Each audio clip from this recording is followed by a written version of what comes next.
See, it's gonna live. Yep, it should be live. Am I live? Wait. Oh, we are live. Yeah, how you guys doing? Welcome to the stream. How you doing, Ruby? How you doing, CJ? How you doing, Mike? How you doing, Nep? How you doing, Thomas? Hope you guys are all good. Welcome, welcome. Appreciate you guys coming through. Hey guys. Yeah, I too appreciate it. Also, you may see a few faces here, like Ruby. Yeah, I don't know Ruby. Yeah, she's new. But I have been creeping around in the Discord chat, and I know she makes cake. I was about to say, you guys could have some sort of conversation about baking. Or you bake, right? I saw her cakes. I liked one. I recently saw what is it, Cookie Monster one. Yeah, that was hard. That was a good one. The other one with the Skittles coming out in the middle, the rainbow one, that's also cool. I love rainbow cakes. I love making rainbow cakes. They're super fun, super cool. So yeah, I'm like, it's cool to just, even though they don't know me, because I'm in the Discord chat, I sort of just see what everyone's getting up to now and again. Yeah, of course. So when I saw a new person, I was like, who is this baker in the Discord chat? Oh my gosh, she should make an Apex cake. That would be kind of hard. But I feel like it's the order that makes more sense in it, like an order.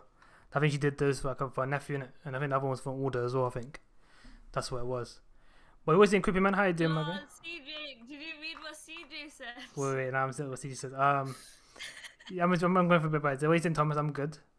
How are you, Taylor? Says Dawson you as well. When you're not live because I got to do something. Wait, I'm asking when you are not live because I got what? Huh? Squizzy? Do you mean when I'm going to end the stream, Thomas? But I'm going to end the stream around like 8 p.m. ish, innit? 8 p.m. now, bro. We might do it for 7. Yeah. So, I don't know. I want to watch like a movie before I go to bed. I had. That's what I'm saying. It's like 8 p.m. ish was night 7. You never know. Before I say hi to you, I was just kidding. And wait. CJ, Mesa told me, you wish, mate. Stop saying your fantasies about. Nah, don't think that's just stopping me one. Oh. You always say, Mike, man, how you doing, man? Hope you're good. Wait, I'm good, thank you. I'm good.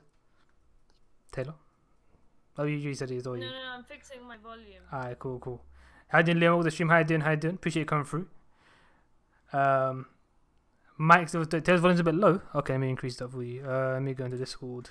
Right. Oh, is it higher now? No, it's cool. You became more quiet. Don't worry, I'll do it in. Can I do it in here? Wait. Wait, how do I do it in Discord? I'm trying to think. Okay, you use it with me. I can increase it now. Hopefully, you talk. Hi. There we go. I'll increase the volume. So hopefully you come up more louder in the stream as well. Hopefully. We'll see. Obviously, just let me know in the chat, guys. As I say, I'm using the mics. Obviously, my stuff is messed up anyway, in general. So hopefully we can improve that. That time. Obviously, I messed up during Friday or Saturday. I messed up. Anyway, cool. Make gay night cake. What the hell? Do you know what? I'm not going to ask what it is. We'll just let it be. Hey, everybody that's been saying hello. I've just been reading the chat because I had to, what's it called? Somebody's texting me at the same time, so I need to put that away. Yeah. But, what's it called? Yeah, hey guys. Leo, we're not actually playing anything. This is just like a Mace's. This is the podcast. This has a title of the podcast. We just talk. This is where we... I like that people can't, not to sound mean, but it's funny when people are like, so what we doing? And it's like, can you not read the title? Yeah, it's a bit evident, you know? Yeah, no, but it's like a usual thing, what are you doing today kind of thing. Because last week I played a game called Farming Simulator for Bants. And a lot of people came free for that. So yeah, so people see that I might be playing the game today. I don't know Leo. Yeah, again, new people. We have some new faces coming through, as I told you. Yeah, I didn't promote the stream, brother. Oh my god, you have 1.58 subscribers. Yeah. So it's, no wonder I don't know people. Yeah, somehow recently we've had a few more. Quite a few new people. So it's been pretty good. It's pretty amazing. Yeah, I mean. I know he didn't ask me, but I put 1.5 sugars in my tea. Shit. But it depends what size of the mug though. What the mug that you showed a picture of me of? Is that big? Any size. It's the regular size mug, 1.5, because 1 is too little, 2 is too much, 1.5 is just the perfect amount of sugar in the tea. Shit, then I do double easy then. What do you do? 3? Yeah. You do 3? 2 to 3, that's what I do, yeah. Are you okay? Do you want diabetes? I literally have 2 to 3. I think they ain't gonna lie to you, I don't think it's that sweet either. Wow, that means like... It's either sugar I have is very bland. What tea bag do you use? Peachy tips. Oh, see, I'm not using. Yeah. I use it as something. What What you milk call do? it? Yeah, I think that's what makes it like just taste differently. It might be a bit sweeter as well, mate. It might be not as bitter as what I have, maybe. Yeah. Possibly. Yeah, probably. Cause I know when I go to India, I have like 2 spoons only, max. Yeah, I mean, what they put like 2 spoons or 2.5 spoons in a whole saucepan. No, but in India they put in like 9. They put bare sugar in it. To be fair, when I drink the tea in India, it just feels like sugar sometimes. Yeah, but you put 5 teaspoons. Fucking hell, man. I hit another level of a maniac, bro. Jeez, man, my guy. Yeah, you might be having 1.58 subscribers, but at this rate, they'll probably be like gone soon with the amount of sugar they're putting. Yeah, 100%. I don't know, man. The thing is that I never used to have tea for like quite a long time. I used to only have when I had to go to India or something, innit? Because like if you go anywhere and if you go to India, for example, in India, tea is like a very common thing that you would find in every single household. Like then everyone has tea or coffee, one or two things. But up north is more tea, up south is more coffee, but up north is more, of course, tea. And if you go anywhere, they will obviously offer you tea when you go somewhere at a certain time of the day. And obviously, it feels rude for you to say, "Oh no, I don't want tea." You know what I mean? I'm good, okay, whatnot. And if because obviously in India, people go extra. Oh, do you want me to get you something? I'll go out and grab it for you from the shops or whatnot. Yeah, you know what I mean, I want a soft drink or whatnot. I'll do that. Also, yeah, I mean, that's the way it is. It's so stupid. Also, CJ, I want you to know that I didn't ignore your question. It's just there's a lot happening so suddenly, but Maester has told me enough. That's all I have to say. Yeah, don't worry. She doesn't think you're weirdo, so don't worry about it. Okay? That's what I'm most worried about. Yeah, because he just went quiet after he asked that question. Yeah, so no. Like, Bro, I told you, like I said. Where did CJ go? Like I said, I told her what you need to know. That's it. Okay, CJ? So don't be all thing about it. You're trying to put me under the thing as well, man, by chatting shit about me. Like, what are you doing that for, huh? Anyway. Hey, listen, he's got to get himself out of the spotlight. Yeah, of course. No, I'm good. I was kidding. No, that's calm. I'm good, and that's calm. Head up to PM, how you doing? Appreciate you coming through. Oh my god, I've missed her. Where has she been?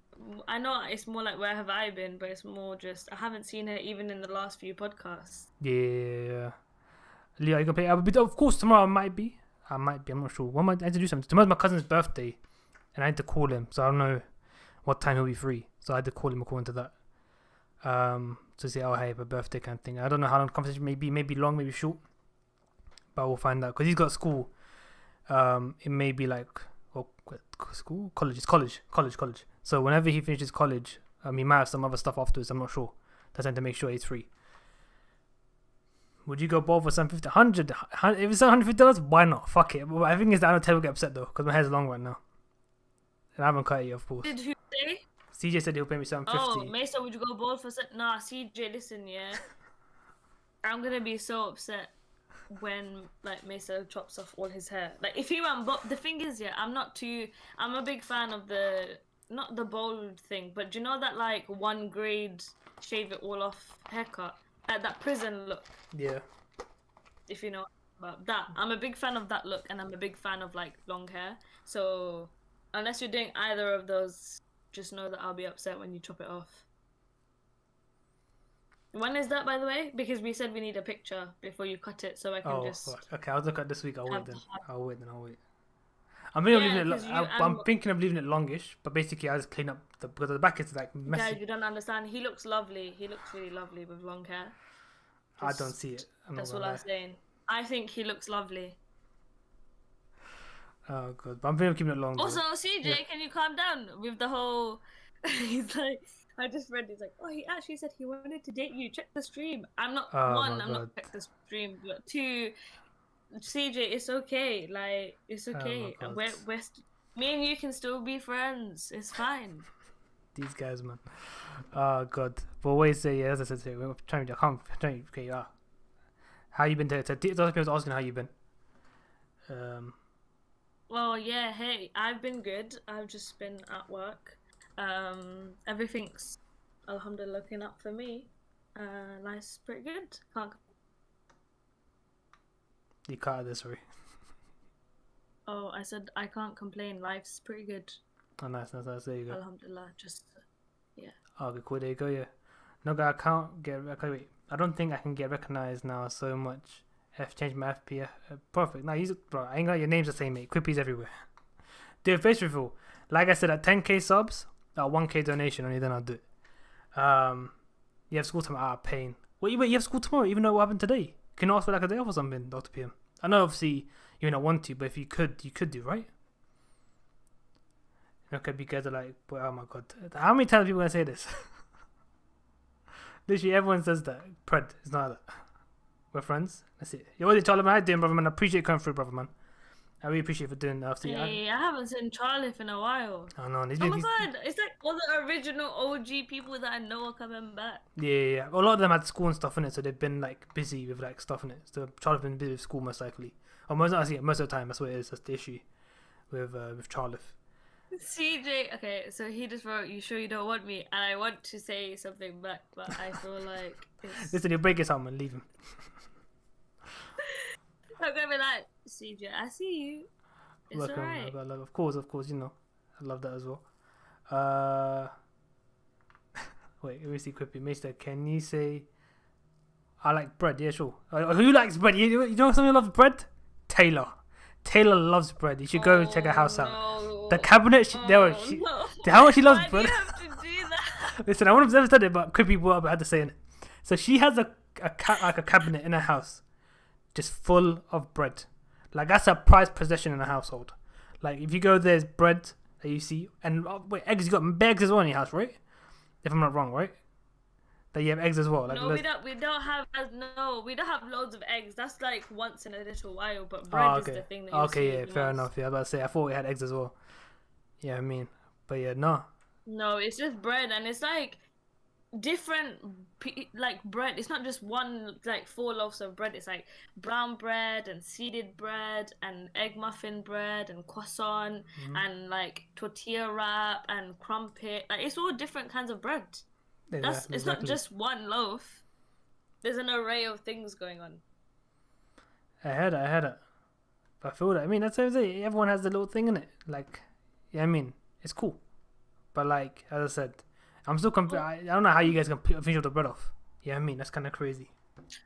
We're a family of, I was going to say a big family, but we're not. We're a family of 4. And somehow we can finish off lots of bread. Because what happens is if we don't finish it, we can freeze it and then we unfreeze it when we need it. Yeah. I still have never done that. I've never frozen bread. Like left bread. No, to be fair, I wouldn't recommend it. But like it's there when you don't want to waste bread. Charlie, thank you so much, man. I appreciate that, man. Thank you so much, Charlie. Oh yeah, I know. His book came through yesterday as well. Charlie did a whole thing yesterday saying his birthday, man. I was like, wait, I swear his birthday went, but I said happy birthday to him. But yeah, no, Charlie, man. I mean, he ain't his real friend. But anyway, yes, no, probably it's really nice because to see I had the you. week off in it. I was one of the boys. I heard. What's that French guy called, by the way? Oh, well, he used to play with us. Hey, play with us. Fuck. Yeah, he used to play Thingy. What's the game? Oh shit! I can't think of his name. I ain't gonna lie to you. Every time I think of my friend's dad. I don't know why. Emric. Yeah, Emric. So he deleted his Discord. Did he? Oh shit. Yeah, because basically he used to message me like death threats. In banter, he used to send me death threats. When I was looking at the messages, it said, "Oh, account like deleted or doesn't exist or with like a bunch of numbers." So I was like, Emric deleted his account. Maybe. Yeah, the OGs ahead. You're right, Mike. I have 9 more days and I'm done free. I love that, mate. Hey, I'm busy at school. You can't pretend that Booger wasn't part of your life, yeah? Yeah, no, I can't be doing Booger. I'm not calling you your real name. You will forever be Booger to me. That's it. I'm busy with school I'm sorry. as well, so I might not stay as long. I heard that, man. Creepy. Good luck for exam tomorrow, innit? For your Arabic test tomorrow. Good luck for that, brother. I'm gonna get banned for saying this. Taylor be my say. What? Astaghfirullah, man. You can't be saying that. I saw your mind, huh? Yeah, I read that and I purposely ignored it. I was like, we're just gonna read it and we're gonna let it go. So listen, the only person that can say stuff like that is CJ. I'll allow CJ to say it, but two people can't be saying stuff like that, you know? Yeah, I mean, pick one of you has to pick who's going to be saying the lines. Yeah, I mean, you can't be disrespectful, mate. Imagine they're both the same person and they've all been capping this whole time. Okay, I should leave, but I must stay. Of course, mate. No, you can't leave this. You've been with us the whole week, mate, a whole month. You've been asking when to do the next one. I only do podcasts for CJ. That's it. The only reason I do podcasts, I do it. So he can't leave. The whole reason we did the podcast is for him. Legit, I told her, you know, like, oh, you want to, if you saying, like, people asking to do it twice a week, and she said, was it CJ? And I was like, yeah, it's CJ. She knew from get go, man. She was down for it as well, but obviously I was like, I can't waste our time in it, kind of thing, innit? So I left it home for a week now. But if you leave now, we're kind of rude. Isn't it? I mean, bread gang too, but too much bread. I'm mad. Fair enough. As I was playing out on at 7 p.m. and these girls came across the field I live next to, but they were bed drunk and shouting shit. Yeah, that's a common thing, man. But I went to play cricket, and it was near a park area, so people were having a party. It's like COVID period, and these guys were playing cricket. It's hard ball, cricket ball. Cricket balls are hard, and that you can hurt you if they hit you. They're literally walking across like the thing. And we're like, what the fuck are you guys doing? We're standing still. And we're like telling you, hurry up so we can play a game. And they started chatting shit. They were drunk and they were clapped away anyway. The girls were. But they're trying to be a whole thing about it. Yeah, I mean. They're trying to act all big. There's literally, 22 mans there. And you're trying to act all big. And as you had guys of it. The guys tried shit. He's been fucked up anyway. Anyway. They remember what I was saying. Thank you, Charlotte. Bro, the people who like bread are goated. Yeah, bread's nice. I don't like bread. It's just that I don't consume as much Taylor's family does. You know what I mean? Does that make sense? I think I just feel like I don't want to have the same thing for breakfast all the time. I just don't want to have toast and eggs. Maybe I want an egg muffin, or maybe I want to put my egg in my croissant. Like, I just feel like I want my egg to be in different pieces of bread every day. Maybe I want it on a crumpet. But like, to have toast and egg every day, it's just a bit boring. Fair. That's why we have so many different pieces of bread, you know, just to keep engaged in our breakfast activities. Fair enough. That's mad. I only eat frozen than unfrozen bread since I'm celiac. So it's a bit difficult. But wait, what's celiac? Bro, you're so far behind. How have you not read that? Bro, I'm reading everything in it. No, I read everything. That's how I knew it said celiac, because I'm not even on there. Okay, fine. Okay, I'm being slow today. All right. What does it mean? Sorry, I'll give you the time to respond. But what does it mean, though? What does celiac mean? Do you know? I don't know. Isn't it? Like, is that gluten kind of thing? Yeah, that's what I thought it was. Maybe that's the legitimate name for celiac. Yeah. I mean, for thingy. For that gluten thing, maybe. No, it's a condition where your immune system attacks your own tissues when you eat gluten. Yeah, oh, that's fine. Okay. So it's basically it's gluten allergy, right? Like, cool. So basically gluten-free thing. Oh wait, you never knew that. You can only eat your small intestine is unable to take in nutrients. That sounds so peak. Oh shit. So wait, is that just bread related, or is that in what other stuff you have to do it, kind of like safety things? No, it's gluten related. So like anything that has gluten in it. Fair. It's only bread that has gluten, right? There's nothing else like yeast related stuff, right? There's nothing that's not. So if you had something that's yeast free, would it have gluten in it? I don't know much about gluten. No, it's like pasta and stuff like that. Pasta has gluten. Yeah. So it's things like that where, like, to be fair, all wheat things tend to have gluten in it. So like pastas and breads will be part of that list of. I feel that. Wouldn't be able to eat. Oh, well, I thought. Okay, listen, I know I'm slow. Don't have to do me like that. Okay, Quippy. I know I'm slow. Let me be. All right. I'm trying to make sure I read everyone's comments. Make sure everyone's cool. I mean, I don't feel like everyone's left out. Quippy, no. Okay, yeah, that's what I'm he saying. was having a delay because you're that slow. Quippy is funny. Mad. No, man, that is legit. But I'm trying to consider it. But I think they should change the mod color. Taylor hates blue in it. Well, you hate blue. I never knew that. I don't hate it. I just don't like to wear it. And to be fair, it's not. Oh, the denim jeans. I know the jean stuff in it. The jean stuff you hate as well. No, fair. Yeah, it's not my favorite. So wait, do you hate my jacket in that I wore the other day? What do you mean? No, I like. It's alright. Oh fuck. It's alright. It's not like in my top 10 things that you've worn, but you know, it's. What is my best fit then? What's my best fit that you've seen me wear? I like your roadman fit with your cap on. That's a nice fit. Fair enough. There was one you have like jeans, and I think you had like a mustard jumper on. Was it mustard? I Oh don't know. yeah, It was it like was a mustard. Yeah, jumper. mustard. That's a nice fit. Those are the fits that I think. Fair enough. I haven't worn really those in a suit you. minute. I haven't worn that for a minute now. Like the mustard. Oh my god, Michael's. I was looking for who was celiac, and I was like, that's so peak on Michael. Wait, that's I'm illegal. I'm praying for Michael. And doesn't. Oh, mad. Fair enough, man. Hopefully it feels better, man. I don't feel better. I can't. I was say. Ignore what I said there. That's a dumb thing I said there. That's the most dumbest thing I could ever say. I wish you read it. I said, I hope you feel better soon. Oh my god. Don't ignore me. I'm a bit of a mess today, guys. But yeah, that's kind of thing. At least nowadays, people are more aware, and obviously, you can actually find food and places where you can actually eat. Obviously, foods that will allow you to do it. Yeah. What did you do today? And all. What? What do you mean? What? Sorry, Lee, I didn't get that. I'm confused. Are you here for the whole stream? I'm confused. Because Leo said what Taylor, you did. I don't know. Wait, what's Leo? Okay, you're reading Leo's comment. I'm reading someone else's comment that says, Taylor, I'll pay you $50 to show me what Mesa looks like. Childlift, mate. No, I don't need to know. The thing is, when I convert $50 to pounds, it's basically nothing. Exactly. So you're going to need to raise the stakes if I was to actually sell Mesa out. I go take a Slayer, man. We'll catch you in a bit, brother. So I did see your comment. I didn't want to say hi, but I did. Hi. But I'll catch you in a bit, brother. I'll catch you in a bit. Apologies. See ya, Slayer. Gave up on cricket. My brother still plays it. Wait, Charlie, you get brother. Cricket is amazing, bro. How can you not like it? Even Taylor plays cricket. Yeah, I mean, I wish. At least she thinks she does. The way you said that, you were like, even Taylor plays like. That's what she thinks. She thinks she does. I don't know why I feel so insulted. I don't know why. Just the way you said it, it's like a disrespect to me. I ain't gonna lie. It was or to him, to be fair. It's more towards I was like, I did nothing. I've just sat here. And the thing is, I don't classify myself a cricket player because I'm just a fielder. Back in the day when I was younger and I used to bat and bowl, yes, I would classify myself as like a cricket player, but I haven't had so much practice that I'm just a fielder. That's it. I'm just ready to catch. I'm really good at catching the ball when it's like, I don't know, 50 feet in the air. I can catch it. That's my only talent.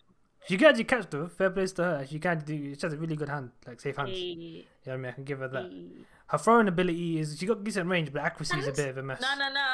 You got to also understand. I'm not even wearing gloves. I'm catching these cricket balls with my bare hands. Yeah, I heard that. But I mean, like I said, the catching ability is there. I can give her that. But her throwing ability, she's got she can throw far, but she doesn't know where she's throwing it. If that makes sense. So she sometimes throw more left or more to the right. If that makes sense. Other than that, yeah, she's pretty decent. I just got like the vision of me throwing the ball, and I don't know why, but I can't throw straight. I can throw high. Mm-hmm. But you can't God knows where it lands. But you can't try. I don't know how. Yeah. What do you think of he'll win the next fight? And for Mayweather, okay, I'm gonna lie. Mayweather just, for me, I've noticed he's just got a new beard. Basically his beard was non-existent before, and he's got a hairline again. My guy was bald. Yeah, I mean, my guy got a whole new hairline, a fresh new beard from all the money he's going to get from the bloody thing fight. So I'm not surprised, mate, from the bloody Logan Paul fight. But I think he's going to win, man. Have you seen his punches, man? He's still got it, man. He's still got it. I doubt Logan's going to win. To be honest. I think it's like a big thing. I bet it's all fixed. It's all guaranteed underneath, man. Like, listen, yeah, we'll do this fight. We'll get bare money. Listen, yeah, we won't ruin your reputation. You get money out of it. We get money out of it. And that's it, yeah, I mean. That's what I think at the end of the day. Can someone explain to me what this is? I don't get it. It's a podcast, man. This is your podcast. We just talk, have a conversation. We talk about general stuff. Now, it basically is, what's the thing on Twitch where you just have a conversation, just chat. That's what it is basically. Just for like streaming games. Is it actually? Does people have podcasts on Twitch? It's not a podcast. Basically, people just have like they put a face cam on or a thing on and just have a conversation. That's all it is. Oh, okay. Yeah, I mean, that's what it is basically. They have. I know some guy who's doing like workout stuff. So basically, he was like doing a whole workout on his live stream, and obviously, everyone followed him. He did 5 push-ups or 10 push-ups, and he got a bit angry because literally every like 2 seconds, I was following him, basically. So he was doing bare push-ups. I felt sorry for him, to be honest, but at least he's a man of his word. It's called Just Chatting in Twitch. Okay, there you go. Thank you, Charlotte. Oh, okay. Mister, don't hate me, but I'm a meme. I'm a meme. Your slowness today, but I promise you that I remember next time. I appreciate that, man. Much love, man. Much love. That's cool. That's cool. I appreciate it. Much love for that, man. Thank you for being a member once again. Feels bad. Of course, okay, I'm just catching up. So basically, I've got two chats in. I've got the Streamlabs chat bot and I've got the YouTube chat. So I can see what they're typing right now, but I just go back and just double check if there's anything that I missed. You know what I mean? I can see if there's like a comment or not. No, I like cricket. Cool, you like cricket. Fair enough. How's your finger though, Dr. PM? How's your finger now? Hopefully it's better. What happened to her fingers? She broke it playing cricket. So, or she injured it. She fractured it one season. I think she fractured it, if I'm not wrong. She didn't break it. She fractured it. So, she couldn't play cricket. It was a right hand as well, so she couldn't play cricket or right or anything for a while. Hopefully it's better now. You know what I mean? Hopefully it's okay. Hopefully it's got better now. It's healing up. So I'm really good at catching. I heard that, Charlie. I heard that. I think I'm pretty good at fielding, you know. I feel like that's been my forte recently. What, you? Yeah. I don't know why I said it like that. I love it, but you're bare surprised, you know. I'm like, what? You? Good at fielding? Yeah, get on my level. Wow. I feel like you're a good bowler. Yeah, that's my main thing. Because you're seeing better significantly better bowlers, you think you're not good, but I think like for the average person who doesn't train, you're quite a good bowler. Yeah, no, I just feel like I've just become shit because from what I used to play to how I play now is like you would not think I was the player that you thought basically see me now. You would not think, oh, this guy used to play for this team. How? I mean, you wouldn't think that because I messed up because I've not trained. When's the last time I played? When I was like 15, 16 is the last time I played, and it's what I'm now 25. It's like 10 years now since I played last. The last I actually properly trained or properly played. So that's why I like fuck I'm so shit. Yeah, it means I need to change that if I can. But yeah, that's what it is. Yeah, we catch them with bare hands apart from the keeper. Yeah, true. Do you know that I thought like other fielders wear gloves? Like even if it's thin gloves, they wear gloves. Never. Never. Cricket, nah, mate, we're men.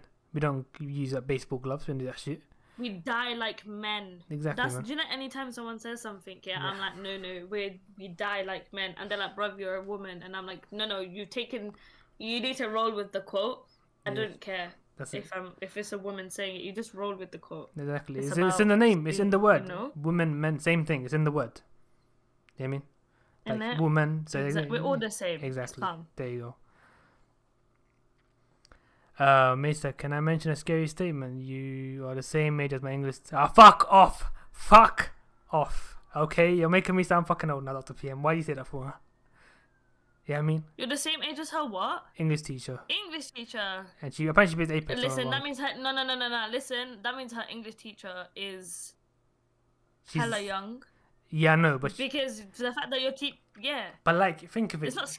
I don't think it's scary. I think no, it's like, bro, it means like hella young. When you think in the head, when you think of teacher, do you think of someone young or do you think of someone called teacher? You think of like an old age person, middle-aged person, right? Yeah, of course. That's what I'm saying. Imagine someone that's like in their 40s, but actually, wait, no, I wonder. I know I got someone I know who's a teacher though, but she's a primary school teacher though. But like, she's a teacher though. You know what I mean? Like, she's younger than me. I think she's like what 9? Maybe she's 21, 22 maybe. She just it. That's all it. But you're right. Yeah, no, fuck that. Ain't nothing wrong. She's a young teacher. Fair play. Yeah, I mean, yeah, I'll take it back. Exactly. Now you're just getting on. I mean, my thing. Okay, yeah, I heard that. Just when I heard teacher, I thought like, fuck. I thought old. That's all it is. Yeah, I mean, it's like when you watch football and you see these young guys who just come and play for the national team. Like, fuck. Yeah, I mean, I remember watching as a kid and everyone's older than me. They mean the national team, and now this year's a 16-year-old, 17-year-old joining the national teams nowadays. Like, fuck. You start feeling older, innit? As in that sense, you start seeing younger people doing thing. That's so weird. I know. I heard it. Wait, Mister, I can't bugger, mate. You can't be doing me like that. You got me there. Wow. He's just man. Bugger, secret between me and you. He's just a boy. No, it's not reached a man yet. What that means? You're hanging out with a minor. You think that's good? But a boy could be what 20. No, a boy. Bro, no. I know boys who are 40, bro. No. Listen, just because you hit a certain age doesn't make you a man. It's your brain and your mentality that make you a man. So you get like 50-year-old boys up. because their brain is still functioning as one. Did you say? No, what did you, man? I don't know if I saw. I just skipped through it. Ignore me, Charlotte. I did see what you said. I just skipped through it. CJ, that's okay. I'm grown. That's okay. Listen, I'm Taylor. glad that Mate, you say you're grown, yeah? The amount of time you're asking me about, what did they tell her? Wait, what did you say to her? What did you say to her? Tell me. I need to know what you said to her. You're a snitch. Brother, you're a minor, man. You're definitely a minor in your heart. Nah, CJ, that's fine. He's 18, man. He's above the minor age. But his mentality's the minor, though. That's the issue, man. My guy got so insecure about him just saying this. No. Yo, Emric, how you doing, brother, man? His mind is older. Yo. Don't be hating on CJ. No, CJ listen. said that his mind is older. Yo, Emric, what are you saying? Welcome to the stream, brother. How you doing? What did you talking about earlier on, man? How you doing, Emric? Emric's here. Taylor. Oh my god, is Emric here? Yeah, Steven. Steven's Emric. Hey, Emric. Hey, Steven. Hey, Emric. How you been? Why did you delete your Discord account? Yeah, I noticed. Well, things. I'm wise. You're wise. Yeah, you're wise. I noticed. Listen, CJ is wise. If he's saying he's wise and he's smart and he's older than, like, his brain is older than 18, then I'm here for that. I've been in the streets for 9 years. I'm older than you. Oh, Maester, he said that to you. He said that you're a baby. He said you don't know the streets. Alright, sure. If you want to be 27, if you're older than me, fair enough, mate. At least you can be called a granddad of the show or the episode. My guy said that you got a peanut brain, bro. What? My guy said that you got a little kid's brain. What? CJ said that you're dumb, bruv. That's what Where? CJ said. CJ's got. Can you not see it? He said you're bare dumb, bruv. Taylor, mate, stop being a fucking instigator, alright? Oh my god. He just goes like, bro, Maester, you can't get her. Bro, she out your league. Because you're a boy in that brain. Shut up. She is a man. That's what CJ's saying. What? I'm confused, CJ. I don't get you. Yeah, we need that translating. That basically just makes us understand that we don't understand you. Basically, your wavelengths are so weird that we don't get you. Charlif, also. Wait. You think Charlif has a white ass? Girlfriend. Wait. Oh. One thing, CJ. In what part of the world you've grown up in that's a white man named Charlif you've known? Explain to me. I want to know your logic there, mate. Oh, we got it. Shut your white ass up. Yeah, that's what it is. You don't need it translating. That's We're it. just Yeah. very I knew why he said that. I didn't understand why he said that. I didn't get why he said that.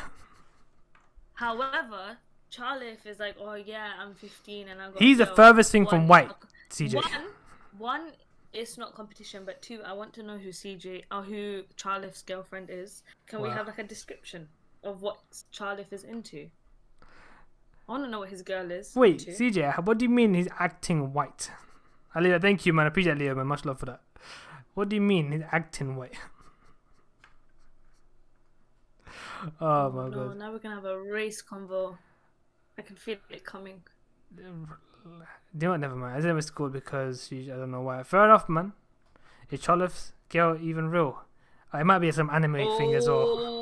I don't know if you're listening. Yeah. She could be fake. She could be. You could have an anime thing, innit? There's anime fantasies. What are those guys called? Those girls that they fancy. I know the something thing that came up bare. That it was anime girls with bare fancy. Anime thing. What do you call it? What do you call it, man? Those girls that they think they fancy. Anime girls. Basically, if there's the PC. I know I've seen this on like, TikTok as well. Kawaii girls. Is it kawaii? No, I think that, man. They basically say, this girl is like, what anime girl, blah blah. Do you think this girl's my something? They say that as well, and they say like a character. They say, how is it, man? Why? There you go. Thank you, Charlie. Is it Charlie? No, there you go. Waifu. That's it. There you go. That's the one. Waifus or wives. I don't know these things. What the hell is that? It basically is. I don't know. If they like a girl in anime, they say it's a waifu. I think that's what it is, right? Oh my god, is that what Charlie has? I think so. It might be it, mate. Oh my god, only Booger can confirm for us. Hello. Booger, is Charlie's girlfriend real? Imagine that. Oh, isn't it? Alright, cool. Is his girlfriend Do you know what? No, don't send it unless. No, don't send us a pic of her, man. That's rude. Unless Charlie doesn't feel comfortable, don't do it. It's a bit deep on Charlie. Okay, no. See, I want to be like, nah, but Booger, send it to me, but. Nah, man. The adult in me is like, no, we have to. Nah, we live in a society where we gotta respect other people's choices, and if they're not comfortable and they don't give consent, then we can't do that shit. He doesn't So know. got I haven't uphold. told him. Ah, fair enough. He doesn't know apparently. Oh, I thought you two were like best friends. Apparently not, I guess. That's Is it character that you would have shit then. wanted as a Bugger. wife if they actually existed? Oh, okay, there you go. That's what it said. Mike explained what waifu means. Oh, that makes sense. That's what it means. No, Charlie, if he's not gonna send anything, Don't worry, mate. even if he does, I we think won't he's look at teasing. it. He's It's teasing not again, just man. feel better. No, wait. What? Yeah. Okay, do you know what? I'm baffled now. Do you know what? Where are you baffed? Ramvis said, no, we're enemies. I'm so confused. Lord, they're not really, you idiot. I know. They're actually besties. Yeah, I know. Don't you know? But I mean, we're still friends, but we haven't talked in a while. Everyone a group has that little thing in it. Everyone, yeah. We have like a little moment. So long as you like go back to normal, as in, do you know when you meet up and then like you chat like you hadn't been apart for like months or years, that's quite a nice friendship to have because you don't need to constantly be in communication. Exactly. Yeah, everyone has their moment of like, you know what? I must be myself for a bit, be my own little thing, and then they come back to them once they've done their thing, and then once they've reached a certain point. Exactly. But Charlif is like, oh, people don't talk to me much. The reason why people don't talk to you, Charlif, is because half the time your Discord status is like, oh, don't bug me, I'm watching anime. Don't bug me, I'm playing this. Don't bug. Half of your status is always don't bug me. So how do really, you Charlif, expect the people answer to chat is to you're you busy. if you're always telling people to be like, nah, I'm busy doing other shit. Yeah, there you go. That's calm towards minorities. But yeah, Charlie, basically that means you're just busy, man. That's simple as you're just busy, and you think that no one's talking to you, but in reality you're just too busy to talk to them, and they'd be like, you know what, Bunny, I'm rather not like, bother them, kind of thing. You know what I mean, that's all it is. Like I'm saying in general, of course, in general. No, not on Discord. That's what I'm saying, but in general, it's like in general, are you like that though? Like, oh no, but then I'm thinking if you're like that on Discord, I'm gonna assume you're like that on everything. That you're like too busy to talk to anybody, and then because you've sent out that memo that you're too busy, nobody's even bothering to contact you. Also, that's so peak that Booger. See, Booger's trying to reach out to you, and you're shutting down Booger. So just let Booger into your life, innit? Then I check my notes every 5 minutes, but I don't get any. Why are you checking it 5 minutes? It means you're not doing shit, bro. And that's. Charlie, listen, let me say something here. Oh my god, wait, no. Isn't his girlfriend meant to be texting him? Well, that means his girlfriend doesn't exist because I'm finding holes in his story now. Do it, never mind. No, Rona, fuck my friend group. We all fell out recently. One of the friends said shit about my grandma a week before she passed. Just disgusting at the point. Cut him off. Nah, bruv, good. I ain't gonna lie to you. You need to find friends that you know that you can actually be friends with, not just because of convenience. Because being friends because of convenience. I'm friends with Maester because when he gets famous, I can just bandwagon off of that famous lifestyle, innit? I couldn't even finish the sentence. That's how much I don't even believe it. What's it called? No, but there's a lot happening between Booger and Charlie. I can't keep up. You know what? I'm gonna say this, guys. Yeah, if you want to talk about this, talk about it after in your own time. Don't talk about it in the podcast. No, they can talk about it now. No. It's like, because if they're looking for a result, if they're not looking for the result, we're just trying to mess around a bit. Don't bother. That makes sense. Like do it in your own time. Oh, okay. Because if you're just doing this kind of stuff, see, still drag it on and make it bad long. There's no point because basically you're everyone else is like, okay, fuck, this guy's having an issue now, innit? Kind of thing. It ruins everyone else's mood to a certain degree, in the sense of like, okay, cool, now we have this issue to sort over. Yeah, I mean, that's why I'm like, let's talk about something else. Yeah, I mean, we've talked about the thing. I mean, we got. Okay, but basically, Charlie, one thing I gotta tell you: be busy in life, get shit done. Don't be busy. No, Charlie, listen. Because then he needs to make time for friends. No. Be busy in life. Be busy with yourself. Basically, get yourself busy in the sense of like, you have stuff to do. All right? And then once you have shit to do, normally you'll meet people, find people who have a similar kind of work ethic or similar kind of work lifestyle. Something to do with what you do, you'll meet them. And how it works basically, as time goes on, naturally you would find people you can hang out with and chill with, but at least you know you have your stuff to do as well. Because if you're just looking at 5 minutes, I've got nothing on my phone, basically you're doing nothing valuable in your time. You know what I mean? So that's not right. Like, in my opinion, if you have nothing to do, find something to do instead of waiting for someone to message you and I'll be like, oh, cool. And if you want to talk to someone, you talk to them. You can message them. You can call them if you really want to. End of the day. Yeah. You know what I mean? Don't wait on someone else to do it at the end of the day. Because sometimes if you really do care about someone, you call them, message them. Hey, how you been? Blah, blah. It's been a minute. And maybe you doing that would lead to... You should call Booger. Like, you could do that. Obviously, in the end, it could lead to a whole little thing. You know what I mean? CJ, mate, stop testing the fucking thing. It's going to hide it. Stop testing YouTube. It's going to... I'm just like, he can type whatever he wants. I'll just keep showing it. Because it's quite funny to think that, like, CJ, that's what CJ is currently doing in his life. He's just like, so CJ, Taylor is literally letting it slide. That's all it is. I can see it because I'm a moderator. Yeah, no, I know she has it. Taylor's letting it slide, but I can see it though. As I'm saying, because she's a mod, she's letting it slide. That's all it is. Listen, when you're my friend, there's perks. I'll just let it all show. Exactly. Whatever you swear you want to put up there, come. But with Charlie, it's more like. I do, like, with me, like, I totally agree with that whole, don't wait for somebody to contact you. If you want to, just, you message them, you ring them, you go visit them, because then that person will be like, oh, calm, Charlie's, like, doing shit, and, like, trying to stay in contact with me, and then they'll think about doing that. So, like, that's how I see it. So I think, you know, if Charlie starts doing that, maybe people will, like, chat to him. And he'll have like better friends, and maybe once in a while pick up Booger's phone call. You know, Booger's got no friends. So exactly. you're his only friend, Charlotte. Exactly. No, let's not talk about it anymore. Fair enough, man. It's cool. Okay, that's okay. If you want a friend, we're all here. CJ's your best friend. Go, you know what? Message CJ, mate. CJ is available at all times for you, Charlie. I can tell you right now, yeah. He's prepared to talk to you anytime. Just let that know. Yeah, I mean, I don't know what's Leo's comment? That just I'm gonna hide it, but I don't know. No, show it. It's just nothing. Show it. Why not? He's putting. No, I thought I'd hide it. I don't know. He's just. Oh, there's a euro. I think there's a euro sign and this random sign. So he's doing. There's nothing there.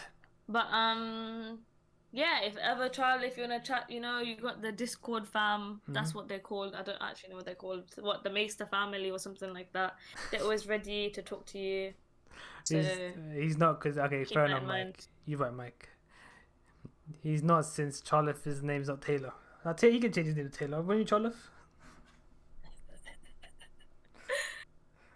He would, wouldn't he? Yeah, I mean, it makes it easy for CJ at least.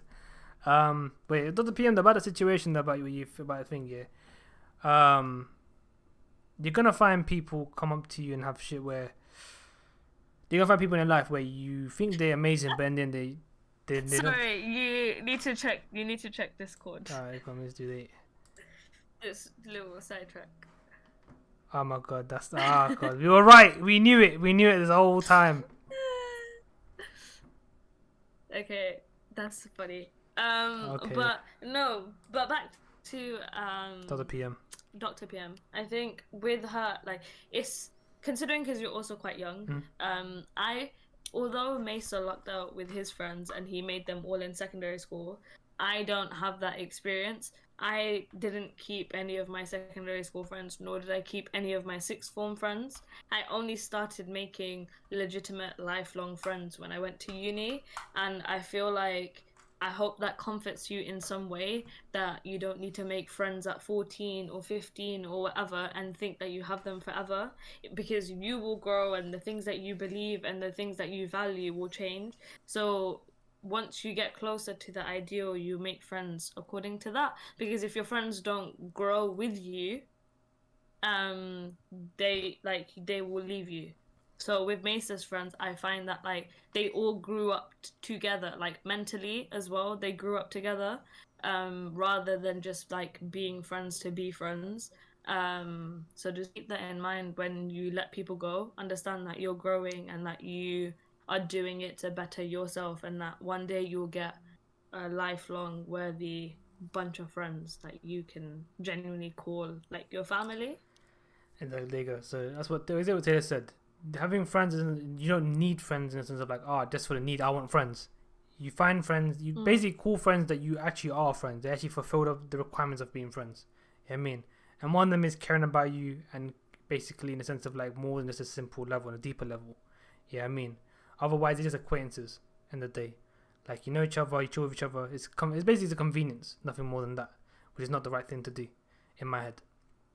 But the reason why me and obviously my friends we're still friends from secondary, I'd known since year 7, and we've all been friends over how long has that been now? 14 years maybe? Yeah, 14 years. No, listen. That's more than half your life. Well, no, listen. I didn't mean about 11 years. So 14 years I've known them for. So 14 to 13 years I've known these people that I'm friends with. You know what I mean? And we've been tight since then. So yeah, so we've been lucky. We've been very lucky. I've been lucky, to be honest, with friends like that. You know what I mean? But I know some people, for example, my cousins, they only made friends from university. They're basically tight. They're boys and whatnot are from university, because that's when they started bonding with people with similar interests, similar mindsets, which was then.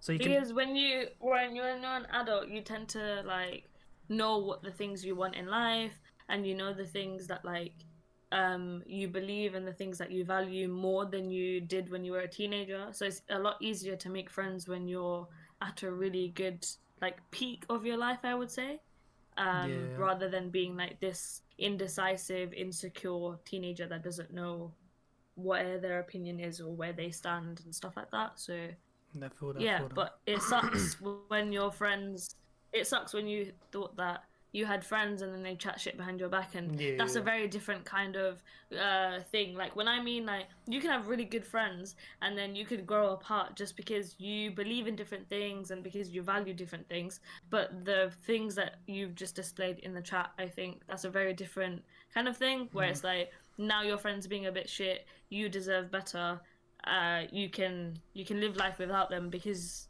to have a friend who you can't trust, or to have a friend that like you hope that they speak highly of you even when you're not there, so for them to then shit on you after that, it's not like, it's not even like, oh, let me give them another chance, maybe they can fix up. It's more the case of, okay, that kind of friendship isn't for me and that's cool, so I'm out and I'm gonna do my own thing. And I think that's important to acknowledge, is that like not everyone is for you, but when you find that those people, just make sure you keep them. I heard that. But Charlie, about your long term, have you checked out? Get checked out, man. If that's like a genuine thing, get checked out and find out what it is. And it was hard to make friends. I won't lie to you. When I was in primary school, it was hard to make friends, because I don't know why, but my secondary was weird. I felt like my primary school, was very weird. Basically, everyone seemed more selfish than my secondary school friends. I don't know what it was. Like, everyone just seemed selfish. Like, I just seemed open and genuine, but my primary school friends were a bit weird. They're very selfish. They had like interior motives, which made no sense as a little kid. Looking back at it, it's like, what the fuck? Why are these kids having like interior motives? I'm thinking about it now. Then I didn't really notice it what it was, but now I realize what it is. I mean, and whatnot. But my issue was I was always hanging around those people, even though I should have been around other people, which is my issue. Like, I didn't realize that I should have moved myself from those circle of people and moved it to a circle of people that I'd known would have been good for me. But because I wanted to be with those two group of people, because obviously I'd known them for longer, I kept staying there as in primary, in general. That's what it was. And then as time went on, in secondary, that's when I started really making real friends, making people that I can connect with, people that I can actually know, because I started realizing, cool, what is about me that might be wrong? What am I doing that seems wrong? Like, am I doing something that's a bit weird? Am I doing something that's a bit, like, not welcoming to people? Is that doing something that's not a thing? Even to this day, ask Taylor, I'm not welcoming. If you didn't know who I was, you may think I'm a dick. Because of my friends. The thing is, if I was a bit younger, if I didn't have the mindset I have today, I probably would think that, like, Mesa is really full of himself and that he is very selective with the people that he gives his time to. And I just think like, oh, to be fair, I'd just be like, oh, why not us? If I was to think like how I used to think. But obviously with a different mindset, I know that like not everyone is like comfortable speaking to people from the get-go. So I didn't obviously treat it like that. But Mesa is correct. I would have just thought like, oh, why not us? Like, why isn't he, like, he's too full of himself to chat to people that he thinks are beneath him. Like, that's kind of What you think I I'm, guess. yeah, from what I'm, how I am. Do you get what I mean? So yeah. from how you are, if I took it differently, it'd be like, oh, you think I'm beneath you, so you wouldn't even give me your time to talk to me, not even to say hello, if that makes sense. Yeah, exactly. So obviously now she knows me, I don't think I'm a stuck up person. I'm more like a person where I only give you my time if I think you're worth giving. It makes it not worth in the sense of like, oh, like you have to be important and whatnot. It's that I know that you would care about my time. You would care about me giving you, me spending my time with you, me talking to you. Yeah, I mean, you actually would accept. Basically, you're not just you're not just like talking to me because it's the convenience of talking to me. I mean, you're talking to me because you want to talk to me and you actually care to talk about to me, which is what I care about. And basically, that's what's happening now. But I only talk with people, care about people, or cool with my friends who I actually know if I talk to them about something, they'll care about what I'm saying. And obviously, likewise, I'll do the same thing in return. I do it with anyone in general anyway, but now I've realised I shouldn't do it with anyone. I should do it with people that I know I would actually do the same for me. Because, I mean, end of the day, obviously I won't feel upset. Because they don't really care if I don't care, I mean. Because they never cared from the get-go. That's how it is, I mean. Yeah, that's because you value your time, whereas I don't value my time. That's why I'm willing to give my time to anybody and everybody. And that's why our personalities are so different, because what we value is very different. Yeah. And that's why you can be so like, oh no, why should I talk to Taylor if she doesn't care? Like, what's the point of conversating if she doesn't care? Whereas for me, it's more like, but I would talk to you, so why wouldn't you talk to? You get what I mean? So, no, of course, that's what I'm saying. But as I'm saying, that's what I'm saying. When you talk to someone, I think we have the same thing. It's just the principle behind it is a bit different in the sense of like, cool. For example, I'll talk to you, of course. I have no issues. Obviously, if you have problems, I'll talk to you about it. Because I know if anything happens to me, you'll do the same thing, of course. But like if someone I don't wait. Just before Charlif goes, I've been reading the things that Charlif and CJ has been talking about, and I want to say like, it sucks that he's getting bullied. No, Charlif, just stay for like 5 minutes. I know that you said that you getting ignored and you get bullied, but I just want to say that I know CJ is saying to fight back, but sometimes that can make things worse for you. And also by you ignoring them, also because you're not giving them something, because you're not giving them like a rise, as in you're not frustrating them for them to attack you more, or it's not frustrating you, that irritates them more. So I think for me it's like, you just have to, this sounds really tough, but you just have to be the stronger person to just take it in, and like you just have to roll with the punches. And that sounds really suckish, but that's the way you'd have to get through with it, because one, teachers genuinely don't do anything, and two, like bullies only get stronger because like no one's genuinely stopping them, and things that happen at home fuel them. So I feel like for Charlie, it should just be CJ, brother. Let me tell you something, yeah? You saying that, there's one thing wrong about that. Let's say he slaps up that kid, alright? He does slap up that kid. What if that kid has an older brother, a family that's involved in shit, and Charlie has nothing? You're basically telling him to get himself involved in shit he shouldn't get involved in the first place. If he just lets it go, by the time he leaves high school, whatnot, those kids won't care about him. Charlie won't care about him either. He'll move on to a better life. But what you're doing is basically you're making it into a bigger issue, which is not right. You're basically saying, oh, you're just thinking about the short term. The long term is a way more difficult. Yeah, I mean, it's not as easy as you think it is. So never think about short term. Exactly, CJ. Never think about the small thing. I'm just do this now. But in reality, that small step can lead to a bigger thing. So always be careful what you do and what you say to people, and think about the advice you give, because your advice could lead to something them getting worse. And in reality, that's your sin. That's your fault. That is your responsibility if they take onto it. Charlie's gonna, like, in my head, like, Charlie's gonna make it. He's gonna leave school, and he's gonna do shit, and he's gonna follow his career and whatever passion he wants to do. He's gonna do all of that shit, and no one's gonna bug him, because high school bullying or like secondary school bullying is only secondary school bullying. It doesn't happen outside of school life. Once you finish that school, you're a whole new you. You can do the things you gotta do. So that's why the advice is just like, you just be the stronger person and kind of like suck it up. CJ, wait, how do you know he's gonna be depressed? How do you know that? What if he finds more amazing people in high school, or college? When he goes to college, he may say, if he whatever degree he takes, he finds someone that's very like him, or a group of people that like him, very similar to him. What do you mean then? Why would he be depressed then? Huh? What if he gets that kind of result? Yeah, I mean, why would he be depressed? He could be depressed. He could be depressed right now. and weird. I don't know because I've never chatted to Charlie like that. Yeah, I But mean, he could be like, depressed right now and super upset that this is happening, and he doesn't really chat to anyone about it. And I think that sucks. But the thing is, when you leave school, there's a whole like weight lifted off your shoulders because you know you never have to go back there. exactly. And you know that you can like reinvent yourself. So yeah, it is a bit sucky and it gets a bit depressive, but it doesn't last as long as you may think. Let me tell you But something. this is obviously in some rare cases, some people might genuinely be depressed, but this is Of just course, like of a course. depressive state of being because you're in that environment. But when you leave the environment, you can Improve be and obviously better. been happy. But in reality, sometimes, you know, the people that bully, right? They're actually going through personal shit themselves. Like, they're going through some stuff at home and that kind of issue. I mean, at the end of the day, when they get older, they could become amazing people. You never know. Because they bully, here's the thing, I say one thing. People that bully people have personal issues. Issues mean there's stuff that are happening in their own life that leads them to want to affiliate pain to someone else. They mentally are unstable in some sense. At that current time, they're mentally unstable. That's why they want to bully or hurt someone. Because why would anyone want to hurt someone without a reason? You know what I mean? If they're not hurting, why would they? They don't know what to do with this hurt feeling that they end up hurting someone else because you're so young that like the idea of somebody at home that says that they love you and that they care about you is hurting you, whether it be physically, emotionally, or whatever. The idea that somebody who says that they care for you and love you and hurts you, that's a like a feeling that you can't compute. So then you end up going around and then hurting somebody else because you don't know what to do with all of this extra feeling that to do because no one says go to therapy as a child and no one says to talk about stuff like that because you just think like it's just you, and until you speak about it to others you will see like it's not just you.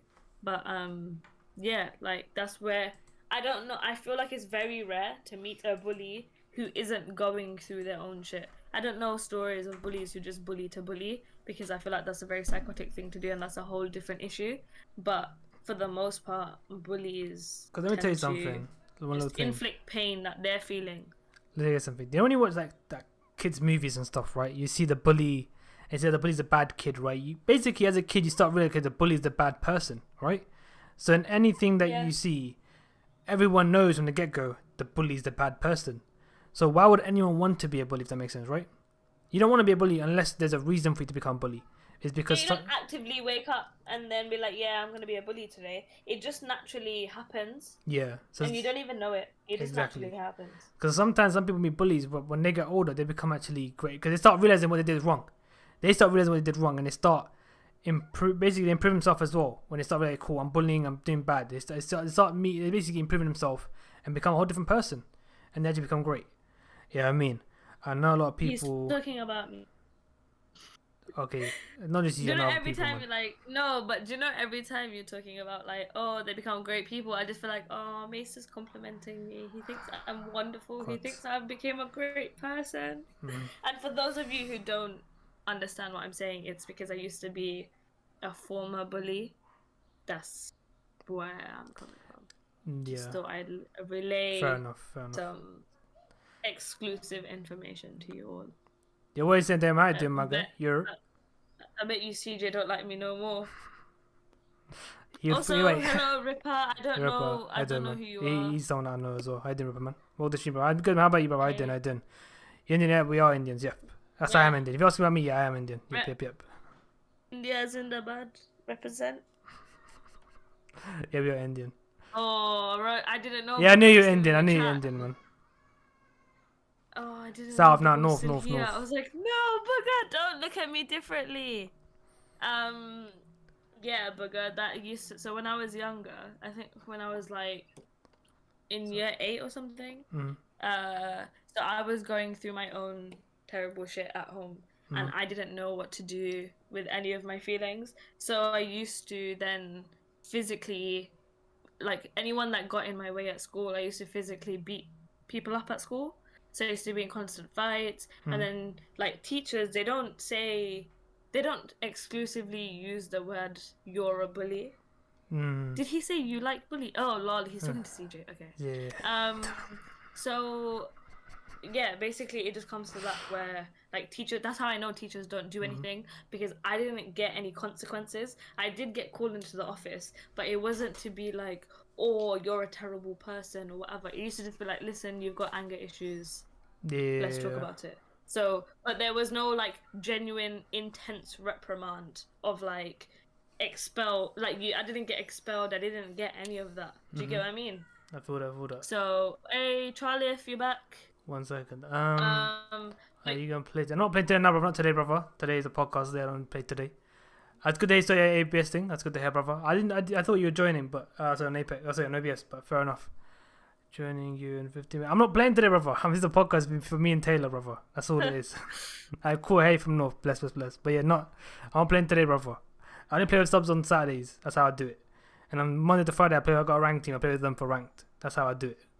And Sunday's my chill day, but I don't play Apex. I play other games or I do the podcast like this. That's how I do it, my guy.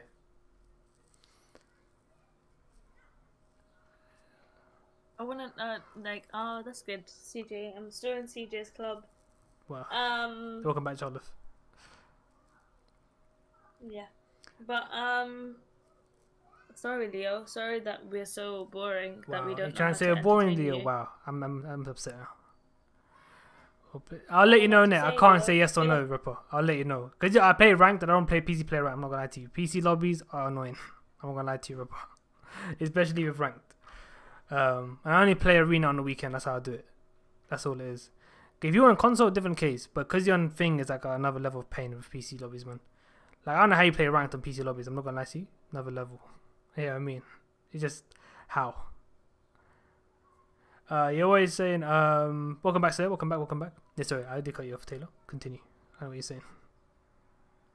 Yeah, no, just saying, like, it's that whole, like, what's it called? CJ saying that they get depressive and stuff like that, and I do know. No, CJ, no, you just get over it. We're never having a face reveal. You're just having a voice reveal. You even had a name reveal at some point because somebody put my name in the chat. That's about all the information that you're gonna get from me. You can just, however you want to imagine I look like, just imagine that, and then that's it, because that's the face you will see in your head for the rest of your life. So whatever you want me to look like, that's all on you. But what's it called? We are good, Slayer. Well, I'm good. I don't know about Mesa. I'm fine. I'm enjoying this topic. You know, it's like a good topic to have. I'm liking it because I've been affected by bullying to a certain degree. Because, like I said, I was in secondary school, and it's during like the 9/11 period, which was like a bit shitty period overall, in the sense of like, where, what do you call it? I was being bullied or being looked down upon. I didn't understand why. And it was like a period where like, okay, fuck's sake, what is it? Because as a kid, you don't understand this kind of stuff. You don't understand religion, you don't understand faith, you don't understand that stuff is still very, you don't understand it to a deeper level, you know what I mean? And you don't really see the wrong and the right. You don't see anything like that, right? You only see the good in everyone. But for some reason, I was looked down upon and whatnot. So my group of friends weren't really hanging out with me as much anymore. I don't know why. And people used to be kind of mean to me at certain points. I don't get it. And there used to be periods in the day where I used to be by myself at lunch because those guys would try and hide from me. Like, they make their own time to try and hide from me instead of telling me, yo, we're gonna hang out with you kind of thing. I mean, I didn't realize this as a kid. I was a very, how I say it now, a clueless kid to a certain point with like people. Didn't even understand it. Because obviously, I was a younger kid, so basically, I was being a younger kid. Obviously, sorry, I was the younger sibling, a cousin, I was going to say. So if I went to any family thing and whatnot, I was always given some sort of attention because they'll be like, cool, it's a younger sibling, a cousin, whatever you call it, let's give him some sort of attention to look after him, right? So obviously, I wasn't giving like mad attention. I was giving some sort of attention. And like, for me, it's like, it felt kind of weird when I never thought, okay, someone would just ignore me. You know what I mean? Because I would never do that to someone. That makes sense. That was never me. But obviously, as I got older, I realized, wait, those guys did that to me. You know what I mean? It's kind of shitty, but you know what I mean? Hopefully, whatever they're doing, hopefully they improve as people. Hopefully, they're not people that are shitty people anymore. That's all I hope for. And they don't do this type of stuff to other people. You know what I mean? Because it's a bit upsetting if they do that to people. It's like, why? There's no point. You know what I mean? But anyway, that's my thing. But like I said, no, but what I've learned is like, do you know how when I met you and I found you like super quiet and very introverted and you just didn't speak that much? what I've learned is if I had thought the other thing, which was, oh, what an ass, he doesn't even speak to me, he's so like up his own that he won't even give me the time of day, that's my own insecurity being projected at you rather Yeah. than that actually being your personality, if that makes sense. Because Mm-hmm. I like, so for me to then be like, so for then me to approach you and be like, okay, cool, he's just introverted, he's not, that's fine, I'll give him time. That says a lot about me as a person rather than you, because it shows that one, like, I'm understanding to other people that they're different to how I approach people, but also that I'm super confident in myself, that I don't need the attention of others all the time, or I Mm-hmm. don't need like constant conversation from other people to then validate my value. Yeah, yeah, yeah. So that's how it, because for people to think, oh, it doesn't even chat to me, it doesn't even blah blah blah give me the time of day, that's because you think you deserve the time of day. You think that you're so valuable that people should chat to you. And that says a lot about that person. And Mm. so how people respond to you is never really about you. Mm-hmm. It's about the other person most of the time, if not all of the time. Okay, Leo, catch you later. Yeah, take it later, Bye. man. Take it, man. I'll catch you later, brother. I'll obviously see you in a bit later. But yeah, sorry. So what I want to add to that is basically, but however, if it's like a common thing though, like if you see, basically, do you know what you thought about me? I'm stuck up. You're not the only Mhm. one I thought that. I know other people thought that as well about me, for sure. Like, so it's basically is part of me as well. Like, it's something in me that gives it energy. Like this guy seems like could be a bit of a sucker. It seems that he seems a bit like all high and mighty to a certain degree. You know what I mean, so Oh, okay. so I've had that before. That makes sense. But Mhm. really, I'm not that at all. But people just perceive that I am, which makes no sense to me. I don't know how, but they do. Obviously, I get it because I'm not talking to you. I'm being bare quiet. But I'm not. I don't think I do it in a way that feels like I'm being bare, like, how is it high and mighty though?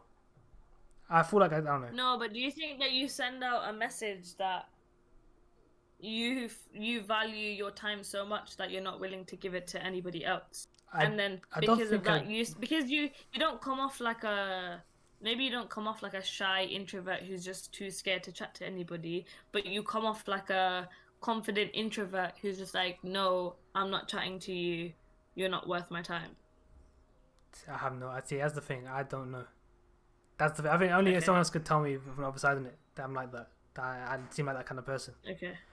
Because like I feel like I have improved in the sense of like to be more welcoming. That makes sense to new people. Hmm. Like obviously the other weekend, I feel like I did a better job than I did with, for example, with other people. Then you did with me. Yes, exactly. When you know when Arrow, okay, I was gonna say names now, but when Thing bought Thing to snooker for the first time, obviously you went Yes. there. I barely spoke to her. Yes. I barely spoke. To her. Mm. Basically, she was standing next to me, and Thing was giving her. Obviously, he was the one who's conversating with her. Well, obviously, Thing left to get some money, so he left her there with us. So obviously, I didn't say a word. Thing was talking the whole time. I did not carry the conversation, not one bit. You know what I mean? I said hello to her. I said bye. I didn't say nothing else Okay. to her. Obviously, the following time we met again at Thing's house for the shed, that's when I had like a little conversation Yeah. with her. 'Cause I felt like, cool. Like, you know what? I need to make an effort. Because that time I wasn't thinking. The second time I thought, you know what? Was I there? No, you didn't come that time, I think. I think you were up Okay, north, I and you thought went. so. I think I don't remember. Yeah, I was gonna say I don't remember this memory. you up north. You up north that time.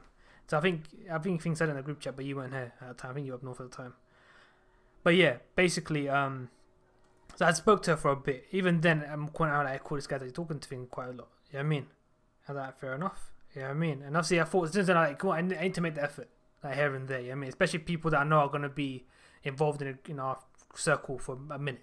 You know what I mean? I may see them more often than I plan to. You know what I mean? So I need to be more like, cool. Yeah. Let me actually speak to them. Let them feel welcomed at least. 'Cause I don't want me to be like a reason why this guy bear thing. Why this guy being rude, quiet, not talking to me for? Why is this guy doing this for? Or I'll be like, you know what, this guy's calm. I may not have a conversation all the time, but like if we were to, you'd know you feel comfortable talking to me. That makes sense. Like I can call this guy, I can talk to, I can find some sort of like, cool, this guy can.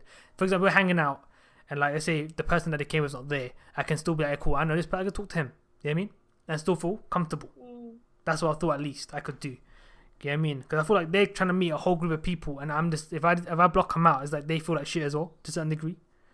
because they're trying to be Yeah. they're trying to be accepted in it to a certain degree. I'm thinking about you as well. You're trying to be accepted in the sense that these like I mean people that who I know care about this person. Obviously, they're making me meet someone that they care about, for example. And if I shut them out, they think, okay, cool. The person that they care about doesn't like me. That makes sense. We say, alright, cool. That's a bit. Oh yeah, for sure. Yeah, I mean, they don't obviously. It's like For a example, lot of people do say like they don't want to be liked or they're not bothered if they're not liked. But for me, it was very much like, no, but you have to, in order for this to work, you have to like me. yeah, exactly. So if you don't like me, it's going to be quite difficult. Exactly. So that's why with when thing brought us around, I take Rambo, man. Catch you later, brother, man. Catch you later, brother. I don't know. Rambo. Oh, I see. You can't see it. Yeah, no, it comes late. I don't know why. Oh, I just got it now. See you, booger. Nice catching up with you. Yeah, look after Charlie. Yeah, brother. Listen, yeah. I know. Okay, he left. Never mind. It's just that Tembi left. But anyway, like I was saying, sorry. What I was gonna say with when obviously with thing the other weekend, I feel like I did better. I did better, right? Than normal, right? Or do you think I was gonna say it's CJ going, but he's just. That's ain't bad. No, I think you did. I think you did spectacular. When I saw you, I was like, bro, I did not know who this person is. Okay, where did the original Maester go? Clearly, this is not him. So you clearly did phenomenal and I'm telling you from the day that I met you. Yeah, that's what I'm judging it from. I'm not gonna lie to you. I think I've improved mentally as well. I think I've improved quite a lot since the time we met. Obviously, when we met was I think it's the same year that my mum passed. No, the year before or year after that, my mum passed. So obviously, I ain't gonna lie to you. When my mum passed, I think I shut off quite a bit in general. Like I became quite closed off. Because when I think about it now, when I used to meet my cousins, I used to be bare flamboyant, bare open, bare loud. People used to think, why is this kid bare loud for? But then now I think about it, I'm not a loud kid no more. Like I'm not a loud person no more. Like I feel like. Do you think like the pain sort of? Maybe. I just became more and more like I think I became insecure in the sense of like of who I am as a person, like of what I am as a person. I don't know how to explain it, but it felt weird. I was very conscious of what I am or who I am, which led to me becoming more and more quiet, if that makes sense, with people. So it basically led me to not be as welcoming or as cool with people, new people. And I feel like as of recent years, I think after knowing you and whatnot in general, and like you've seen that I've changed quite a bit. I feel like it's partly because I think it's streaming as well in general, and just accepting the thing in the sense of like, cool, I need to improve myself and like I need to do better. I need to like work on myself, and I think I'm actually making steps to a certain degree to like improve myself, which allows me to be at least become more normal, as I say. I mean, like at least where like because I ain't gonna lie to you. Yeah. Okay, I'm going to a different topic here. Do you know when you go to like family gatherings, right, like family events and whatnot, everyone acts fake as hell. Everyone becomes hella like, oh hey, how you been, kind of thing. They do over the top shit. Yeah, I mean, I'm not that guy. I'm not gonna be like over the top, like hey blah blah, just to make people realize or see, oh cool, these guys are cool, kind of thing. Yeah, I mean, I've never been that guy. I don't think I can ever do that, but that always bugged me. But now I'm realizing why people did it. It's because they're just realizing that's the stereotypical thing you should do, and they naturally just do it because that's what their parents did or the family they've seen around do as well. When in reality, when they meet each other 1-to-1, they'll never do that. They'll be, hey, how you doing? How you been? Blah blah, like a simple hi, hello, and whatever not. But in reality, when they meet like a whole family gathering or like a wedding or something like that, they'll be like, oh, how you been? Blah blah, being like loud and like laughing and all that shit, which like made no sense to me. I mean, you see like a whole different side. But maybe obviously how people chat 1-to-1 and how they are in groups, it varies all of the time for people. Yeah. So like maybe they strive off of the loudness and the group dynamic that they are getting louder or they get more excited. It's like it's just the fact that they strive and they grow in that environment rather than it being like a 1-to-1 chat, because there's no point in being super loud when it's just the two of you. Like obviously there's no point in that. So how you are with two people and how you are in a group will always be different. Yeah, I heard that. I don't know. I feel like I don't like it because they was trying to do that with me. I don't return the energy back though. I No, never. I know because Yeah, you're the same person in a group as you are individually. yeah. But people aren't always like that. Like I'm very how I am, how I am one to one, how I am in a group are very different. I don't think so. I'm not the I same. feel Like like I do you know? I think you're very similar. Okay, some situations you do become a different, like, but overall wise, you're pretty much similar. But At I'm not least to like me. obviously I'm not like two extremes. I Yeah, guess yeah, I yeah. would put it like that. That's But it. Yeah. I guess I'm not. But I'm not like physically. I'm not like the same like you are. Oh, Like yeah, what no. you get individually and what you get as a group, you are literally there's no difference. Whereas I do change, and it's just the fact Yeah. that like I just operate differently because I like adapt to the group dynamic or I adapt to wherever I am. That I'm like cool. How we go from here. Fair Whereas you're enough. just like, no, this is me, and this is me in Oh, all so what? aspects of life. Let me turn that back a bit. So when I say the faith thing, I'm like talking about people that you don't talk to in general. Like you know, some family members you don't really chat to in the sense of like if you were, you don't really see them outside of family events. You only see them at weddings or family gatherings or like certain things. You know what I mean? And they start acting as if they know you, and they start being like, oh, friendly with you, but you don't want to chat to me outside this event. Oh, okay. So Okay, that's what I'm I gonna hear say. that. I'm not talking about like in general. Like they're more like, let's say if you were to meet like a normal stand up thing. For example, I meet you randomly, be like, hey, yo, you good? You good? That's it. You wouldn't really be like all over the top as you are, because in reality, you wouldn't see me. You wouldn't be like that. You know what I mean, it's a bit different. Hey Ruby, how you doing, man? How you doing? How you doing? Appreciate you coming back. Hope you're good. So Ruby's that's the Taylor. Taylor loves your cake, so to let you know. But yeah, so that's about the. Hey, Ruby. You don't know me, but I've been seeing you in the Discord chat recently, and you make wonderful cake, and that's all about what I have to say. Because I don't message in the Discord chat. I'm a stalker, and everyone's like, "Yo, I've been up to this, and I've been doing that," and I'm just like, "Calm." Looks like everyone's doing well, but yeah, keep up the baking. It looks lovely. Not bad. It's actually not better. I've been the cricket thing. Sorry, my bad. You've been what? So basically, doing the dodgy thing. They're playing cricket today. Oh yeah. So they're playing. I find they're doing pretty good. At least what I've seen. That's what I just checked up on the thing. They're doing pretty good. But Okay. so basically, I've been watching. You're talking about the cricket. talking about You didn't go to that, obviously. I didn't go to it. No. I doubt I'm not gonna go. I got the reason why I told you that. Because Yeah. so my uncle hasn't basically even today he hasn't gone over the ball, and it's all the way near. He basically is in Brentwood where they're playing today, and he lives in he lives west, and he drove all the way to Brentwood. He lives at near North Holt area and like those type of area, Hounslow area. He lives there, and he drove all the way to Brentwood, and he didn't get over the ball, basically. Oh, okay. I think that's pretty shitty.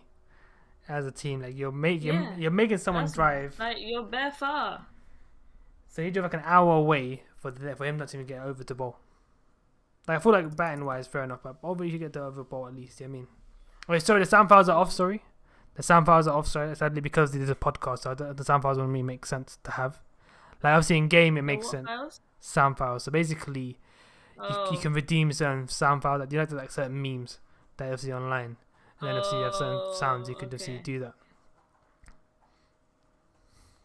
That's what it is. No, that's cool. Obviously you wouldn't know. Obviously you're not the first one to do it. Don't worry, you're not the first one to do it. Other people have done it as well. Slayer, for example. She's fairly new though. Yeah, she's got 6 hours. Yeah, she's new. Yeah, she's new, but she's been active in the sense of like when she's been. That she knows about certain things. Yeah. That's what I'm saying. Like she's fairly new, but I feel like the fact that she's new and people already know her. I think that's very telling in terms of like how she is communicating with the group. Slayer, mate. What do you mean it's the one, mate? Tell me. It would basically, do you know when you redeem certain things, it would say, redeem for this many points. It didn't come free, bro. Yeah, it means that, okay, cool, easy. Also, CJ, if you have long hair, I don't know what hairstyle CJ has. I don't know why. I don't think he does have long hair. I have a feeling. What does he have, like semi-medium? If it's even, I think he has a fade. Curly, if it's got like a, oh no. That's what I think. I think that's what he has. If he has like a curly top, I'm not mad at that. However, I think he should just do like a grade 1. Get a grade 1 and just shave all of your hair, and that's what you should have. But I don't know his head shape. I don't know. Not curly. Wait, what? You have curly hair, CJ? Oh my god. And your name is Curtis Jackson? Nah, mate. That's the. Oh yeah, braids. Cool. I had braids. Fair enough. It's wavy. So it's wavy. Oh. Fair enough. I thought he. I must say. That's fine. I'm not. I like wavy hair. I'm not mad at wavy hair. However, yeah, I think he should do it. I don't know his head shape. I'm just gonna assume that it's a nice round head. No, I got dreadlocks. You have long hair. Fair enough. Dreadlocks are long. Oh, I love dreadlocks on guys. It's quite nice. I've known about it's you. Long. I don't want him to cut it now. Now that I know that it's long. Is he wait? But the thing is that do you? Out?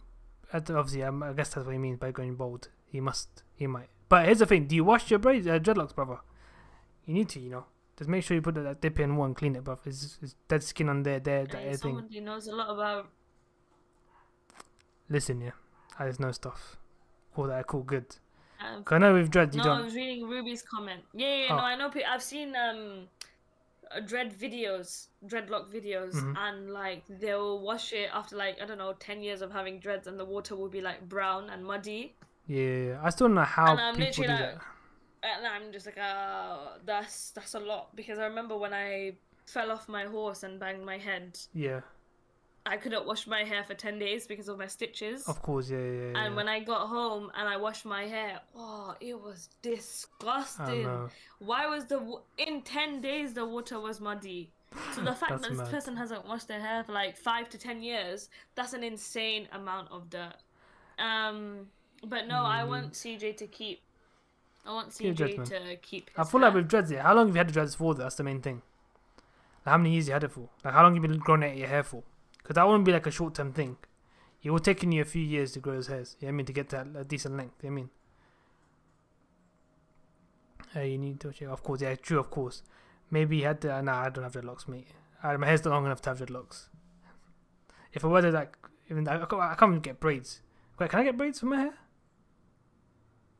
No, it's too short. It's too short, that's what I say. You could get... No, actually, you could get it. It would just be, like, awkward looking. Yeah, obviously. It wouldn't look like actual good. I would wait for it to grow. Yeah, it would grow it a little bit more, and then it would look quite nice. Yeah. When I was locked up, I started growing my hair. Lord, CJ, why are you acting like you're some thug? Listen. He means lockdown. It's okay, just... Cause... Oh! No, lol. No. No, he actually means locked up. I'm saying... No. I'm just taking the piss out of it. Like, he meant locked up. Oh, that's funny. Because when he said locked up, I thought, because he told me that he was doing, like, messed up shit. Because I said, oh, no, CJ, I hope you still like me. Because even though, that was my former life. He was like, no, I done messed up shit. So I'm thinking, like, that makes sense. I didn't know that it was messed up shit, like prison shit. But I want to know. Yeah, I know I'm joking. I'm taking the piss, CJ. I'm taking the piss. I want to know now, CJ. What messed up shit did you get up to? Also, don't cut the hair. I like long hair. Unless you, like, take out the braids and it's wavy. I don't know. I just feel like I'm not feeling the bold look since you funny because my hair was very long. It was up to October. I'm mad. And growing it for years in a dream. But the pain to keep. Bro, I ain't gonna lie to you. With people with long hair, I don't know how you wash your hair. How you do it. It must be a pain to wash your hair or look after it. Because it's not, for me, it's not that much of a pain. Like, I don't know. I don't feel like it's as much of a pain as people who have, like, their hair to their knees or something like that. Like, I find my hair pain. Like, my hair... Oh, really? Bro, your hair is nothing. As I'm saying, for me, the process of drying is the annoying part for me. Because... Just air dry it. I know, of course, but on the back of my head, right, I've got loads of hair there. Head is damp for a long time. Like, half an hour later, it's still damp. There's some people like that where they have damp hair for like hours on end. Yeah. But luckily, my hair like dries within like half an hour. I mean, all of it. Because a lot of people I know, they literally like, oh yeah, mine dries in like 8 hours if I air dry it. And I'm like, bro, that means there's something in your hair. They've got low porosity hair, that's what it's called, I think. That's what it is. Yeah, it just is basically like, there's just something missing in your hair that like it takes I'm not gonna lie to you. But... Today I wanted to wash my hair, right? So I was like, you know what? I washed my hair. Yeah.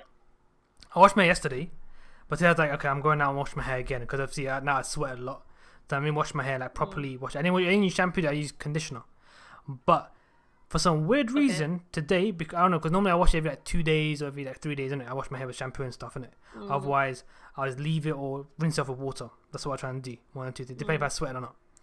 And basically, today I could not get my hair wet. Like I was in there for like 5 minutes. My hair was still like certain parts of it was still dry. If that makes sense, which made no sense. Like, how the hell are you washing your hair? Like obviously, I got a shower head. I'm underneath the shower head. I'm rinsing. I put my hand like through it to see let the water get through to certain places. But it wasn't. Yeah, I mean, it's what it was. No, why don't you just take the shower head off? Now I got a standstill one. Is that the one that you can't move around? Is that one that you see that one? I got that one. I can move it left and right, but I can't move it like other than that around.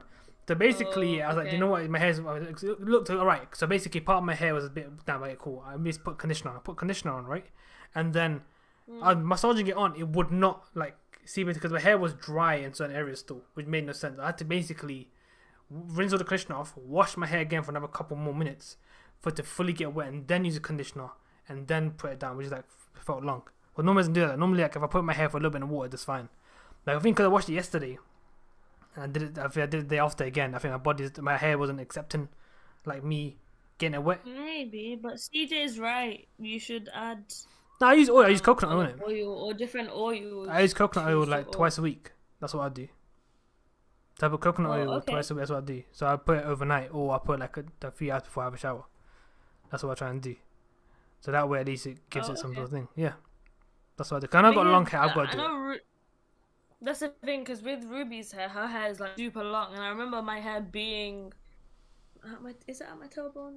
I guess it used to be at my tailbone, and I basically just got sick and tired of washing it and having it, especially because it got really hot that summer, that like it was just, I didn't know what to do with so much hair, so you just literally chop it off to my shoulders. And I think to go from like super long hair to super short, it's quite liberating. You feel like a new you. I feel like with girls, especially when they get a new haircut, they just feel like a new fresh version of themselves, as in like, who do I want to be, and like I can be anything. Like you get this whole new refreshing being of like, yes, I can accomplish anything now that I've cut my hair, especially when it's gone from one extreme to the other. The thing is that and like tying up in a ponytail also, I look like an egg, so I don't tie my hair up because I just feel like I don't suit it as much as other girls. So when you go horse riding, do you tie up or not? No, sometimes I do. So but because I'm wearing a helmet, yeah, you can't see it. But I'm saying, do you tie up though when you go? Yeah. So I either plait it or I tie it up in a little bun at the back. Fair enough. And then when it's hot and stuff, I have my hair out, but I do this like, it's like you tie it up in a ponytail, like a low ponytail, and then you pull out a few strands of your hair at the front, so there's something framing your face. I can never fully like slick back all of my hair and tie it up. Because I look like I feel like would look like Phil Mitchell. What I feel like that's just the look, and it's not for me. So it's one of those things where you have to be like super hot and super pretty to suit that hairstyle. So long hair just sometimes is just go short, call it a day. But CJ, I was gonna say if you go bald, I was gonna say send me a picture, but I don't know how I feel about that. So I'm looking just let us know. So I'm thinking that Phil Mitchell and you know. I don't know why. Mitchell? I know Phil Mitchell, of course, when he's done it, right? You're talking about him, right? Yeah. No, but I'm saying like I feel like I would look like Phil Mitchell. Sorry, when he said that, it's so slicked back. It looks like I got no hair. So I don't know why. I just imagine you talking as he talks with that. If you get a ponytail, you start talking like him, like from Hella East. Like you put bare cockney, that bare voice stuff. Like shit, that's a thought in my head. Yeah, it's so funny because But yeah, no. Honestly, there was a meme going around because loads of girls feel the same. They're like, when I do slick back hair, I just feel like, and then they put a picture of Phil Mitchell, and I was like, yeah, that's exactly how we feel. Wow. But yeah, for me, one thing I don't like, obviously, yeah, fair enough, long hair, but if you have long straight hair, I think is okay. It's easier to manage, in my opinion, than having long and curly hair. Yeah, I'm all hair, yeah. Like I told you, I have naturally curly hair. So, I'm already laughing because that's a big fat lie. You sent me a snap earlier on about what you did. Yeah, I remember to your hair. Yeah. Well, yeah, go on, explain it. Just explain Okay, it to so she everybody. basically you braid your hair or you plait? Okay, so I love wavy hair. I love like that beach wavy curly hair on everybody, on anybody. Like I just love curly hair on guys, on girls. It's just lovely. So I want curly hair, but I have naturally straight hair. But to everybody, I've just been lying and pretending that I have naturally curly hair when all I do is when I come out of the shower, I jump out the shower, wait for my hair to get damp. I then plait it. I do like a Dutch braid or a French braid. And then I go to bed. Then I wake up in the morning. I take all my braids out, and then I've got wavy curly hair ready to fool everybody that I naturally woke up with this beautiful wavy hair, and it looks quite like it looks very natural. So a lot of people just think that that's my hair, and that's what I do. And a lot of people say it's a lot better that what's it called that I have naturally straight hair because then I can pick and choose when to have curly hair because curly hair is generally quite difficult to maintain and quite difficult to quite difficult to maintain. So it's good that I have straight hair that I can make curly. But it's nice to know that Ruby does the same thing that I do. Wow. Like, oh, does it help your hair grow even more? Oh, that's even a bonus that it does that. That's dope. Wow. That's really cool. I like that. Maybe that's why my hair's growing. Maybe. A lot quicker than maybe before because I keep doing that. But Who knew Ford had so much I benefits? need to get my hair. Who knew Ford had so much benefits? It grows your hair and also makes people believe what you. Did you think that I had naturally? But you. No, you I knew you that before. didn't I have know. I know you naturally curly didn't. hair? Okay. I saw you Okay. without. I thought that it was a.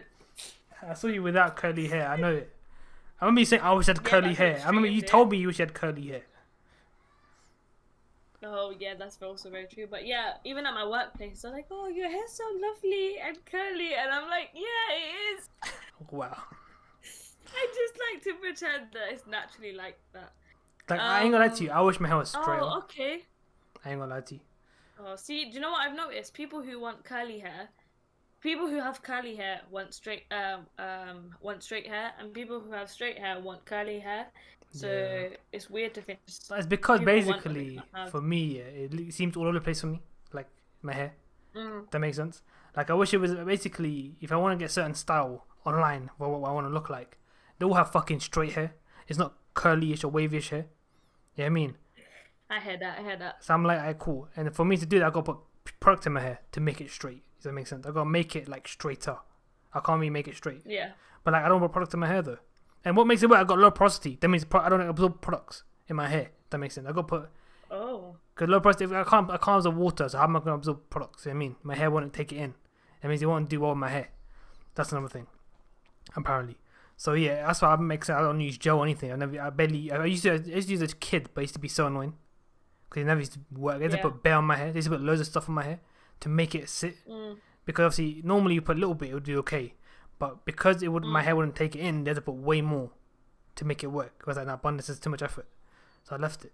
Yeah, I mean, No, I love it. I just love wavy hair that I'm willing to go the extra mile and plait it every time. And like, it's really funny what Ruby says when she's like, wow, your hair is so shiny and beautiful. How do you do it? And honestly, people ask me that question, like, your hair's so long and lovely. How do you do that? And I'm like, it's in my genes. That's what you wish it. I found out that because a lot of the time when I tell people my routine, they're like, yeah, but I did that as well and it didn't work for me. And I'm like, yeah, because in my Asian genes, we're capable of like growing hair a lot quicker. So literally people ask me and I'm like, oh, it's just my Asian genes because they literally ask you for your hair care routine. And I'm like, so I shampoo my hair and they want you to tell like, oh, what water do you use? Do you use hot water? Do you use cold water? And I'm like, I use regular water, like I use warm water, I guess. Yeah, that's what you use. And then like the normal shower, hot water, I don't know. God. And then like they think it's some sort of miracle step that they've missed out their whole life. That's what you're doing. Something that's so. And then like my hair's so short. I don't know how to grow it. And I'm like, it's not like a scientific equation that I can give you for it to grow. It's like, oh, do you use any oils, any serums, any whatever? And I'm like, no, I don't use none of that. I just use like twice as much conditioner than I do shampoo. And like at the end of my hot shower, I have like a 5-minute cold shower or like a few minutes cold shower, and then that's it. And then they're like, oh, okay, I'm gonna try all of that, and I'm like, oh, that's okay, cool, try it and see what happens. But most of the time, I didn't. It's the gene thing. That's Yeah, why. sadly, it is the truth. Like my hair is frizzy, and Like you can't do anything. You can't change it. Like the reason why your hair is the way it is because it's in your genes. Exactly. There's no amount of products or anything that's gonna change it. Exactly. So like, if I try and basically I can try and help it, but like it's because I've had to use so much extra shit, which obviously in the end would make damage my hair. Yeah, I mean, I'm gonna go eat my food. Cool, man. Catch you later, man. Appreciate you coming to the stream, man. Much love for that. But yeah, sorry. We don't want to be onomatopoeia. I think that's how the rhyme goes. I've never heard the onomatopoeia part. I've never heard that. No way, that's how it is. Because it's all a rhyming listen, thing. all I've heard is "See, I don't want to be here." That's it. See, I wouldn't want to be here. That's all I've heard. Where's the onomatopoeia come from? Because it rhymes. Oh my god. It rhymes. You're the first one I've heard that. No. Are you sure? Oh, she wishes she has. She hasn't got no. She's got no street cred, man. Zero street cred. I haven't been to jail, but I've never been to jail. I do not wish to be in jail. Exactly. Because I know for a fact, I know how I would be in jail, and then I would get beaten up for that. Because I'm just thinking about how you act in real life. I'm thinking about how you act in real life and bare like thing. No, I would act like no. I would not act like that in the jail lifestyle. I would be a quiet one. I'd stay out of everybody's way, and I'd just do my time, and then wait until my time is up, and then somebody will get pissed off with the fact that I don't talk to anybody, and that they'll think that I'm better than everyone because I don't get into fights and I do this. Mad? Why should I get beaten up for being, and then I'll get beaten up for being quiet. Why? So, wait. like, So you're saying I'll get beaten up in jail? Is what you're trying to say?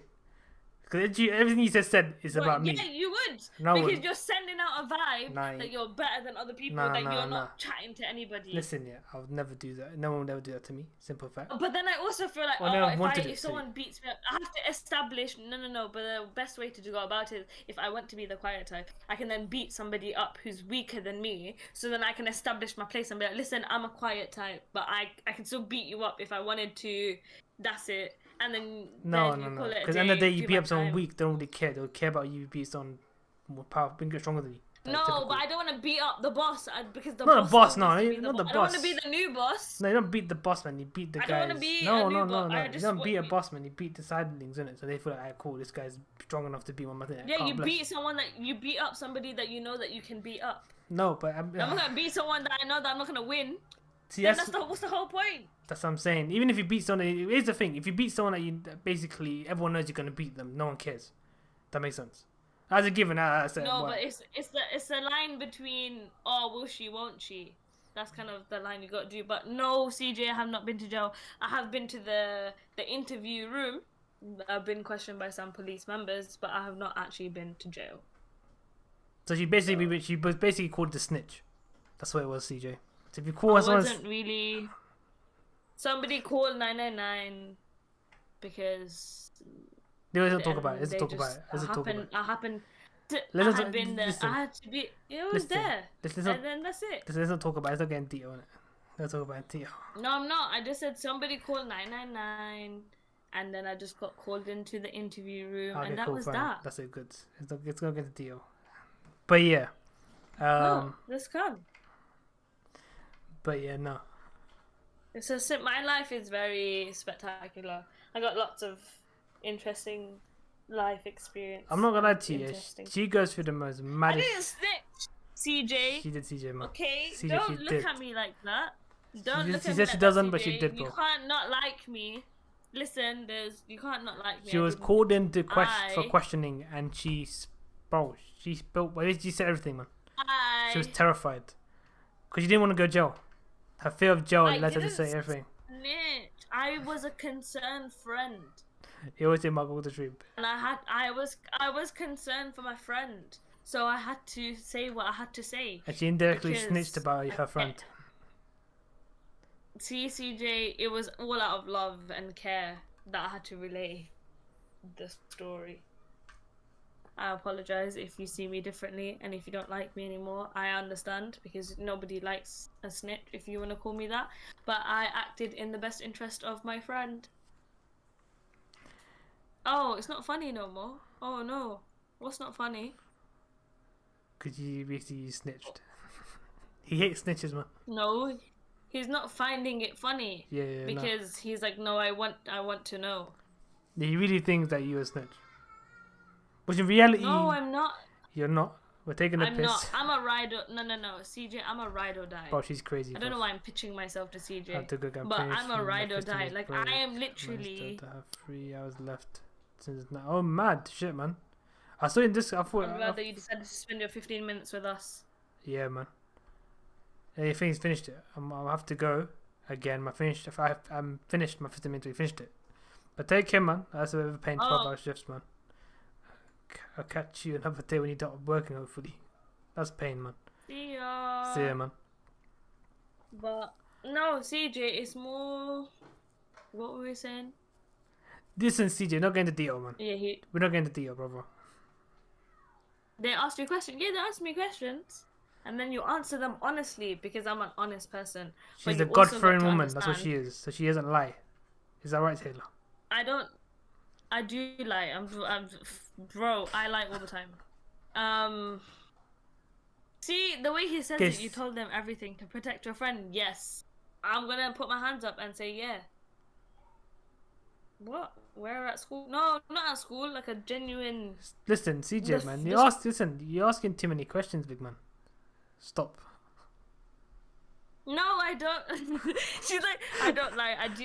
The thing is, I do lie. I'm not gonna lie that I do lie. Like, yeah, I mean, which sounds so weird, but I'm a selective liar, if that helps. I don't lie to my friends. I do lie to family members, and I do tell the occasional lie to people. But generally, like my chosen family. Oh no.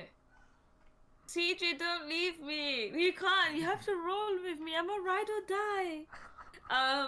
And when I say ride or die, I literally mean like ride or die. I will protect you to the very end. Basically, she catches a body, you're catching a river. That's what you're saying. Yeah. So make sure that you're CJ. I'm saying you're catching a case and catching a river. That, like, no, but if CJ murders, say me and CJ are like super close, yeah. Let's say CJ murders somebody. I'm a ride or die. I will help CJ.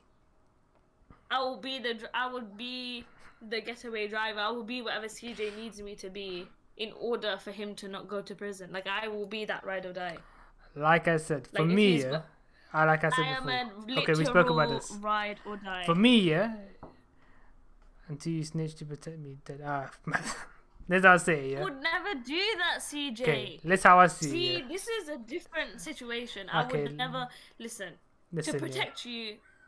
I will lie to the death to protect you. So if it means that you don't need to go to jail, I will protect you. For me, yeah, I'm a bit different. For me, it depends on the situation. Like, for example, let's say Taylor did something and it was for self-defense and whatnot, and she didn't do it for the wrong reason, she did it for the right reason and whatnot. I'll back her. Different case. I mean, I'll definitely back her. She did it for self-defense. But like, she did it for spite, which you didn't need to do, and I realized she did it for some stupid reason. I am backing that because I know it's wrong. Like, why would anyone back something? Yeah, he's one of those like logical ride or dies. Yeah, I mean, like, no, I want my friend to be the best person they can because be. End of the day, to uplift my friend. So that's end of the day, no. Here's how I see it. Here's how I see it. Because I'm doing a bigger sin then. For me, just being like, I calls my friend, let it be. If someone did that to me, how would I feel? If someone did that to someone that I cared about, how would I feel? Yeah, I mean, that's how I see it. I get that, but I feel I mean, for example, if it was a minor thing, like something simple, like, oh, you did something like very simple, like nothing that obviously can be forgotten about, moved on about, I'm like, cool, I won't say shit. Would snitch. CJ, yeah, Maester would snitch. I'll let that be. I'm gonna be like, cool, I ain't no shit, I ain't hear shit. I'm gonna move on. But if it's something like where she's done something so bad that I'm disappointed to be her friend to a certain degree, like it's that bad, then it's not about me being a snitch no more. It's about me. Am I really wanting to be her friend? Do I really want to be around someone that's done this kind of shit? And they expect me to be by her side, or be by their side in general. That's what gets me like, hey, no, it's the wrong person now. Because at the end of the day, they never were looking for a friend. They're looking for someone like, no, they're looking for an escape route. And I'm not saying. Let me this because say me and you're like besties. Look, we've had like 3 years of being friends. Yeah, and then but we're friends. But we're friends because I know. Friends. I didn't become your friend because I wanted to murder someone and needed help. No. I'm your friend because I sincerely wanted to be your friend, and now I need your help. like I said, but I know you wouldn't do something stupid in the sense that you won't go out for someone's way, out your way to do something to someone for no reason. Do you get what I'm trying to say? How do you know? Well, You I only wish know I me know. for 3 years. I wish I do that. I know that because that's what the reason why I'm friends with you. Because I believe you have a good sense of judgment. Actually, yeah, that's a questionable thing. Maybe you don't have a great, but I feel like you have a decent sense of judgment. That's so sad. Yeah, I mean, CJ, I need a new friend. I'm gonna be friends with CJ. I bet you if I murdered somebody, CJ would have my back. I'm gonna be friends with CJ. let me tell you something. Yeah, I'm if not trying to be a need dick somebody here. to back me or to like, I'm gonna tell you something. you Yeah, know, I'm gonna tell you something. It's a true thing. Yeah, I'm not gonna be a dick here. But here's what I'm saying. So I know someone who's caught a case personally, and it wasn't his fault. So I know it was someone's fault, but because he didn't snitch, like I'm snitch from a boy, blah blah, blah, and he went. Okay, he took the case. He's still in jail. I found out that guy is now tapping his child's mother, and now they're living together. yeah, I wouldn't do that to CJ. No, I'm saying no. But I'm saying no. But here's how I see it. The code of like the street code, leave it on the street. It doesn't need to be paralleled onto normal life, because if you're gonna be part of don't snitch, you gotta take the part of like, oh, if someone taps your missus or someone does something to you, you gotta accept that lifestyle. If your boy leaves you, snakes you, whatever, you gotta accept that lifestyle as well. Because it's never built on like in principles of bond morals. Of like exactly morals. It's built on a complete different reason where you're doing dodgy shit. That means you're gonna be around dodgy people. You're not gonna be around like loyal, straight people. That's never gonna be the case, brother. So this whole snitch or whatever thing, brother. If you go through shit, you know that is not the case, brother. Because them mans would have. But I guess we're trying to moralize, it. Exactly. So like, if someone is like, "Oh, I'm a ride or die," yeah, or like, say you murdered somebody or whatever, and now like you not snitching because that's your boy or blah blah blah, and then you end up going to jail because you're an alibi and la di da di da. Like that all makes sense, but we're trying to be like moralizing shit where we can be like, no, let's take some of the street things because that's really cool that someone is so like blindly loyal to this person. Let's take that and apply it to our lives, because it is lovely when you got someone who's gonna like be unconditionally loyal to you regardless of what shit you're gonna get up to. Like Ruby One saying, second. would you stick up for somebody you love so much and you knew they say, okay, let me send to CJ. Here's Here's how I see it. If I don't owe you shit, what I got to do? What's that do to me? So let's say someone does something to me. I tell my boys, yo, this guy did this to me. Am I a snitch now? If you go to your boys and like, yo, this man did this to me, you're the snitch as well then. CJ, right? Because that's basically the same principle. If no one has no boys or any people around them, they go to the police. That's their boys for them. That's their boys. That's who they go to. Yeah, I mean, that's who they go to. That's who the people that they go to the police. That's their belief. All right. If you have no one, CJ. The general snitch is policing. It's never. No one's saying. No. But that's what I'm explaining to you. No one says that. But what I'm saying to this though, is simple as is this that. The reason snitching is a bad thing is because if you're on the street, you believe you handle it yourself because you have people to handle it for you and with you. But if you don't live that life and you call them, oh, why are you being a snitch for? It's because they don't have that lifestyle of people with them or around them for them to be doing it. You know what I mean? And if you think that, oh, they should take the principle of the street, that's you being an idiot, in my opinion. In general, anyone that believes that, you're an idiot. Because how can you tell someone to live a lifestyle they don't live? How can you live a lifestyle with someone who's bare rich, has bare money, and you say, oh, you should do like that as well? We don't have the money and funds for that, man. You know what I mean? That's how I see it. No, what I'm saying, CJ, here's the thing. The word snitch can only be used upon someone who lives that lifestyle. You can't call someone else a snitch for a lifestyle they don't live that. Yeah, I mean, that's what I'm trying to explain to you. The word you're using is incorrect. The way you're using it is incorrect. Yeah, I mean. Yeah, I'm saying that. Alright, fair enough, brother. There's the thing. Listen.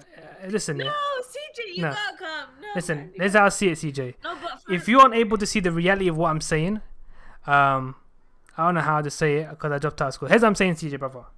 You live the street, leave the street with you. Don't try and bring that over here and be like, oh, the street, we should have the same principle as the street.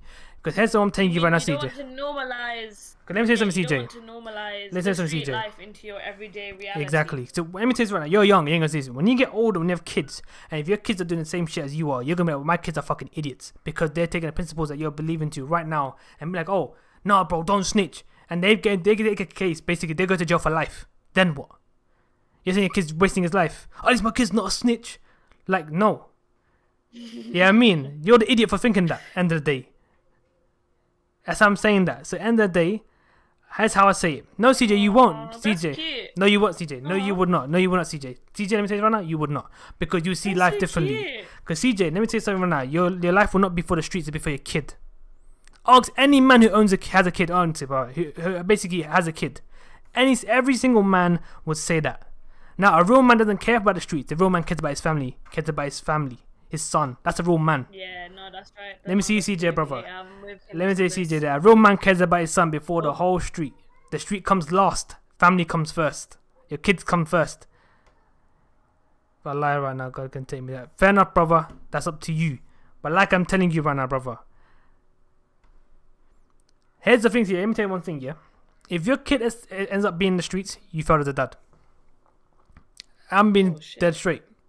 Because as I say, the people that I know who are involved in that stuff, they're trying to get out of that shit. And I know some of them have kids, and they'll tell me then, these are boss people. These ain't like people that are at the front, man. They're boss people, I know. And all the mans will tell me, like, nah, my kid is never getting involved in this shit. My kid will never know I'd be involved in this shit at all. My kid will never see his side. You know what I mean? Because they know this side isn't for... This side is meant to be like your ability to get out of the situation, not to stay in it. You know what I mean? For them, he's basically been a stepping stone for his kid. He's a stepping stone thing. I'm a gangbanger though, I ain't trying to get out. No, see, not you, brother, for your kid, my guy. So you're saying is that, no, basically what I'm trying to explain to you, this is CJ. A gangbanger is a temporary status. It's not a long-term thing. Let me tell you that one right now, yeah? It's a stepping stone for people to get out of specific situations. You're meant to use a situation for your ability to get out of it. Because all the people in the gang right now are in a shitty situation. You're not in a great situation. You're in a shitty lifestyle. You're in a shitty thing. You're basically in the gut, if that makes sense. If you're in a gang, you're in a situation. The reason you join the gang because you're in a gut. You're in a bad situation where you need to get out of a sticky situation. You're trying to improve your lifestyle. You know what I mean? You're trying to do better. And if you stay there, now you're not using the right responsibility. Oh, I died trying. Yeah, that's what I'm saying. You want to grow and you want to be better as a person. You can't exactly think that like you staying. Like, I know I'm saying all this like ride or die shit, and I'm like, oh yeah, cool. If someone like my friends, if I murdered somebody, I'd want them to be there for me. But more than anything, I'd want my friends to put me in my place, and I'd want my friends to criticize me and be like, hey, look, you're a horrible person, and you're a terrible person for doing that. Like, I expected more from you. Those are the people that you should surround yourself with. So for you to, like, say you're 18 currently, and you're in this gang or whatever you want to do, yeah, in the streets and shit, and say now you're 28, and you're still in the same gang. What have you done in 10 years? Exactly. You're doing nothing. You're still in the same position. You haven't grown. You haven't done nothing for yourself. You haven't even benefited your life. Forget about having kids, because who's going to want to have children with you if you're just stuck in this, like, also, cycle of being like, nah, I just want to be in the streets. Like, you gotta make sure that you want more for yourself other than chilling. No, CJ, you only get respect from the street. You don't get respect from people, though. There's a difference, CJ. The respect from people will only come if you do good things. You don't get respect from people that don't do good things. If you that's what I'm saying.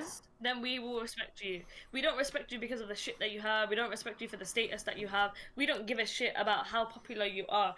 But if you disrespect people, you're definitely not getting respected. We get respect from the people in the streets. I don't care what gang you're in. No. I don't care how tough your gang is. I don't care if...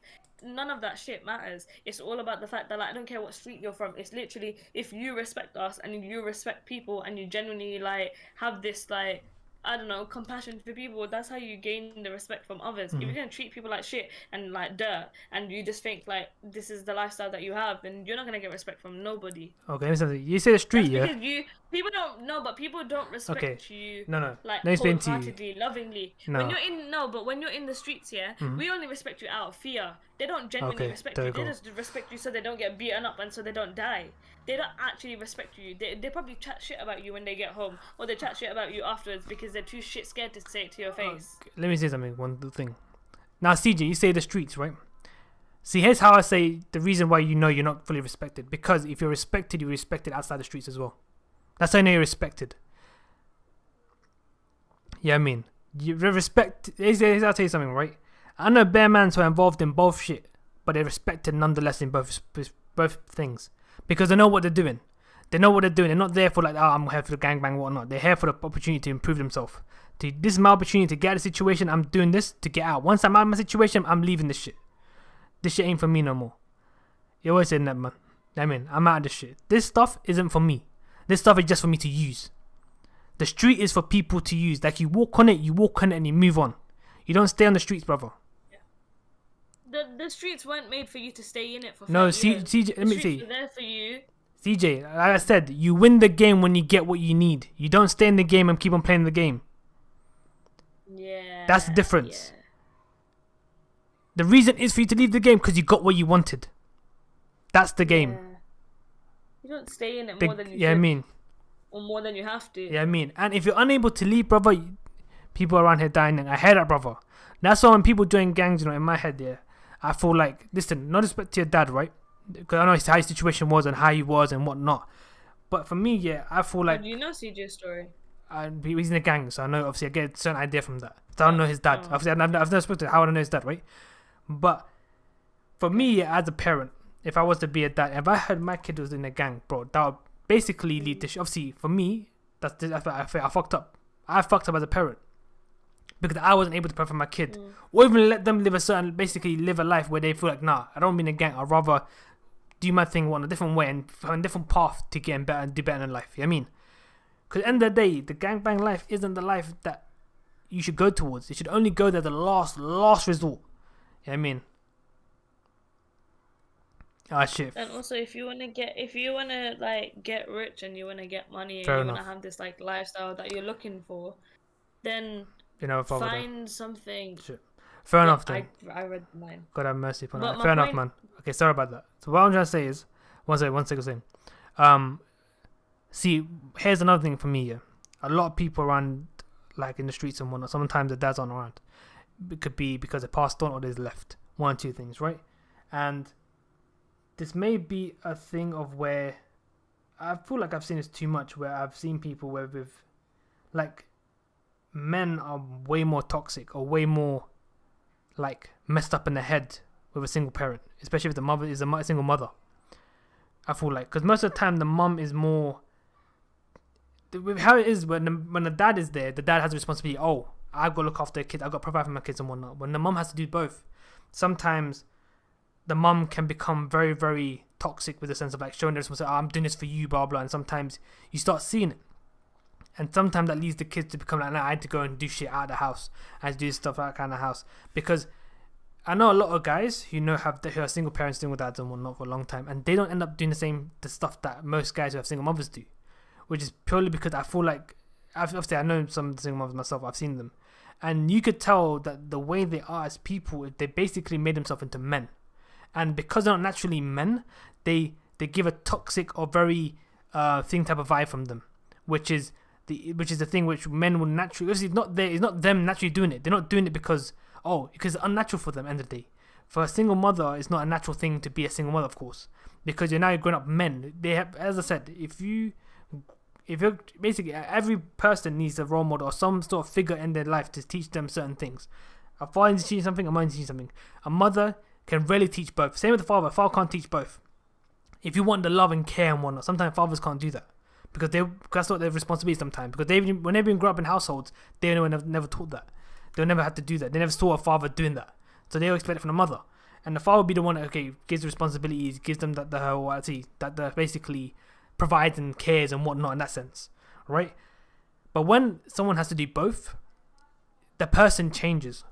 Sometimes to become an amazing person, and sometimes to become like worse than who they were before, because they start seeing the world in a different light, which is the issue. My mom was single when she had me. She was a single mother for 10 years, looking after me and forcing me. Like I'm saying, I think it's not an easy job. It's a hard job. But sometimes it's a very difficult task. It's not an easy task. But here's the thing. Don't mind me asking, when did she pass? Because I know you said she passed from cancer, like my mother. But obviously, like I said, like it's not an easy task. It's a very hard task to be a single parent, especially if you have multiple kids. That's what I'm telling you. That's why I say, when I was 2, oh shit, fuck. That's kind of mad. Okay, that's mad. Fair enough then. They didn't have much guidance then. But so basically, CJ, you're the result then. So basically, CJ, you need to make sure that you move on, in the sense of like you need to be the one that leads the family further. So you need to make sure you survive. You make sure you need to do better. You make sure that you can make whoever your parents are, they're basically proud of who you are. End of the day, I mean. And here's how I see it. Don't end up being a gang so that you're there for the end. You know what I mean? Like, you need to use it as a stepping stool. Like, basically, use the gang. You want to use the gang, you're out. Okay, here's how I see it. End of the day, I'm trying to be a dickhead. The gang will use you. If you're not used for the gang, that's it. We don't need you no more. Yeah, I mean, which is the truth, sadly. Yeah, I mean, so you need to try and do better in life. In the sense, like, you need to try and do better so you can make your parents proud, and so that when you have kids, you know that you can provide for them in a better way. Think that your mom wouldn't want you doing a gang. You fight for your mom like she did. Exactly. You gotta live strong, live proud, and be sure that when you look back, because here's what I see a lot of things when people do this bad thing. When people boast about doing sin, boast about doing bad things, like, that's wrong. You knowing you did bad, and for the reason you did it, fair enough. But if you're boasting about, yo, yeah, I do this, blah blah, that kind of stuff, you're boasting about it, nah, that's wrong. Now you reach a level of mental instability in my head. You're mentally unstable in the sense of, like, oh, you're proud of what you do, which is not good. That means you have the sense of, like, doing right is no longer in your head no more. You know what I mean? Which means in the end, you are no longer stable. Because here's how I see it. Every man needs that ability. Because everyone has good and bad. But we mentally have to judge ourselves in the sense like, cool, okay, what's right and wrong? I can see what's right and wrong. I must do right and wrong. I must do right and not wrong. However, if you boast about you doing wrong, that means, therefore, you are now seeing wrong as right. If that makes sense. And you know it's wrong? But sometimes people are impressed with the fact that they're doing wrong. Like, it's exactly, that's what I'm saying. That you're doing the wrong what I'm saying thing is, that's what I'm saying. Right thing. Exactly, that's what I'm saying. That's what I'm saying. That they're seeing it as the right thing to do. As in a sense. So they're boasting about it. Because why would you boast? No, but they no. still they still know that it's the wrong thing to do. They just think it's the cooler option of the two. But they still know that it's wrong, and there's but what I'm saying is that like, but which one gets me more like? But exactly. But what I'm trying to say to you, but no, you're saying you're making right and wrong very straightforward. Do you know what I'm trying to say? Like, I'm saying, if you boast about it and you're saying it's cool, that means, here's the thing: you'd boast about something if you know you've done good on it. You're doing good on it. You're doing really well on it, right? That's what you think. You'd only boast about it then. You only say about it then. You think it's cool because you think it's the right thing to say it's cool for. Yeah, I mean. No, I slightly disagree, but. No, and here's how I see it. Right and wrong are straightforward at the end of the day. So you can't say, oh, if he's boasting about it because he knows it's wrong. No, he's boasting about it because he thinks it's right. Because here's the thing. Here's the thing. Let me say something. If you do it, wait. Always boast about things. Let me say something. Let me say something to you. When you were a kid, even now in general, if you do something wrong and your mom asks you, yo, do you do this? Would you tell them straight away, no, it wasn't me, kind of thing, right? Or you fear it?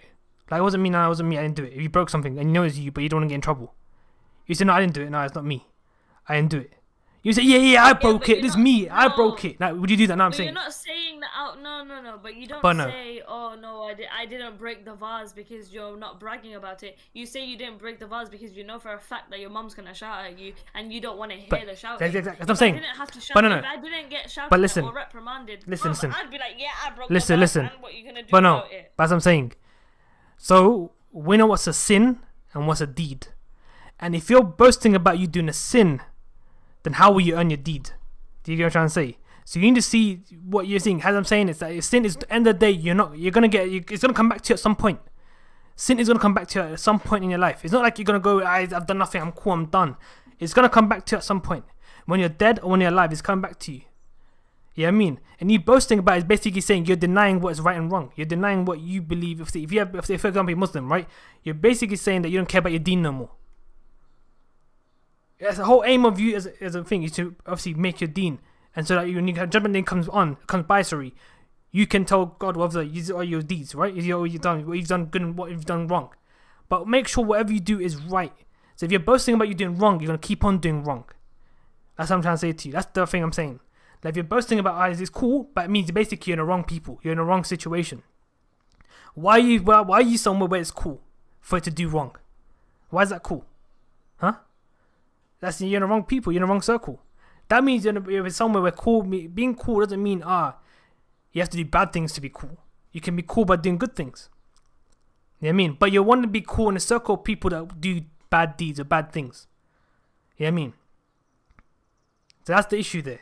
So that's what I'm trying to say to you, that end of the day, whatever you do, do not boast about what you do. That's what I hate the most about it. If you're doing something because you have a situation, then know it's for your situation, not because you want to do it. If you want to do it, then that means you're no longer doing it for the right reason.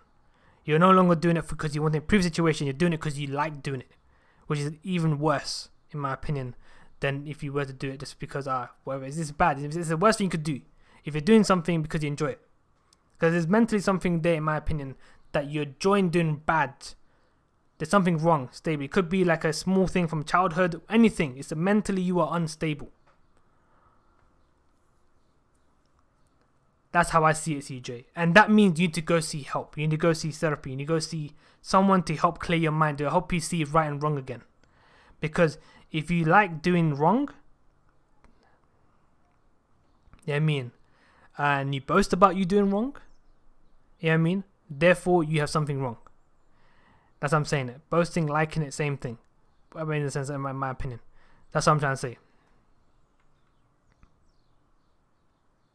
Ain't nobody cool with it. That's what I'm saying. End of the day, I'm just saying, like, if you do bad and you think that's cool, nah, brother. The reason people think it's cool, if you're cool with killing, you a real thug and you don't care about life. Okay, let me explain them to CJ. Okay, cool.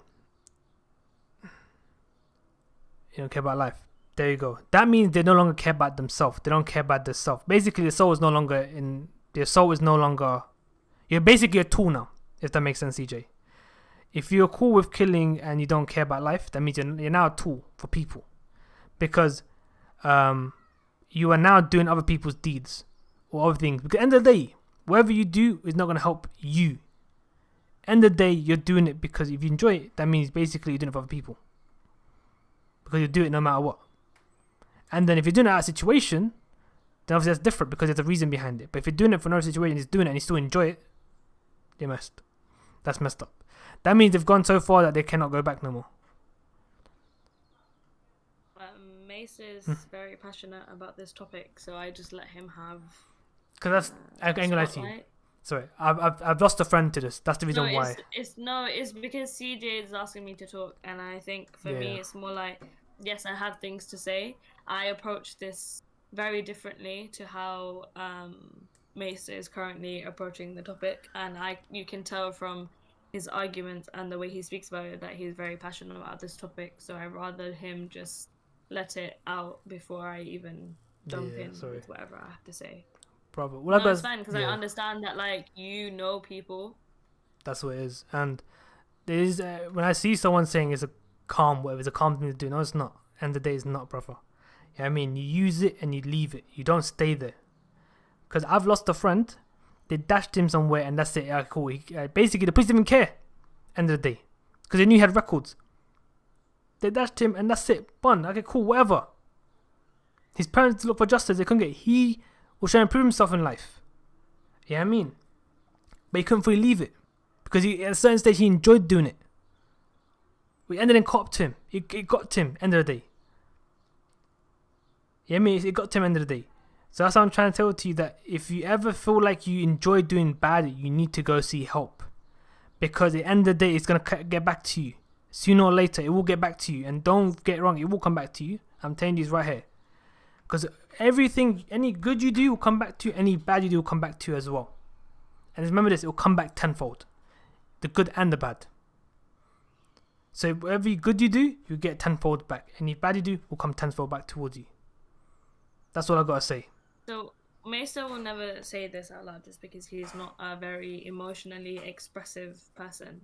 But we say this out of care and because you are someone that has communicated with us through Discord or through the streaming, that we say this out of love and care, that we want more for you.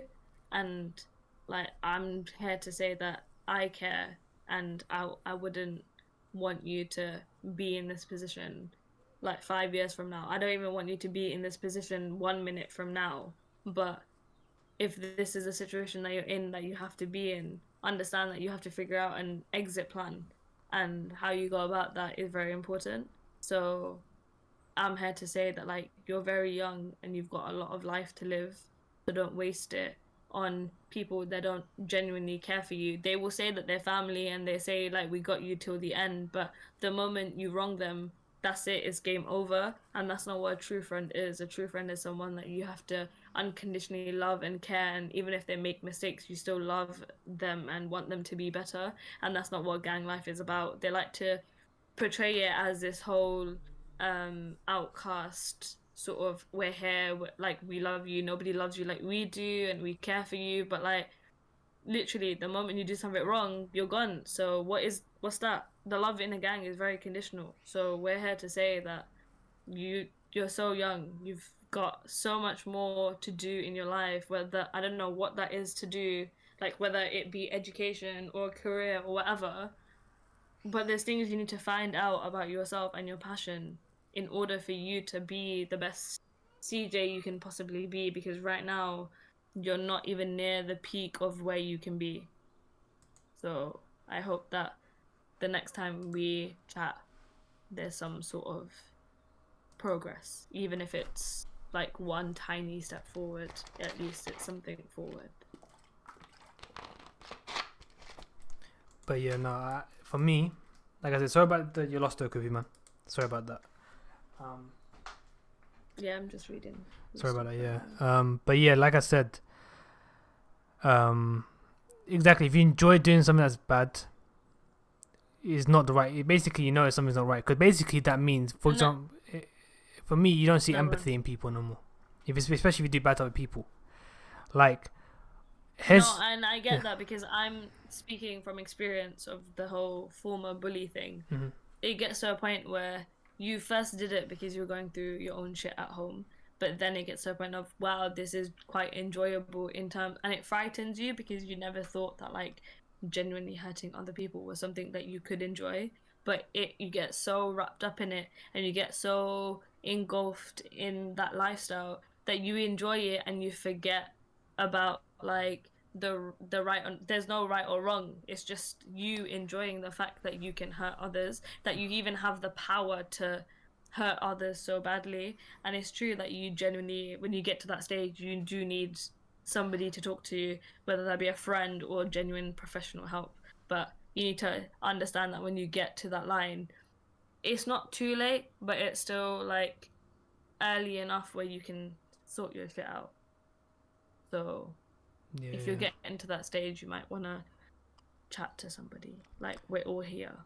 Yeah, sorry, man. Like I said, mental health is a very important thing, which people, I think now, hopefully, are starting realizing that is actually a very big thing that we need to actually look into and care about with people in young age, especially very young age. From like, I feel like mental health is an issue between, let's say, from a very young age, let's say like of 6, 7 sometimes as well, or to like young teenagers, which people, some kids won't understand what they're going through.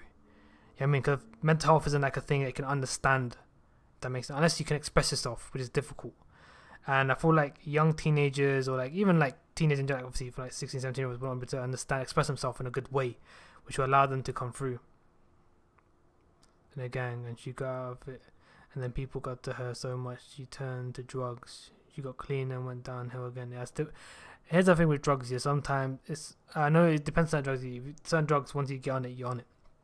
Sadly, and they'll become clean, and sometimes one thing can trigger them and get them back onto it, and it's difficult.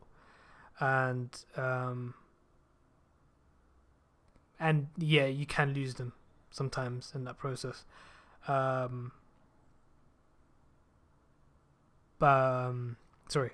CJ, there's other ways to get halal, because I'm going to talk to you as a Muslim now, but there's ways to get money that's halal, because currently you're working towards haram money, and with haram money there's no benefit to it. I don't know how, like, you've told me that you've read the Quran and you know stuff about Islam, so I'm just gonna assume that you know some stuff, like the stuff that I know. But you earning haram money, you know already from the get-go there's no benefit to it. There's only shit that comes with that money. There's always a consequence with it, whereas that's why you can't get to this millionaire lifestyle that you want to get to, because there's no investing, or there's no goodness that comes from investing with haram money. That's where you have to get normal job or do something that you're passionate about. You might not be making as much as you do in your street life money, but it's still halal enough where you can do shit with it, and then you will get more money because it's halal money that you're earning. The reason you can get stuck in a position is because haram money literally gets you nowhere, and you already know that. And One sec, sorry. I know you're going to the little barrel, but he's going to say he can't get a job. So before you get into that, no, that's what I read. That's the that, thing. but So I'm before you thinking get, that that's maybe the there's saying. other ways. So I'm saying, No, but CJ, maybe learn a there's skill. other CJ, halal money doesn't mean like get a job, but halal Exactly, money we just can- means like you're not hurting people, you're not yeah, doing exactly. shitty things But to for get. him, You're money. not undermining people, you're not throwing people under the bus. You want to sell lemonade? No, CJ, learn a skill. A skill can go a long way. Like learn a tradesmanship. Yeah. Basically, you gotta find people, talk to people. There's the things you've been through shit, right? There's other people that've been through shit as well, and sometimes they're willing to help. Yeah, I mean, you could learn. Be a therapist, be a counselor. No, okay, he has to get a degree for that. You can't do that. He left high school. You can't do. He can't get a degree, sadly. But here's the thing, CJ. Let me tell you one thing. Yeah, quick money is never good because it comes quick. It will disappear quick as hell as well. Go quick, yeah. Yeah, you know what I mean, so never go for quick money. Always go the slow process sometimes because therefore whatever step you're taking, you've taken the right step. You're being cautious every step you do. Yeah, I mean, I know you got to feed your family. It's a difficult situation, but like I said, you got to learn. You got to learn something that if I do this process, I will actually be able to do some good and actually get stable income, a stable lifestyle. You know what I mean? I'm trying to say, I know it's hard. It's not. As a thing, it's never gonna be easy, brother. It's never gonna be easy. That's why a lot of people go join gangs because it's so easy for you to get. Because sometimes they be like, "Hey, cool, you come through," but they give you money in your hand as you join. They start giving you the good stuff. They start making you feel, "Oh, this life is amazing." That's how it is. They rule you in with money, but money shouldn't buy you. Yeah, I mean, like in the literal sense, but it shouldn't sway your decision to be a good person. Like, if I'm gonna ask you honestly, what do you want to do in your life? Also, what is it that you want to be? Exactly. Have you ever thought about that? Have you ever thought about your life and what you want to make out of it? How you want to die? Like, I don't know. What do you want to leave behind? Like, have you thought about these things? What is your life like outside of the gang? Like, these are the things you need to ask yourself in order to figure out what it is that you can do or can't do. Exactly. And like, for me, as I see, when you go like, oh, gangs, family, blah blah, that's the whole, bro. I'm gonna tell you something very close that I've known. They do that to get you in, but in reality, that's not it. Because what they do when you pass, when you die, for example, they'll wear your shirt, they'll put your thing, blah blah. They'll make a chain out of your thing, and do a little rally, get justice for thing. But after that, that's it. You're a forgotten memory. The people that your family, they only care about you. Those guys will be like, cool. People that you care about, care about you. They will replace you as quickly as they got you. That's the thing, because here's the thing with the gang, you're basically an employee, where you're coming there for them to do their shit. Once you're not there, you ain't valuable to them no more. That's how it is. You're basically an employee, in simple terms. But it's how I'm saying it. But we've been working as a gang, you don't get no benefit at the end of the day. End of the day, it's not going to be good.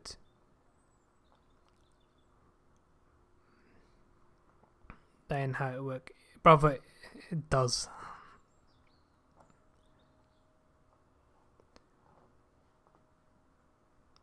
Loves you more than... Brother CJ, that's because you're involved in it. They just say, yo, I want to leave. What do you say then? Because if they love you, or they care about you, if you want to leave, they'll be like, cool, we care about you, we know, brother, you can move on. But if you don't, the minute you try and leave and they're like, nah, but you can't leave, that means therefore, they don't care about you because you're involved. Alright, CJ. No, there's not to you, but no to CJ, as in like, yeah, your crew loves you, but your crew loves you conditionally, which is a very different kind of love to true mates and true parenthood or true parents or whatever. Like, your parents or your family or your friends that you call your own, they love you unconditionally, which means... Sorry, 1 second, sorry. Exactly. The gang revolves around the guy who handles the boss man, the guy who handles it, the main guy. If you don't... let me say one thing, CJ. a few of your boys, your crew members, the point that you hang out with all the time, they'll be like, bless. But you know the gang isn't just like your 5-6 man. There's a whole group thing, man. And you don't. Here's the one thing. The gang. Here's the thing. The leader, we call it whatever you call the boss, whatever. If my man says, "Yo, this guy, get him," they're gonna get you, no matter what. Your boys will try and protect you, but the rest won't. It's just some small ass gang. I don't know. But if you're not like a decent sized guy, that's what happens, man. In Arab countries, it's hard to get money as a kid. The only job you can get is cleaning restaurants and cafes. I know that because I guess, that's why I don't gotta do the stupid. That's why I don't gotta do the stupid shit. That's what I'm saying. What I'm trying to say, CJ, yeah. If you're involved and you know it's gonna lead to your death, and here's the thing I say to you: if you're not deep in it, leave it. You're gonna die for this gang, CJ. Because here's the thing, CJ. You'll be remembered I called this guy was in a gang. But after like 20, 30 years, brother, they won't care. You'll be a lost memory. The people that care about you won't be around anymore either. Do it is respect. All I gotta do is respect everyone. I hear that, brother. But here's the thing. You're respecting everyone. But what if they don't respect you? Are you still gonna respect them? Exactly. It doesn't mean they don't respect you, brother. So you got blindly respect people, even though they don't deserve your respect. We don't have no family. We don't have no friends. We don't go no friends. Exactly, that's what I'm saying. But what I'm saying is, CJ, though, you say you're trying to feed your family and whatnot, you need to find some. I don't know. They're gonna show respect. But what I'm saying is to you, brother, is that respect is only shown when respect is earned. You can't get respect without earning respect. You joining something doesn't mean you earned respect, brother. You need to do the deeds to earn it. If that makes sense. And you give basically it until they lose it. And if you've earned your respect by doing certain things, which is not respectable in general, like fair enough, brother. I hear that you're a crip. Fair enough. I think you're telling me about anyway. You tell me about that. I think something about it. I'm not sure. Jumped at age of 9. That's oh no, he mentioned this a while ago on a different podcast. I think so. I remember him saying it at some point. I'm quite sure. By a group of 4. Oh, I didn't actually take it seriously, you know. Maybe I should have. But were you involved in CJ though? Were you involved at 9? I know some kids are very young and involved, man. Were you in foster care, CJ?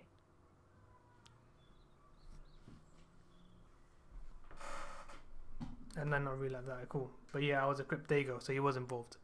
So you were involved in the sense of like you wearing the colours and whatnot, right? Or you weren't wearing colours. CJ, so basically you said. I said, are you? Foster were you is in American. foster care? It's a foster American thing. Basically. I don't know. You said your mum passed away when you were 2. Who you living with when you were at 9? Like, who were you with? And obviously, because you said your mum passed away. I did wear a rag. There you go. Here's the thing about gangs, man. Colours are like a big thing, brother. You showed the wrong colour with my auntie. There you go. You showed colour the wrong part of the site. They don't care your age, man. They think it's under disrespect. Yeah, I mean, that's disrespectful to them. They don't care your little kid. They don't care. No, it's slightest. Yeah, I mean, like your little kid, you're disrespecting me. Because the respect they're going through is through fear. Like, you want to respect me, that's it. If you're going to respect me, you want fear. They don't care. And exactly as I'm saying. They're telling you is not to fuck up your life. People go through hard shit, but you gotta think positive. Exactly. They ain't creepy. CJ, is this really what you want? But what I'm saying, CJ, is if you're not too deep in it, try and find something else, brother. You may not get the money you want now, but once you end up basically 10 years down the line, you won't be upset for what you've done. Because here's the thing, if you have a child, you have a son, a daughter, whatnot, you know that you have good income, a safe job that has no drawbacks of fear of people. Oh, cool, I'm gonna die at some point. Someone's gonna come after me. Someone come after my kid. That kind of shit. You're not gonna have that fear in your mind. You know what I mean? You don't want to live life on the edge like exactly. That. There's a different kind of living life on the edge, but not in the sense that like every minute of every day you wake up to think someone could just rob your house or could like machete you to death or your children to death. Like that's not a life that is quite enjoyable to have. Let me tell Like, you want peace of mind, you want to be content. And I know that they loved you when you were 9, because clearly when you don't have parents to actively, obviously you didn't have parents at all, but the fact that they were absent, it sucks. And knowing that like you didn't have that love and care that parents should give you, the fact that you like you sort it out, I don't know the past tense of seek. Anyway, you when they come to you, you're willing to accept the love that you got because you didn't know any kind of love, and that's the only love that you saw. And it sucks that was the first love that you got to experience. So what I'm saying is, like, there's better love out there, and there's people who will like love you a whole lot more unconditionally, and you just need to let this go and find those people who will genuinely love you for you, and not this thing that you are, or this toy, or this piece of object that you are to them, because it's not real love, CJ. Yeah, exactly. And obviously, from what you said, or if you're lying about this, like, fair enough. Like, we can't tell if you're lying or not. We believe you're saying the truth, because I feel like, why would you say something like that to random people sometimes? Obviously, sometimes it's like, why not? But to me, it's like, maybe this may go to someone else, like someone going through a difficult situation in our podcast or sometime in the future. I don't know, whoever listens to this at some point, if they somehow stumble upon this, and it may lead them to not taking down that path of like the wrong step in life. I say, if you go in a gang, it's a wrong step in general. Because let me tell you something, yeah, every rapper you know who believes in religion, believes in God, at the end of the day will say what they're doing is wrong. They're not doing wrong, you know what I mean? And they know that at the end of the day what they're doing is just a stepping stone. So once they've done their thing, they're leaving this lifestyle. Once they know that they've got enough money where they can sustain a good lifestyle from this, that's it, they're out. That's why I'm like, for me, it's like they're taking that massive risk. It's not small, it's a massive, massive risk. Because look how many guys are dying from gang violence, man. It's not a small thing, it's a massive thing. Your life is on the line when you join, and it's like when you have a normal day-to-day job, or when you go out in your world. My life isn't on the line ever. Like, that's not. Do you get what I mean? Like, no, you don't ever go to a job like the job that I'm currently working at. I'm not putting my life on the line. Like, that's so absurd to think that like you're willingly going to a job as an employee and being like, yeah, my life is what I'm paying for to be here. That's so insane. 1 second. CJ, when you're saying you're ready to meet God, you're not going to meet God. Because at the end of the day, your deed will not lead you to be to go to heaven. You're ending up on the other side. Because if you have the ability, you're 18, you're not a minor no more. You're not like a little child, we've done your sins, I forget, we'll let it be. Yeah, I mean, you're now an adult, you're a grown-ass man, you still do bad? You're not trying to prove yourself as a man? God ain't going to see that as a thing. You're not meeting God, brother. It's simple as. I'm not trying to be a dickhead, I'm being dead ass serious. Because if you've done bad and you have not done good to try and repent for it, therefore, how do you think God is going to accept you? Oh, sorry, God. Listen. I'm going to say this one thing right now. It's never been that simple. Yeah, I mean, oh, you've repented. Okay, cool. Sure. You think you repented, but what God says repent. Let me tell you one thing. Well, if you do one bad thing, you got to repent it by doing 10 good things. That's the scale, you know that, right? You don't do one bad, I can't do one good thing, that's enough. No, yeah, I mean, you can forgive. No, you don't. Okay, well, I don't. What you said is, I guess, true, but like, it's not really. Like, you can just, like, if you are genuinely sorry for the behavior, that's what I'm saying. But that's what I'm saying. God will know and then forgive you. But I'm saying is that you can't say, oh, I'm sorry for murdering this person. But what I'm saying, murder somebody else tomorrow. Exactly. It doesn't work like that. He says that he likes what he does. So that means he doesn't repent. He doesn't care about it. He says he likes what he does. End of the day. Okay. Yeah, because doing gang stuff will most likely fuck you up. So what I say is good for a change. Just pray to God every day and think positively. Always show a good side. Never show them your weak side. Yes, but I'm saying that you show God your weak side, because God, by showing your weak side to God, by opening yourself up towards God, it will allow you to be like, accepting your weakness, accepting your weak side. Because sometimes people don't accept their weak side, the side that they don't show people. And by showing that, you basically allow yourself to work yourself on yourself, and improve yourself, and like be better, and hopefully get rid of that weakness, whatever that weakness is. And it may not be a thing mentally, maybe a physical thing, something like, I need to change my situation and change how I live my life. You can do that. I mean, it allows you to think. Though, be up till you're dead, showing positive vibes. Gets you somewhere. Fair. I heard that. Everything I cry, whether it's for God or for the mother. I heard that, brother. But what I'm saying is this, brother. Is saying, if you have not tried to improve yourself in life, and then you say you're ready to die, you're not, because you haven't improved yourself yet. You haven't done the right thing, in the sense of like, oh, you haven't repented, you haven't done the right thing. Obviously, asking for forgiveness, end of the day, only benefits you, but the wrong you have done to the other person is only basically do they earn, basically only they, if they give you forgiveness, only then you can say you've earned forgiveness, if that makes sense. Yeah, I mean, so if someone does something bad and say, oh, I'm asking for forgiveness, I want forgiveness, but if you've done something that bad that the person can't even give you forgiveness end of the day, not of course spite, but if you've done something so bad you can't even get forgiveness for it, then it doesn't matter how much you wish for the forgiveness, you can't get. Yeah, I mean, and I say something, to forgive someone is a very selfish thing, because it makes you feel better, it allows you to move on as a person. But let me tell you something, when you say, oh, forgive the person, you should forgive them, you say, I can't forgive blah, blah, blah. But in reality is, oh, I forgive you kind of thing, right? It helps both people. Most of the time it's the person who's gone through that shit. It's like, cool, they want to move on from it.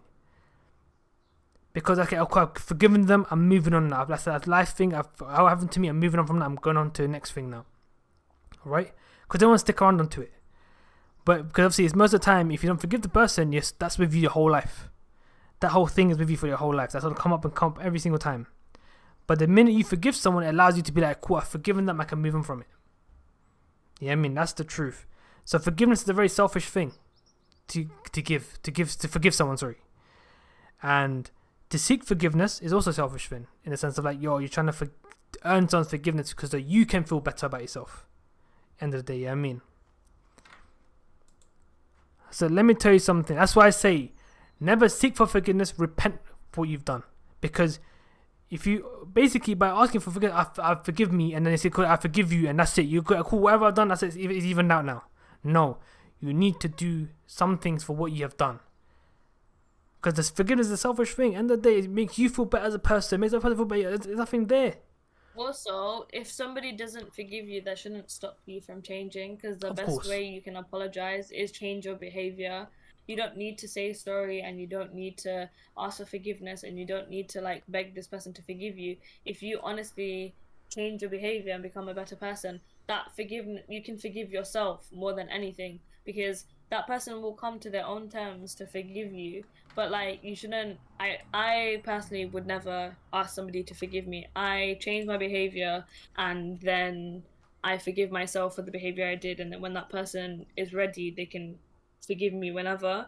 But it's more the fact that like, there is no need to ask this person. Just change who you are and become better, because you can learn from that mistake and move on, and that's simply what you need to do. Exactly.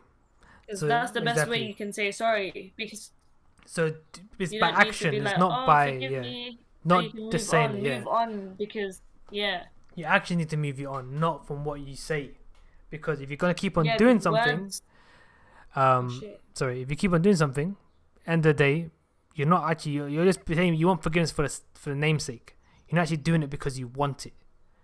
Yeah, I mean, you just want to get rid of it off your conscience, that you can continue doing bad shit knowing that it doesn't hurt anyone. Exactly, that's the thing. So here's how I always say: if you've done bad or think you've done bad, I think you need to do something good. Do good. Do small deeds, man. Like very simple things. If you see someone that's old and something needs some sort of help, basically you want to get something off the floor or something on the shelf, help them. I think that the small, because that will give them so much happiness. You helping that person. Sometimes I see someone like looking for something, they can't think, it's over here, or I'll give this to them, whatever. You see the happiness in their eyes because they're looking for something and you give it to them. The gratefulness you see from their eyes is different levels sometimes. Yeah, I mean, so for me, even good deeds are a selfish thing because it makes you feel good. It's actually stuff that makes you feel good. It's a human thing to do. So why do you not people do it? Yeah, that's why I really genuinely don't know, but I don't like it. Like, I don't when I do things, I don't do things because No, it of makes me course. feel good. I do it because it's the right thing to do. That's my Of course, but mindset. what I'm trying to Because say, I hate watching. No, but I hate watching interviews on TV and on YouTube, and they're like, "Oh, you help lots of people. Why do you do it?" And they're like, "Because I like it. It makes me feel good." But then I'm like, "That's such a shitty no, reason no. to help people. But what I'm You should saying is help that, homeless people because they need the food, or you should of course, help no, no, people because like it's the right thing to do." But when people yeah, actively have like, "Oh, it makes me feel good," I'm like, then you shouldn't be doing it no, because no. you're doing it, and I feel like your intention, you might think is Let the me right explain something to intention, you. but I think like it's stupid No, no. For me, because here's how I see it. Right. There's a reason why it makes us feel good. There's a reason why by helping people makes us feel good in general. In general, like it's because it's in our mechanism, it's in our body. Because here's the thing: when you pray, it makes you feel good. You know what I mean? Praying isn't like, oh, it makes you feel, oh, I feel shitty after praying. No, most of the time you feel good after praying, but you keep on doing it. And sometimes praying is a selfish thing. I do pray because I feel good doing prayer and it feels nice. I like doing prayer. You know what I mean? Because it doesn't mean because you like it, it's a bad thing. End of the day, it's the reason why you like it. I Though. get that, but You know I what I just mean? feel like sometimes So, intentions need to be more but pure here's what I'm saying than though. just, But let me say, oh, I no, like doing it. here's the thing. But if you're looking for intentions, you're trying to find a deeper meaning to it. But sometimes you'll need a deeper No, but meaning I for it. don't want you to. I don't want you to help me just But no, because you like helping me. I want you to help me because it's the right thing to do, or but because you no, actually no. care that I need help. But here's the thing. We're now putting morals into it by basically saying, oh, um, we should do good things because we have to do good things. Morals, of course, are a very good thing. You're right. But how I'm saying is basically how I say it now. So for example, if I see someone struggling, basically, in whatever you call it, I see, he's trying to find the direction right. If I see they're lost, I can go up to them, yo, let me help you. What you need, blah blah. And be cool. Help. I thank you. You see a smile. You see them that confusion go away. You've done a good deed, yes. But the feeling of you doing it is a reward from you doing it. That makes sense. That's the reward. Yeah, but then it mean, but then That's it, the no, no, reward. no. So, But then it means no. But then it means if he didn't smile at you and he wasn't grateful, that you would be upset that you helped this no, person because of he course, didn't give no, you no, the no. reaction that you intended. No, even then, you will still be a But then he no, seems ungrateful. no. Here's the thing. Yes and no. First of all, you still feel good about yourself because you helped someone in the sense of like, oh, cool, you helped them. But if they still seem ungrateful, then you know something that basically your deed is still you did a good deed, but the gratitude isn't there in the end, which means the happiness you may not feel. Like, oh yeah, but then I won't help. But then you wouldn't help this person again.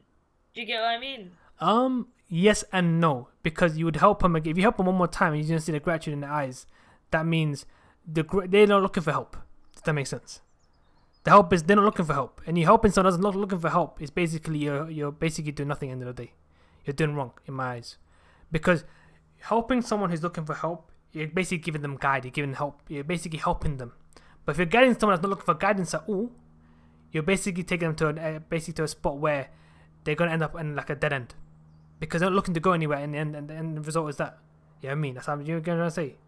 So it's like helping them, yes. If it ends up basically they appreciate you doing it, yes. It's obviously for us we feel like cool, that's good. That we feel nice about it, of course. Thank you. But even if just help them, yeah, thank you, whatever. They don't actually give you like, oh yeah, thank you so much. Oh, I'm so grateful of you. Even if they say thank you, oh yeah, thank you, appreciate that, and they continue with the day. Even that is like enough in the sense that like, cool. It's thank you like a thing. You can just look at you and say, oh, okay, cool, and go on.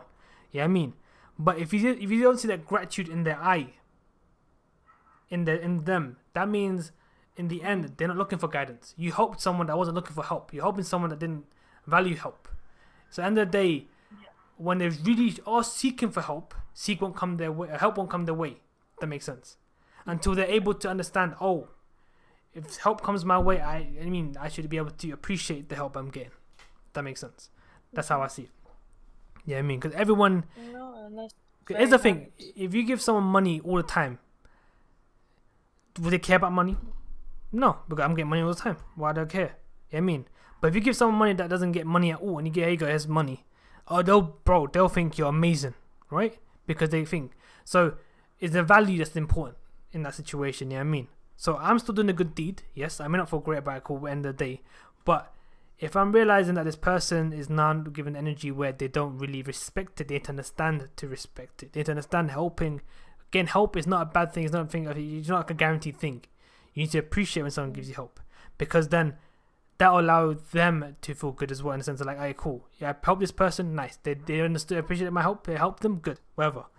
But at the end of the day, they'll be more willing, I feel like they can also help people then. Because if you're not willing to accept help, how to say now? If you don't say thank you, but this is why we can't help CJ. We can give CJ all the advice in the world, but it's the fact that like if he doesn't want help, we can't take someone to go get help if they don't want help. Exactly. It's how I'm saying it. I've said my part. So subconsciously for me, I've done my bit.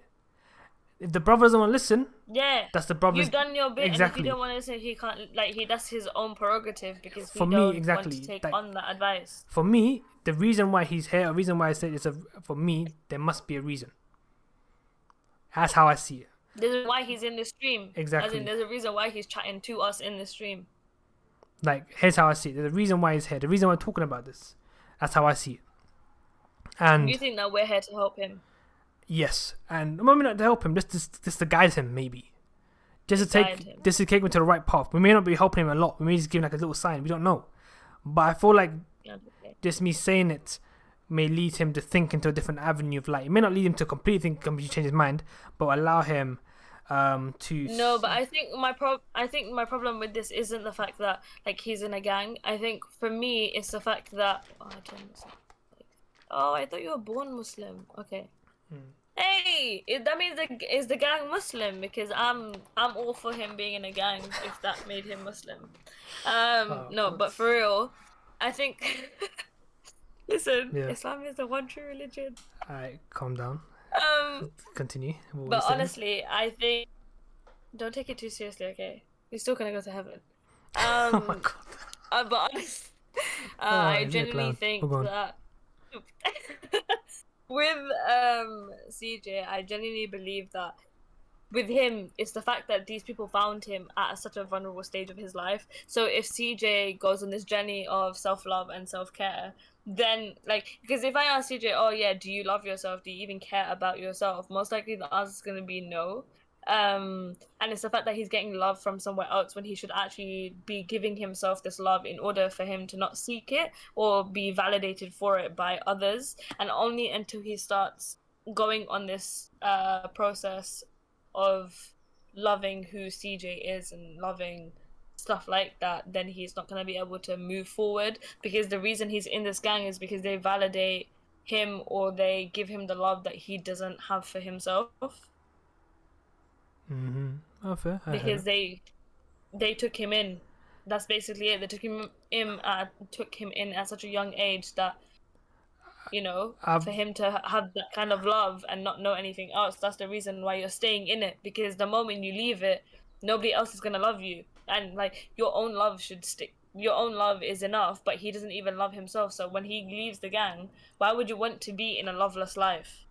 So, that's the thing. For me, I remember a friend telling me this once, gang members are like shattered glass pieces. They're broken, but because they're all broken, they connect to each other to a certain degree. If that makes sense. But they are broken people. So, in the sense that I know it may not sound like a nice thing to say, he's broken, but you're missing something. You have lost something in the sense of they see someone that's broken and they basically know what to do to make you feel good, to make you feel amazing, to make you feel like one of them, to feel like part of a family, feel part of a group of people and all that stuff, right? And that's the whole thing. That will become your life, because that's what you see as family now. That's what you see as people, your thing. I mean, your go-to place, and that's your home to a certain degree. But there's notice that is built from a broken foundation. It's not built from a solid foundation. That's the issue with a gang. It's never built on a solid foundation. It's always built from people who are broken themselves, and they're trying to find a way to improve themselves. And the gang is that they say, we'll do something to improve a situation in some sense. Yeah, I mean, and in the end, some do, some don't, and most don't. A handful of people come out of there and have made their life better. A handful. And most of the time, they're not involved in the main shit. They're basically the guys that are running it. They do their things, their life is never involved in the main stuff. They're like, you know what, I'm good. You never get involved in the streets. That kind of stuff, you know what I mean? And I know that you might bond over the fact that you're all broken and damaged, and that's fine to bond with people that actually know what you're going through and can connect with you.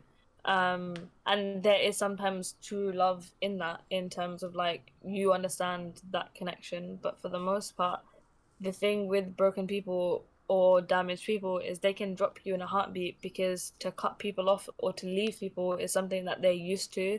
For you to think that you're different or that you are the anomaly in their life is probably an illusion that you're selling yourself, because if anything happens or if you hurt them, they're already broken, so they can already leave you. Don't think that just because you're broken and connected, just because you're broken, which means you're connected, does not necessarily mean that it's true.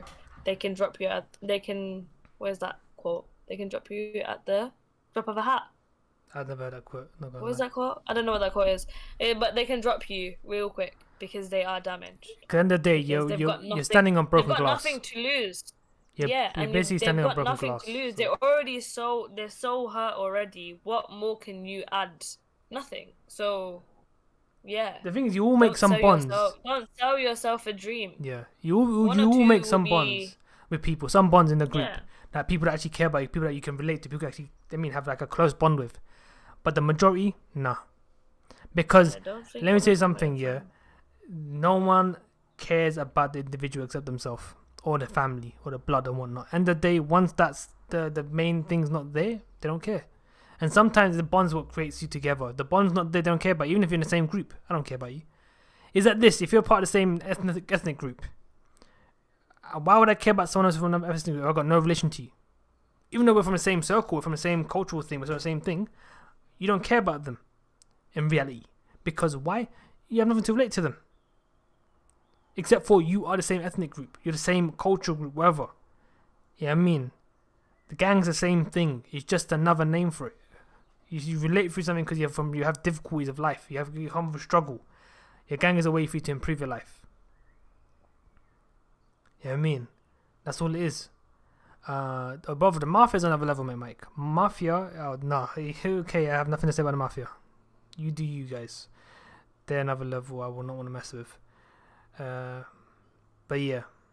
So just also don't be getting greedy. Don't, just because you feel like if you make enough money, when you've made enough money to get out, that's when you get out. Don't think that you can make twice as much, 4 times as much, and stay in it, because that's when it starts eating you up, because you're greedy.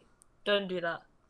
Just stay in it when you've made the goal amount that you want, and then dash. Exactly. Because then you're gonna be in it for life if you think that you can quadruple the amount that you're making every time. Like, don't do that.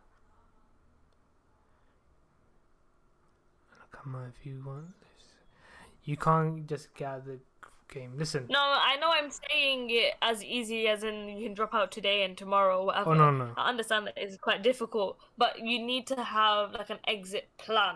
So you need to figure out how you're gonna go about it. Let me tell you something, CJ. Yeah? Life. I don't know much about street life, but you need an exit plan. And no, see, it's not like a 1-day step, CJ. It's like a long process, and the process is you slowly start distancing from you. Basically, you get less and less involved in the gang. In a like small steps, man. And basically, the less you know as time goes on, the gang will know, okay, cool, this guy, let's let him go. Here's a no shit anyway. You know what I mean? As I see it, the less you know, the more likely they can let you go. By getting a job or learning a trade, CJ, like I said, it's not going to be like a 1 or 2 day thing. You can buy it, we're working there, cool, they want me to learn some trade. Look online, serve people that are like helping to get free skills of some sort, like training skills, or like yeah, or you start off from the bottom, or like in a restaurant, like a washman, like a dishwasher man. What do you call it? You start off as a janitor, and then then you go from waiter. From janitor you become waiter, and then waiter. Someone might see that you have potential in food, and then teach you how to make food, and then now you're a chef. But because you started with your foot in the door at a low stage and you work yourself up, that's how you can make something of yourself. You gotta get your foot in the door, and don't be thinking, I need to look for jobs with high paying salary. You literally just got foot in the door, start off slow, and then go up and up and up. And then it's gonna suck so much because you're gonna be like, bro, I can make 100 times more than this in such a quick time, but you'll be so much happier for it. Exactly. And the thing, CJ, always, I think, as I said, the way to live right is never easy. It's always hard. There's gonna be many obstacles. It's gonna be like you won't earn enough money, you won't earn enough things. It's gonna be difficult. But once you are able to live through that difficult thing, basically like a test. You can say from God to a certain degree. Because if living right was so easy, it wouldn't be a test. Yeah, I mean, in a sense, like it wouldn't be as a challenge for people to do. Because doing bad is easy for everyone. It's tempting, but for you to be able to fight against it and do good, that's the real test. Yeah, I mean, and do right, that's the real test. Yeah, I mean, that's when you know, like, cool, what you're doing is the right thing. Because I'm getting too deep with myself, but yeah, that's what I mean. So it's never going to be easy, brother, and it's more hard, but it may take you long to the process where you're going to earn like a decent amount of money, but at least wherever you end the day, you can be like, yo, this money I earned is right, it's all legal, it's all clean. Nothing's going to come back to me in the sense of me earning this money. There's no way in the future it can come back to me. Oh, I just got my window. Can you hear that? Yeah, I can hear that. Okay. I had my window because my room was getting too hot. But what about your front window? Open your front window up. Pardon? Open the front ones up, the front ones. The front ones. Yeah, no, I opened the front one. That's where the voice is coming from. Is that in front of your house? Okay, shit. Yeah, it's at the front of my house, so that's why I was like, oh, just shut the window. I'll probably be leaving the podcast soon anyway, so I'll just open the window afterwards. But yeah, no, Mafia is so scary, the pure cruelty and the creepiness. I ain't gonna lie to you, most gangs work under mafias anyway. I'll be honest with you. Like, the mafia is the link for the gangs. The mafia is the one who actually running the shit. And they're basically the connections to them. That's how it works. But yeah, that's how it is. It's simple as the mafia is the link for like certain things of like certain substances you get is from the mafia. It's not from gangs. Gangs aren't the one bringing it in. It's the mafia that's bringing it in. End of the day, that's how it works. Because the mafia is the one who actually has connections deep down in government, like as it pockets. You know what I mean, they have their hands are deep down in government pockets, so you know what to do. You know what I mean, so that kind of stuff. You mean so. But yeah, that's what it is, man. Anyway, that's quite a long topic, isn't it? We talked about that thing. But CJ, like I said, brother, try and improve yourself. Don't try and stay in the same circle. And I wish this isn't true. I hope you're lying. I really do hope you're lying. As you said it's true, but I hope you're lying. To be honest, I hope you not have is more like I feel good if it is a lie. End of the day, because that means you actually haven't gone. But at least in the end of the day, if it is true, hopefully you will actually listen and learn from this. Hopefully, I hope for. End of the day, I'm not your dad. I'm not anyone that care. You can take my word for it. As I said, it's not my word may not be valuable to you. That's up to you. Like I said, but I've said my part because I feel like I should say it. And the reason why you were here, the reason why you said it, I feel like I had the reason why I had to say my part. So I said it. End of the day, and if you don't take it, it's up to you. It's pretty behind. But thousands of people told me this. I had it, but like I said, CJ, like I said it. I had to say it. And if end of the day you don't take my words, then it's up to you, brother. It's my opinion. It's my thing. I've said it. You don't take it. I'm not gonna talk about it no more. Simple as. Because I see there's no point in me talking about it no more. Yeah, I mean, I've said my part. I've said it for an hour and a half plus now. Yeah, I mean, I said quite a lot. But yeah. For me, it's more, I have love for you. I care for you. So I come at it at a very different angle. But if there is anybody that you just want to talk to, then I'm here for that. And that's all I have to say to that. Mm-hmm. Just know that we want the best for you, and there's more to life than the one you're currently living. And I hope that, inshallah, one day you can see it. So, yeah. Yeah, nah, you're right. But like I said, sorry, yeah. We're ending the stream now, Slayer, man. Are we ending it? Yeah, we'll call it a day. Oh, okay. Yeah, I mean, because you're hot in your room, more often not let you sit there for too long. Yeah, I mean. Pardon? You're hot in your room anyway. No, that's okay. We can but we can continue it for a little bit. We don't have to cut it off. You sure? So soon. Yeah, you can keep it going if you want. And we'll move. Or everyone's staying by anyways, you know what? Yeah, we'll call it a day. Yeah, I mean. Or you can talk for a bit longer, but I don't want to talk about the same topic no more. If that makes sense. I thought we dragged on for too long.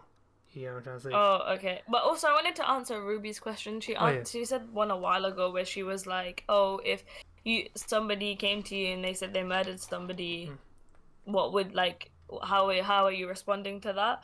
And my answer to that question is, Why do you have the body? if somebody, say I met somebody, Obviously, and somebody you cared they about. were I suppose like, the question was that way. yeah, somebody that you love and care about. So say I met somebody and I love them and I care for them, and then they relate to me, oh, I murdered this person. I don't think I would care that much, because the person that they are in front of me, if they're showing like remorse and they change, they're like a better person and they've changed, that's the person I'm accepting. Like, say they're not murdering new people. If they're murdering somebody while they're still my friend, that's very different. But if that was like a previous version of themselves and they killed somebody, I like I'm gonna assume, I'm I need to gonna know why. see like, oh, you're I don't, for me, I don't care about the reason. For me, it's like, oh, the person in front of me is showing remorse, showing responsibility, accountability. Cool. I can still love you.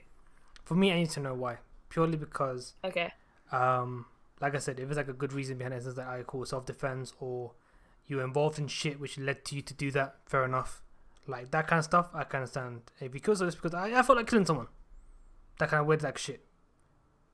Okay. That means they have some sort I of... don't know. I just feel like so Like, long for as me- someone was accountable for their actions. No, for me, because them telling you doesn't mean they're accountable. They could just say, oh, I killed someone. Doesn't mean that they're accountable for it.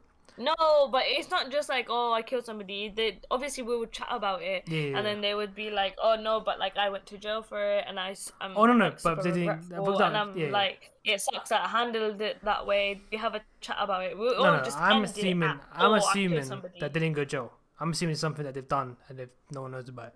Well, if they didn't, okay, That's how I'm I don't seeing know. it. I feel like I'd still be, if they're still remorseful, I'm still down. Because for me, yeah, because like I said, sociopaths, what we call it, that people that can act fake around you and you wouldn't even realize. Yeah.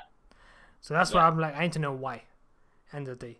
Okay. And depending on what they say and what it is, that reason why, for example, if they say, I did this because of blah blah, I was, for example, they would say it was in a gang before and we had like a gang little thing and this did this and this led to this, me shooting this person, blah blah. Like, cool. You were in that circumstances, you can't nothing about it, fair enough. Like, obviously, you're no longer in that life anymore. You moved up from that life. Fair enough. You're doing better now in your life. Calm. But they say, oh, no, I was out. I was drunk. And then I saw someone and it did this. And like, what? Yeah, I mean. And that's why I'm like, cool. Now, something's not right there. So, I mean, you were drunk. You were in control. But it's basically, you need to somehow repent for it. In a way of, like, do something to obviously show that you did a mistake. You're trying to, as you said, remorse. And actually do something about it. Because if you say, I did that, I'm so sad about it, but you're not doing shit to somehow improve yourself as a person, so like, improve yourself from what you did. Because here's the thing, if you've taken someone's life, it's a very big thing, in my opinion. It's like a massive sin. I think it's like one of the biggest things you could do. So, no like simple day-to-day deeds will simply, like, for me, be like, alright, cool, you've done your deed. You need to do something life-changing. Not for you, maybe for someone else. In a good way. So basically, you've now changed someone's life to a better life, or someone's situation to a better situation, where now you're giving someone else a new life in some sense. So you've now basically done that in replace of something you've done by taking someone else's life, if that makes sense. You've done that kind of thing. Where that's why I'll be like, cool, you've now balanced out your deeds to your thing to a certain degree, where you're doing good, you're helping people, you're improving yourself, fair enough. But like, that's how I see it, in my eyes. But as it's all situational though. It depends on me. It's all situational basis. But like I said, I always give them a chance though. If I did care about, I always give them a chance. End of the day. But if they don't, then I will be more likely to try and tell them like, yo, you need to improve yourself, man. You need to do something better. Try and help them to change. But if they don't, then at the end of the day, they decide to I don't really know then. Do you know what I mean? They decide to I don't really know fully, which is a scary part to me. If they didn't tell me, then they didn't tell me. Then it's like ignorance is bliss in that fact. Exactly. Where if I love this person and I get along with them, and then I don't know. I don't look at them as a murderer because I don't know this information. So ignorance is bliss. No, Ruby. If it was accidental and unintentional, that's different. That's like cool. You didn't mean it. That's like calm. But it depends on the steps. If you did certain steps that you weren't meant to do, but led to it, that's like you did something. For example, if you drink driving. You're drunk and you know you shouldn't have driven your car or wherever you drove and you hit someone in that process, that was no longer an accident and that's no longer unintentional. That is intentional 100%. because you should basically say, cool, I'm not gonna drive, blah blah. That's how I see it in my head. So if you were just driving your car in general and you were sober and whatnot, and then somehow someone jumped in and you hit them by mistake, for example, and they died, fair enough. You didn't mean it, cool, because you were actually sober. You weren't doing anything that would hinder your ability to, for example, driving wise. That kind of stuff, I can understand. Very easy to please, Ruby. So my opinions will always be the same, which is if they're remorseful, if they hold themselves accountable, and they're responsible for their actions, then I'm cool to still like I love said, them for me, and care for them. being responsible it basically means you're doing it for yourself. You need to do something to improve that. So, as I always said, you need to do more than just feel sorry for yourself and feel like you done bad, because that's just for you to feel sorry for yourself. You feel, I'm so bad, I don't know why I did, I'm so sorry for this, blah blah. You're looking for forgiveness for what you did. If you're not doing something to improve yourself, you're just doing nothing. No, but they've shown that they're like. I know, but I'm saying showing it. But here's the thing: they're showing it, but if they don't do nothing with it, that's different. No, but they're letting you know. I don't know them before. So if the fact is that they tell you that they murdered somebody, but the person that I'm seeing doesn't seem like a murderer, you can clearly tell that they've really changed their behavior. But they're letting me know that there was this thing that I did, and I do feel shit about it, and I wish I handled things differently. But I can clearly tell from the way that it's spoken, but also your behavior, that you are clearly not a murderer anymore.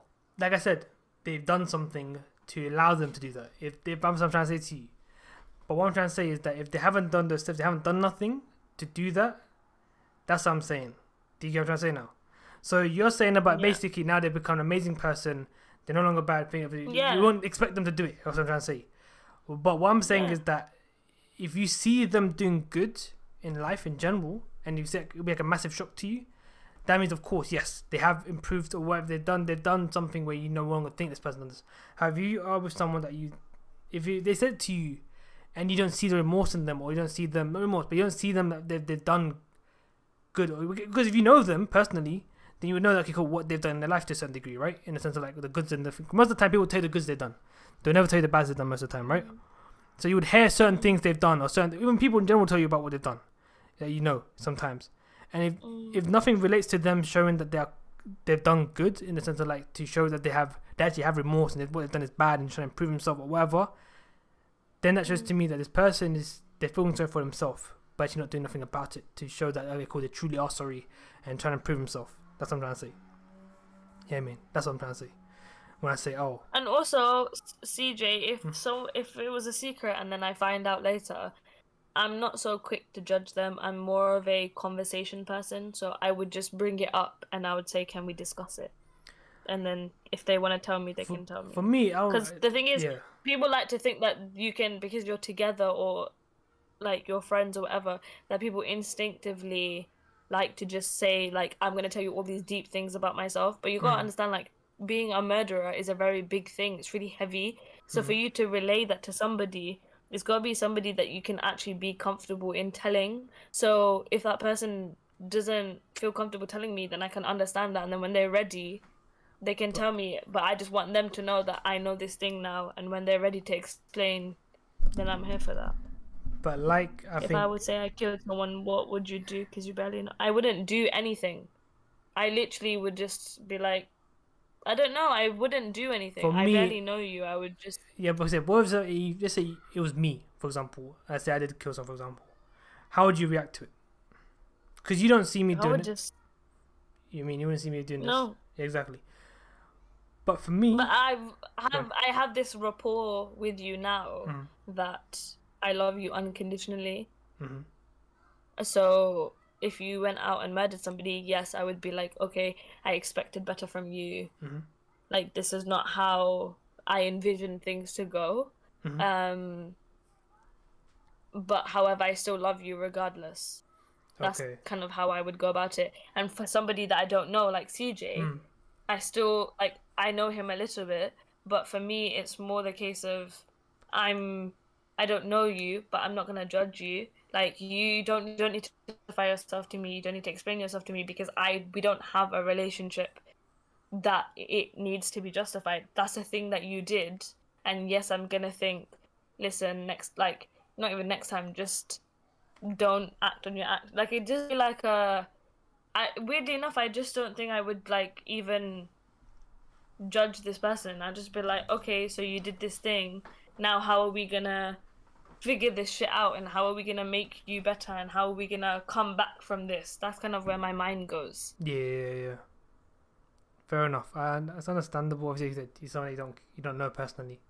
It makes a lot of sense. Yeah, it's for me. It's more like how can we be better next time, and how can we bring ourselves to be better people? That's kind of how I would go about it with someone I barely know. With someone that I did know, I would just make it evident that I don't look at them differently and that I still love them, and they made a really huge mistake, and we will find a way to figure this out together.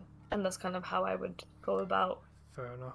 the murdering of somebody, which sounds super calm in regards to what people should do or would do, but that's just, I guess, my response to stuff like that. For me, like I always say, for me, I need to know the reasoning behind it. Because obviously, for me, obviously, if you did, for example, if you did something now, and now we're there, I would always expect there's a reason behind why you did it. It's not going to be like, I just did it for no reason. I know you did it for a reason. That's going to be my main thing, if that makes sense. Okay. And I always would, in my head, I always would believe that you would do it for a good reason like for self-defense or something that you didn't mean to do it. I mean, it wasn't something that you were trying to do. So if you told me that, I wouldn't feel like a massive change from that sense, because I would expect you to be like, alright, cool, you've done it because I don't see you do bad. That makes sense. I don't see you doing bad or doing it in an ill sense. I mean, I would always see you doing it in a way where it's either because you were put into that situation where you had to do it, or you did it because of the accident. You had no intention of doing it at all. You know what I mean? In that situation, that's only when I would see it. Obviously, in that way, I would not be like, why you do it? I wouldn't be that kind of thing. I mean, I would be upset because I feel like, okay, now shit. No, because for me, it's more the case of like, when you're ready to tell me, or when you're comfortable to tell me, then I'm gonna allow you to have the space to tell me. But no, of course. Like, I don't think for me it's necessary to know what happened, because because I don't think it actually matters what happened. I feel like I need to know, because basically, you get what I mean? It doesn't really matter at all, because regardless of it being an accident or on purpose, you just murdered somebody. So regardless of the reason that you have, someone's dead now. Obviously that's the sad thing about what I'm saying.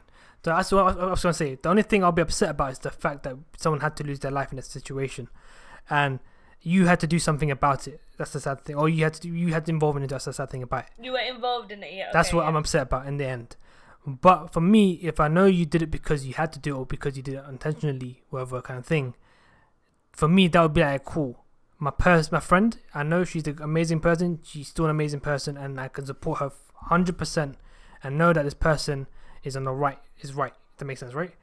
For example, if I know you are involved in something where you've done something, for no reason, you shouldn't have done it, but you did it because intentionally, something like that. It will make me question: are you okay as a person? It will make me want to help you in the sense that I need to try and send you to some way where you can get help. I may not snitch on you, that kind of thing, but I'll basically try and get you to somewhere where she needs to see someone, because you did it intentionally and it wasn't for the right reason. It wasn't for a good thing. So I need to get you some help. I need to see you to somewhere where you can try and help. And in the end, you don't change. Then there's something there in my mind where like, okay, cool. You're now changing from what I saw you as. I mean, you're no longer the same person I see you as before. If that makes sense. If that's for me. So obviously I still care about you, I still think about you, but I cannot see you in the exact same way as I did beforehand. If that makes sense. Because I would never think of you doing anything in that mindset of doing it intentionally. If that makes sense. Unless you had to. If you did it, if you did it because there's no reason to do it and you still did it, that's what I call now. Like, something's not right here, something we need to work on, something to improve you to do things mentally, whatever it is, something, you know what I mean, to try and help. And then, because obviously still deep down, like, for me it's like, cool, now my friend's done something, and she didn't do how I thought she would be. So it is the thing, when you care about someone, you would think you know about them, how they would be like, right? In general, right? You see them be like, cool. You have the general gist of what do you think? And if they do something out of that, how they would respond. Exactly. And if they do something so different to what you expect, it shakes you as a person in general, right? Like, wait, I didn't expect this person to do this. Like, it's the same. I mean, basically, it makes you doubt your whole thought process of how you see the person. Is this a natural instinct as a human? You're naturally going to be like, wait, is this person the same way as he? Like, how is this person like this? What if the other thing I think is not the same? It's not right. Maybe she's a completely different person that way as well. Like, how do I know? It makes you try and start seeing you in a different light, which naturally will happen. And obviously, you can try and fight it, but in reality, it's going to be a natural instinct for any human to see you in that light. Obviously, that moment you'll see it, but as time goes on, obviously, it will disappear naturally. If the person obviously is still the person that you see and trust, and obviously it's like a temporary thing that obviously something happened which led to them to doing it, to where it is. End of the day, you would end up seeing them the same way you did before. That makes sense. But in reality, Yes. but if there is something that you saw, for example, if I saw you, if the whole image I have you was completely wrong. I start seeing your true colors, for example, obviously, which is obviously I've already seen them. That would allow me to more be like, cool. Now the person I trusted in wasn't the person that I trusted in. That makes sense. You're a whole different person. I mean, that's all it is for me. That's why I need to know why. You did it. What happened? You okay? We just had a little malfunction. What happened? You good? What happened? I was looking. Okay, so while you were speaking, I was listening, but I was looking at I need to get a new Hoover because my Dyson broke. So I was looking for the serial. I was looking for the serial number, and they say, "Oh, the serial number is in this place." But then I forgot to empty. You put it my with Dyson. Mad.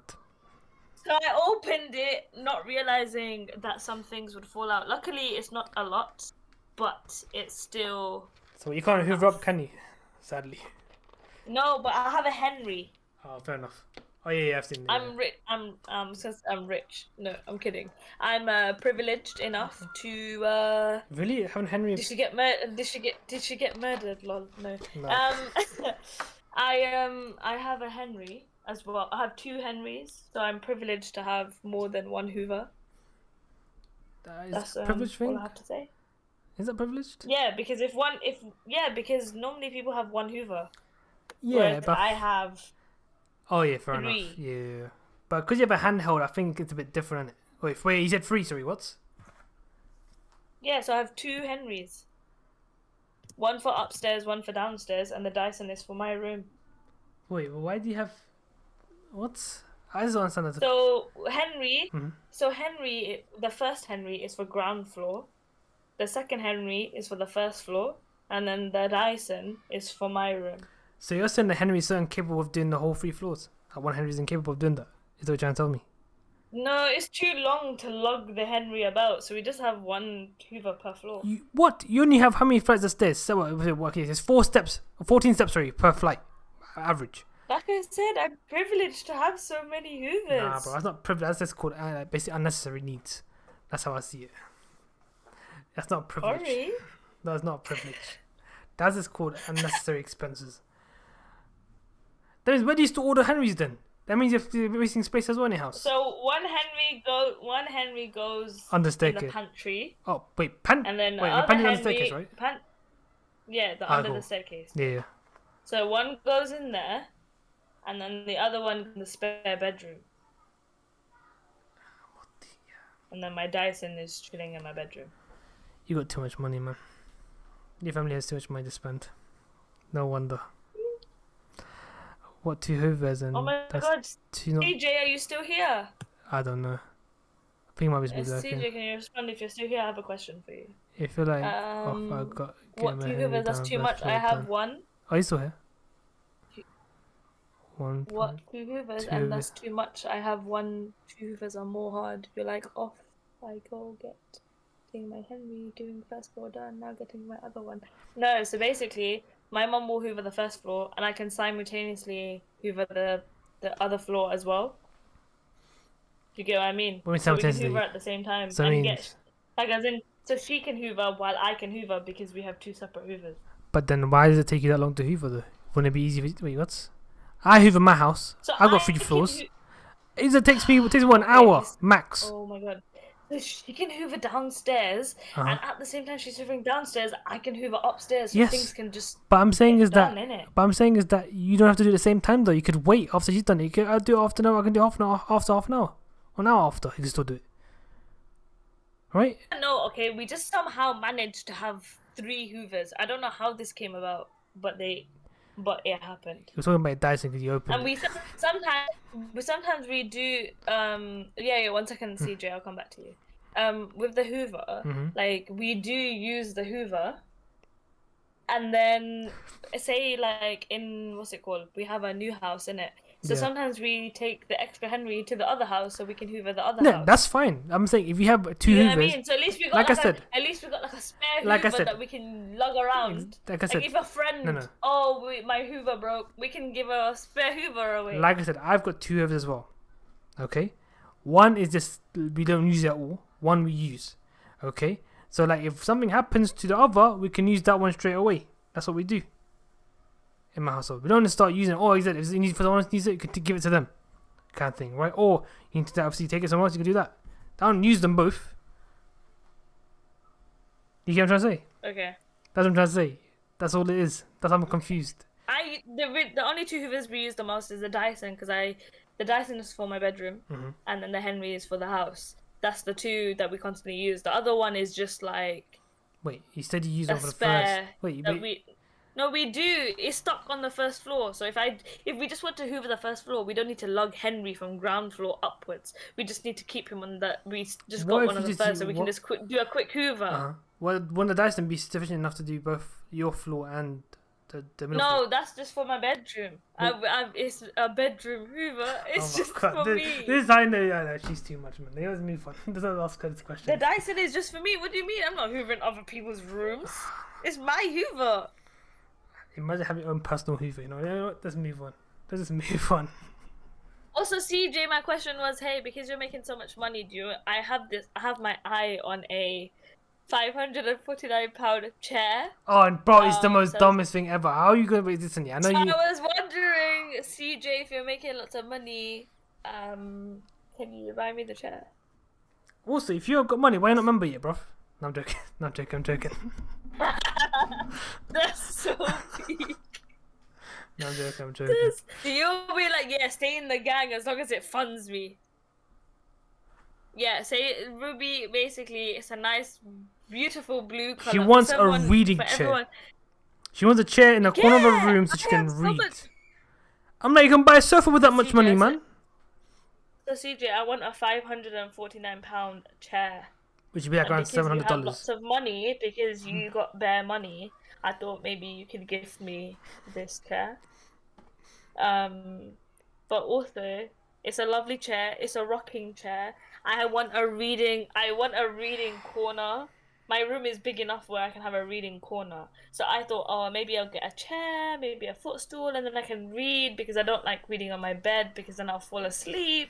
So I saw this chair. It's really beautiful. It's a really lovely like teal color, and it goes with my room. It's £549. It's a lot. I would admit that that's exactly, a lot of money Ruby. for a chair. You can buy a single couch However, with that, a single seat It's couch. a lovely chair. Exactly. See, we know. I don't want a sofa. I don't want a TV. I just want the chair. It may be lovely, but that £500 makes it super ugly. Thank you, Mike. Exactly that's what I'm saying. She was that to me, yeah. Basically, she has this whole little thing with me. Yeah? I was like, nah, you can't. This is too expensive. Blah blah. And like, no, why having this whole dilemma with the chair? I say it's not the problem with the chair. The price is the problem. Yeah, I mean, the price was a bit reasonable. Let's say it was like 100, 120, 150.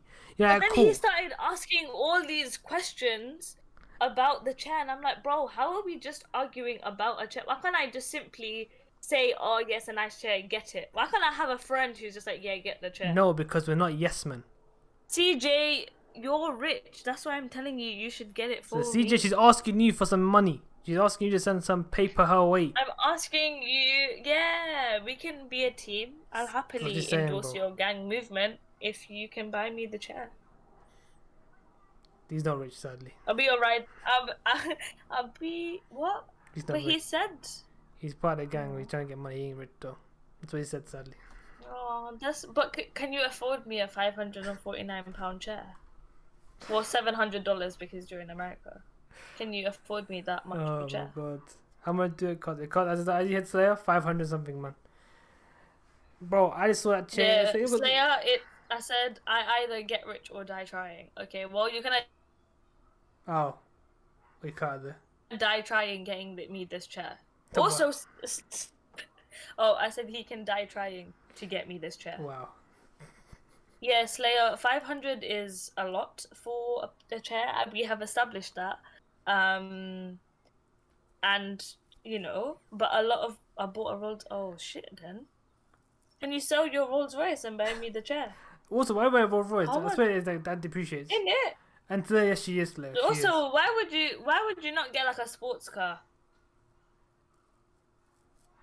Well, I guess no Trevor Taylor, exactly £549 in your pocket. What a pity, ain't it? Bro, exactly. You could use that to go on so many brunches. Think about it. Look how many brunches you could go for. Yeah, I mean, What's a pity? Wow, that's. Do you know what's really funny? What? Do you know the other day? Yeah, I bought a car in it. Oh, just to let people know. Okay, so I bought myself. Imagine you could buy a sit for your car. You could buy the speakers for your car with the £549. Huh? Listen, so I bought. Okay, listen. Okay. The £540 is going towards my black rims. Okay. There you go. Oh, you go fantastic. See. Okay, but listen, you're not listening. Okay, so I bought myself this car, and now I'm really poor because I put all my money into this car now, so I have to restart my savings. And then I told somebody this, and they were like, "Okay, but that doesn't make no sense because you're basically BMW poor." Yeah. Do you get what I mean? Like they're telling me you're poor. Oh shit, that's actually true, you know. Do you get what I mean? But you're BMW poor. You're not like a poor, if that makes sense. And I literally sat there and I was like, oh my god, this whole time I'm like, I'm so poor, I've got no money. And then they're like, bro, you got a whole BM outside. What do you mean? Nah, assets, man, ain't the same thing as liquid. You know what I mean? You have a liquid assets, mate. But it's not the same as like being Nissan poor. Do you get what I mean? Your whole BMW yeah. poor. But you mean it's like, for me, which means you're doing alright in life, innit? Yeah, but it means you're still broke though. It's the high level broke. In a BM. You're high level broke, and that's all it is. It's like a high. You're not broke. You're broke. If that makes sense. If you're listening, everyone keeps listing things that people are listing things that I could buy with this money, but you don't understand. I don't want any of those things. Do you know what? I want the chair. Let me say something. Listen. Let me say something. Yeah. Once you can afford another car, you can buy a chair. Let's do that. No, but you told me that if I can afford one chair, if I could afford three chairs, then I can afford the chair. I know. Listen, I know. So why can't I buy the chair? That's only if you really, really, really need it. That's how I say it. Like I said. No, but I shouldn't have to need things. I should just simply want them No. and have them. I know. I'm not saying that, but I'm saying is that money is not a constant thing you're gonna have sometimes. You may have expenses that may come naturally. For example, say your car has an issue. You say, for example, touch wood doesn't happen though. Has an issue. You need to repair it. You need to get the funds for it. That £500 may be useful. Maybe useful to those leads. My guy is comparing it, but Mike's comparing it. There's a candy here in Italy that costs €0. I could buy 5. And we used to compare everything price for 500. Bro. Imagine that much candy. Bro, 5k candy. Bro, you could feed a whole kind of borough of kids with that. Isn't it? I'm thinking that, bro. I know 549 was that much. Yeah, I mean. Tell my mum about the chair. What you guys are saying. She straight up went, no way. Thank you. I mean, like I said, if you have money, and you have, like I said, if you have enough money, we can buy a whole new BM that you have.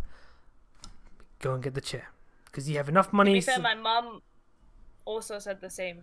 I told my mum, and she's like, that is expensive for a chair, but like, if you really do want it, you can get it. But like, there's other chairs out there. Exactly. That's the thing. You don't need that chair. Is the thing. Like I said, progressive cars, progressive chairs. You know what I mean? So get like a shitty chair first, like an average chair.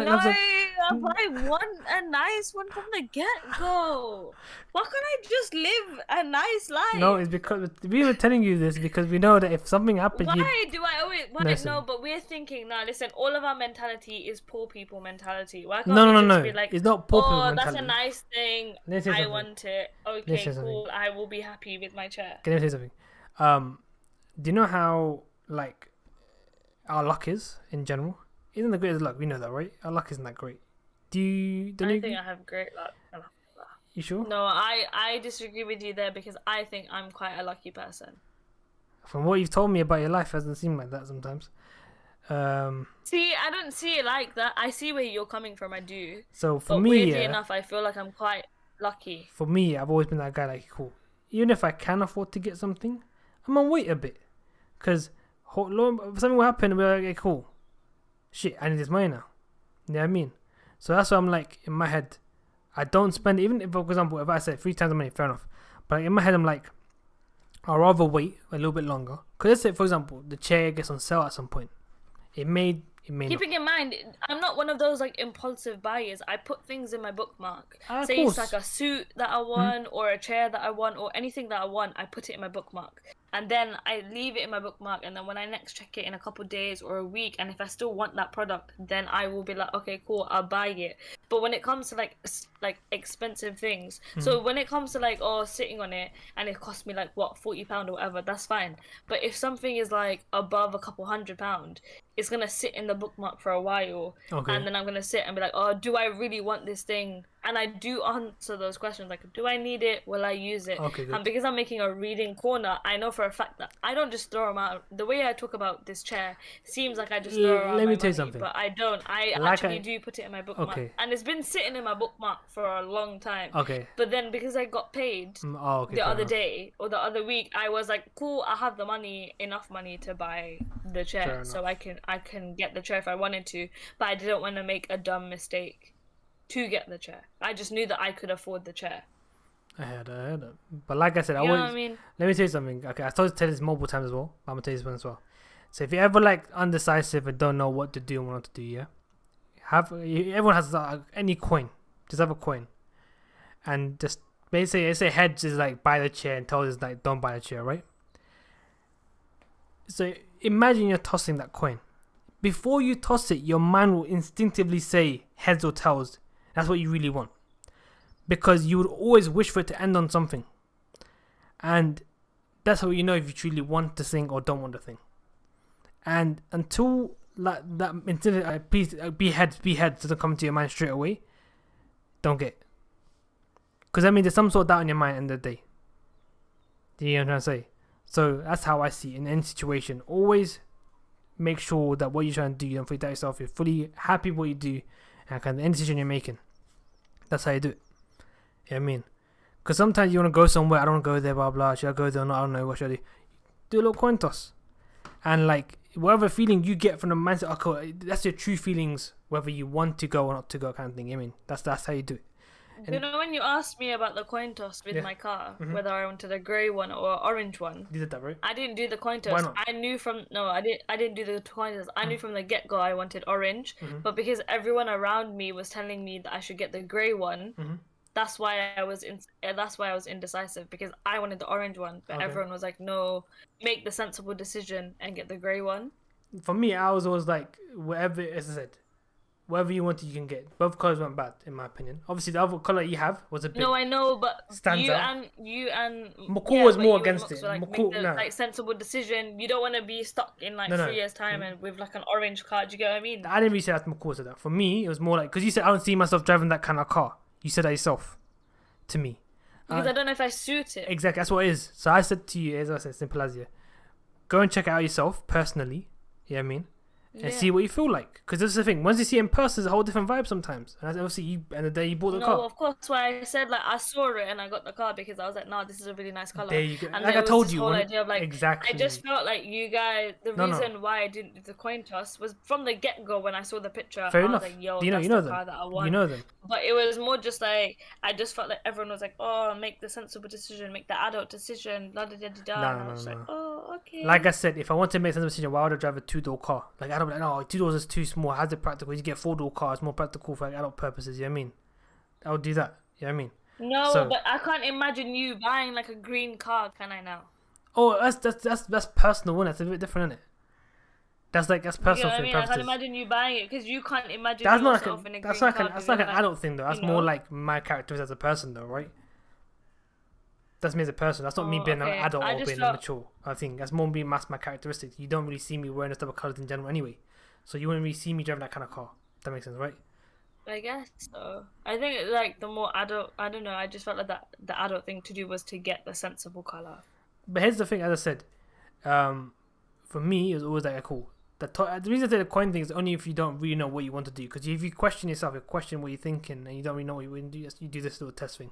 It helps in that sense to allow you to think what you truly want to land on.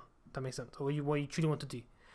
But like I said, when I knew you were gonna get that car, but I knew you weren't gonna be a great one at all. Yeah. The minute Yeah. I knew it from because I knew you wanted that car from the get go. So the only reason I was saying the reason I said the grey car is because the grey is more like a color that obviously compared to like the black and like the what's it now the blue. I find grey a bit more like a subtle color. It's not. It doesn't give you a strong vibe or anything. Yeah. You know what I mean, you can vibe with any color. That color can be like it can give you any vibe.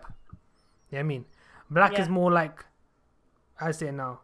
It says dark, of course, but that means like more like a rougher vibe to it. You know what I mean?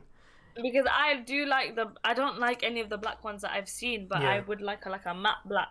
But that's like a bit further in the future. Of course, where if I decide to get my car wrapped or something, but like wrap none of the blacks do it. Weirdly enough, I just don't think the blacks do it for me anymore.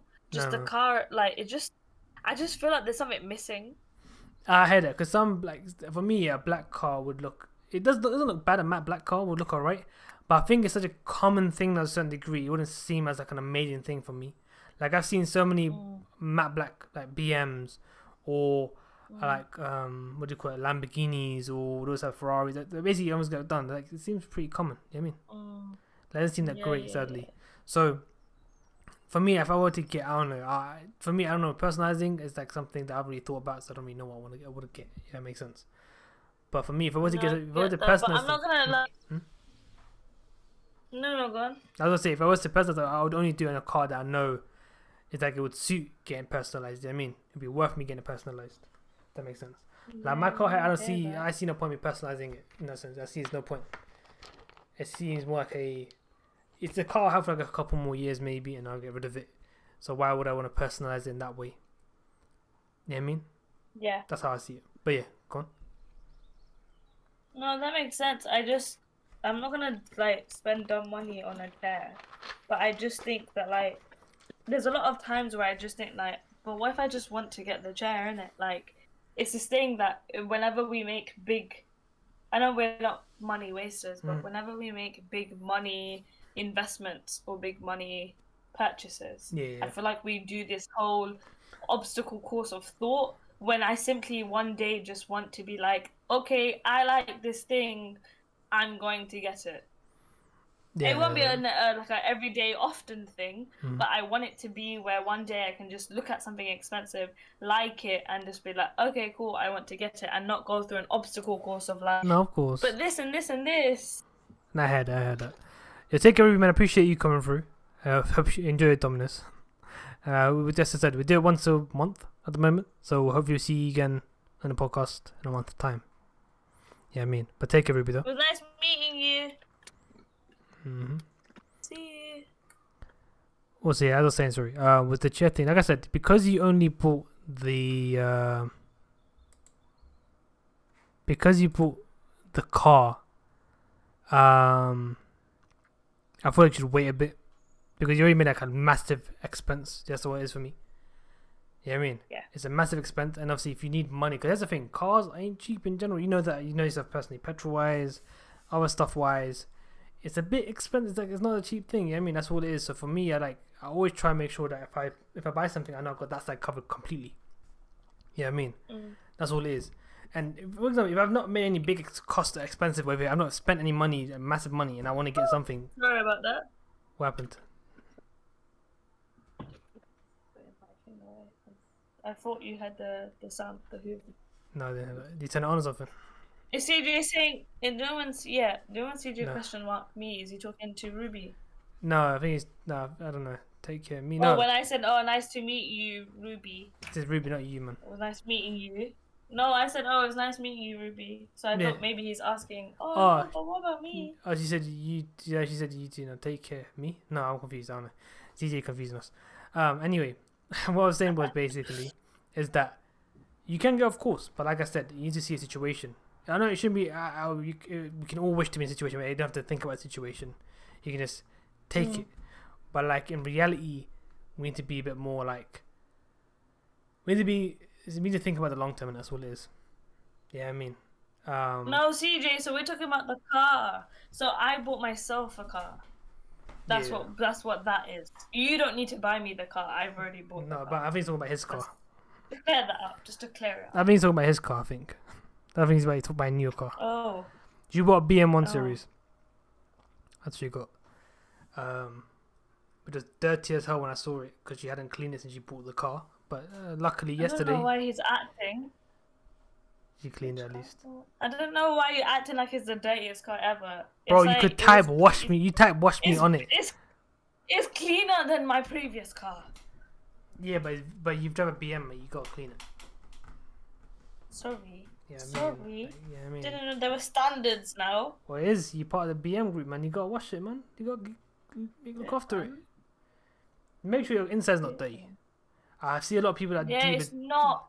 Like, for me, a lot of people that drive It's dirty not cars, dirty. man. I hoovered up. The hay has been hoovered up. Yeah, no, hay's fine. The stuff was inside, like the stuff, obviously the steering wheel and stuff, and there's some stuff that wasn't like properly clean, like dust and whatnot. But CJ, I have an orange. It's like a bronze, like a bronze orange. It's not like an orange, a burnt orange. There you go, yeah, burnt orange. BMW. It's like if you think of bronze like copper, but like a little more to the orange side, it's like that. It's basically like a burnt copper. Every time I say like burnt orange. Every time I say orange, someone just thinks like actual genuine orange. Yeah. And I'm like, no, it's like burnt. It's like bronze. It's like a bronzy color. Yeah, exactly. A copper, bronze kind of like to the orangey vibe. That's what it is. That's what orange vibe too. It's like more like to the. It's like a copper, brassy. Hey, don't judge me, CJ. It's a nice car. It's actually decent, you know. Search up, CJ. Search up a 1 Series. A regular. BMW 1 Series bronze or orange, bronze orange, and see what color it comes up. Watch, it's kind of decent. Burnt orange. Burnt orange, yeah, whatever. It's quite nice. Don't judge me. It's not bad. It's actually okay. It's not like a extremely like what the fuck orange. It's weird. It's not like a lime green car. You know what I mean? It doesn't seem that weird. You know what I mean? He's only saying that because before I wanted a BMW M3 in lime green. Yeah, I mean, and I love it. I love it on other people. Yeah, why do you sound so normal when you said people? Wait, you sound so normal when you said that. I don't. Why do you sound so normal? I don't know what happened. It just happened. So on others, I like the lime green BM M3 on others, but when I see it on myself, I'm like, I'm not feeling it too much. But I used to back in the day. Like, oh yeah, I want a M3, I want a lime green one. I saw one in Westfield. And I was like, yeah, that's the car I want. Yeah, but no, man. I don't think you actually will get a lime green car, in my opinion. No, I don't. Not in my lifetime. I just thought it's like a phase that I went through. That was like, yeah, that's nice, but not anymore. I heard that. It's kind of cool though. Obviously, we'll see it. Obviously, right now you got a BM. We'll see what you progress to in the future, innit? Bro, I feel like I want to keep my BM forever. Like, I just love it so much that I genuinely feel like I want to have it for like the next 10 years of my life. That's the thing. I feel like I made a mistake getting mine manual because like automatically makes it feel more fun to drive. If that makes sense. And so it's like, alright, cool. Yeah, I feel like when I saw you drive my car, I was like, oh, my guy, he's gonna sit back in his car. The thing is that I still like my car in general because obviously the manual part. The only thing is traffic. I hate that. The traffic part I hate. When I'm in traffic, for fuck's sake. I'll keep on changing gears. No, I get that. The only thing about yours is that. But no, when I saw you drive my car, I was like, oh, he's really enjoying himself. Yeah, no, it's a nice. It's like my car, but it's a little bit smaller. Not too much, a little bit. So like, it felt like an enjoyable size to drive. That makes sense. It reminded of my Astro, to be honest. That makes sense. Oh. Because my Astro is like a similar body shape in it to that, but it's not obviously the same, but like the hatchback. But yeah, it's fun to drive. Yeah. I love how you be like, oh, you be careful with the bump. I'm like, I'll drive a BM lower than yours. I know, but like, I'm like this with because like it's my car, innit? I really hoped you would get the. I hope you would be like, you know, I'm like, don't scratch my car. Don't do you know, anything I really hope you'd be like, nah, okay, this guy knows how to drive a car because he owns a BM. He must know how to drive a BM as well, right? That's what I thought. Yeah, you'd be but like. how you drive your BM it won't be different. I'm driving like a 4x4. I drive literally. don't know. I drive Okay, literally the same it's similar my car to you. first car that I. This is my first car that I bought with my own money. That I I'm love how you literally said it to me no. twice as well. We went over a hump. Yeah, we went to a car park area, and obviously we went over the hump once. And even on the way back, said, "Oh, you go slow." I'm like, I know. Yeah, but I never. No. But you gotta listen. Yeah, I never said anything about the other humps when you went like 90 miles an hour on a 20-mile road, and then Oh you were wait, like, no. I didn't Okay. say, "Oh, watch out for the hump." You I listen. just trusted that you knew Bec- there was a hump. I didn't say nothing. Yes, because here's the thing: when you go for the middle, it's calm. It's the just can handle it. If you go for the obviously the smaller ones, I can understand. But like, No, but you braked regardless. oh yeah, I'll brake, of course. I won't go like full speed over it because the suspension won't handle it. Yeah, I mean, the suspension will be like, what the fuck you keep doing? Yeah, I mean, Yeah. I'll go over like on like 30 miles per hour. It can still handle it, 30 miles per hour. Or like this on that. That's what I do, 30 20 miles per hour. But I was braking, of course, just to make sure we don't obviously mess up your suspensions though. I still hear about having so many humps in my area. You always hear Marcus. Also, No, ever since I got my car cleaned, Mhm. my car feels a lot smoother to drive. So I feel like they clean like I don't know what they the do. tire area maybe. I don't know whatever they've cleaned. Literally, like I feel like my car runs a lot smoother than before. Like I Fair feel like enough. I can get to quicker speeds as well, even on comfort. What about the mode, jerks I was telling you because- about? The other thing where you obviously accelerate and obviously you just let go of the clutch, you still jerk forward a bit. Does that happen in your car? Yeah, it doesn't. No, like one. Hmm. It happened. Do you know when you gave me back my car? Yeah. It happened a lot more often, and I I don't don't know. know why that Yeah. was. I was like, I I noticed. literally like it was jerking bears here, and I was like, bro, what the flip is wrong with that? What did Hinesh do to my car? I did nothing. And I'm The like, thing, I did. I mean, it happened multiple times. It happened to me when I was trying to floor it the first time. It happened then. Yeah, I mean, Yeah, but weirdly enough, it never happened like that to me ever. And then what happened was I filled up my petrol yeah. to like, like nearly full tank, and then it didn't happen as Yeah. much. And then when I got my car cleaned, it just doesn't happen at all. So maybe it was something to do with like the tire thing. Maybe it's the engine, maybe with the fuel, possibly. Like trying to. Maybe, but pull like up. It doesn't happen as it Fair doesn't enough. happen Maybe as trying to often because anymore. you're trying to Quite accelerate, nice. trying to get as much, trying to actually burn up more fuel. Well, Concerned. maybe it didn't have maybe it didn't have enough fuel to Does that latch onto do extra what stuff? you wanted. Maybe. Yeah. I wasn't trying to do shit. I was just trying to accelerate, and then obviously before I tried to accelerate, someone would just jump in front of me as I was stopping it. So I would just jerk forward in that process because of it. No, I get that. Fun fact: if you put But no, it doesn't 39%, you end up burning more fuel. You would burn more fuel, but you're still gonna burn fuel more. No matter, obviously, you're gonna burn fuel because nothing. You can't stay at 29 constantly, can you? Because obviously the tire pressure, the road is gonna go down regardless. Yeah, I mean, but yeah, no. As I said, your car was fun to drive. I felt like because it's a smaller car, it's more compact. You feel you go quicker as well in that sense. You feel like going way quicker. I also feel like it suits me. 100%, yeah. But I ain't gonna lie to you. You see, when you, I thought it cool. You seemed a bit high. You're sitting high in your seat. I didn't realize your seat was hella high in general. I didn't know that. Because I'm short.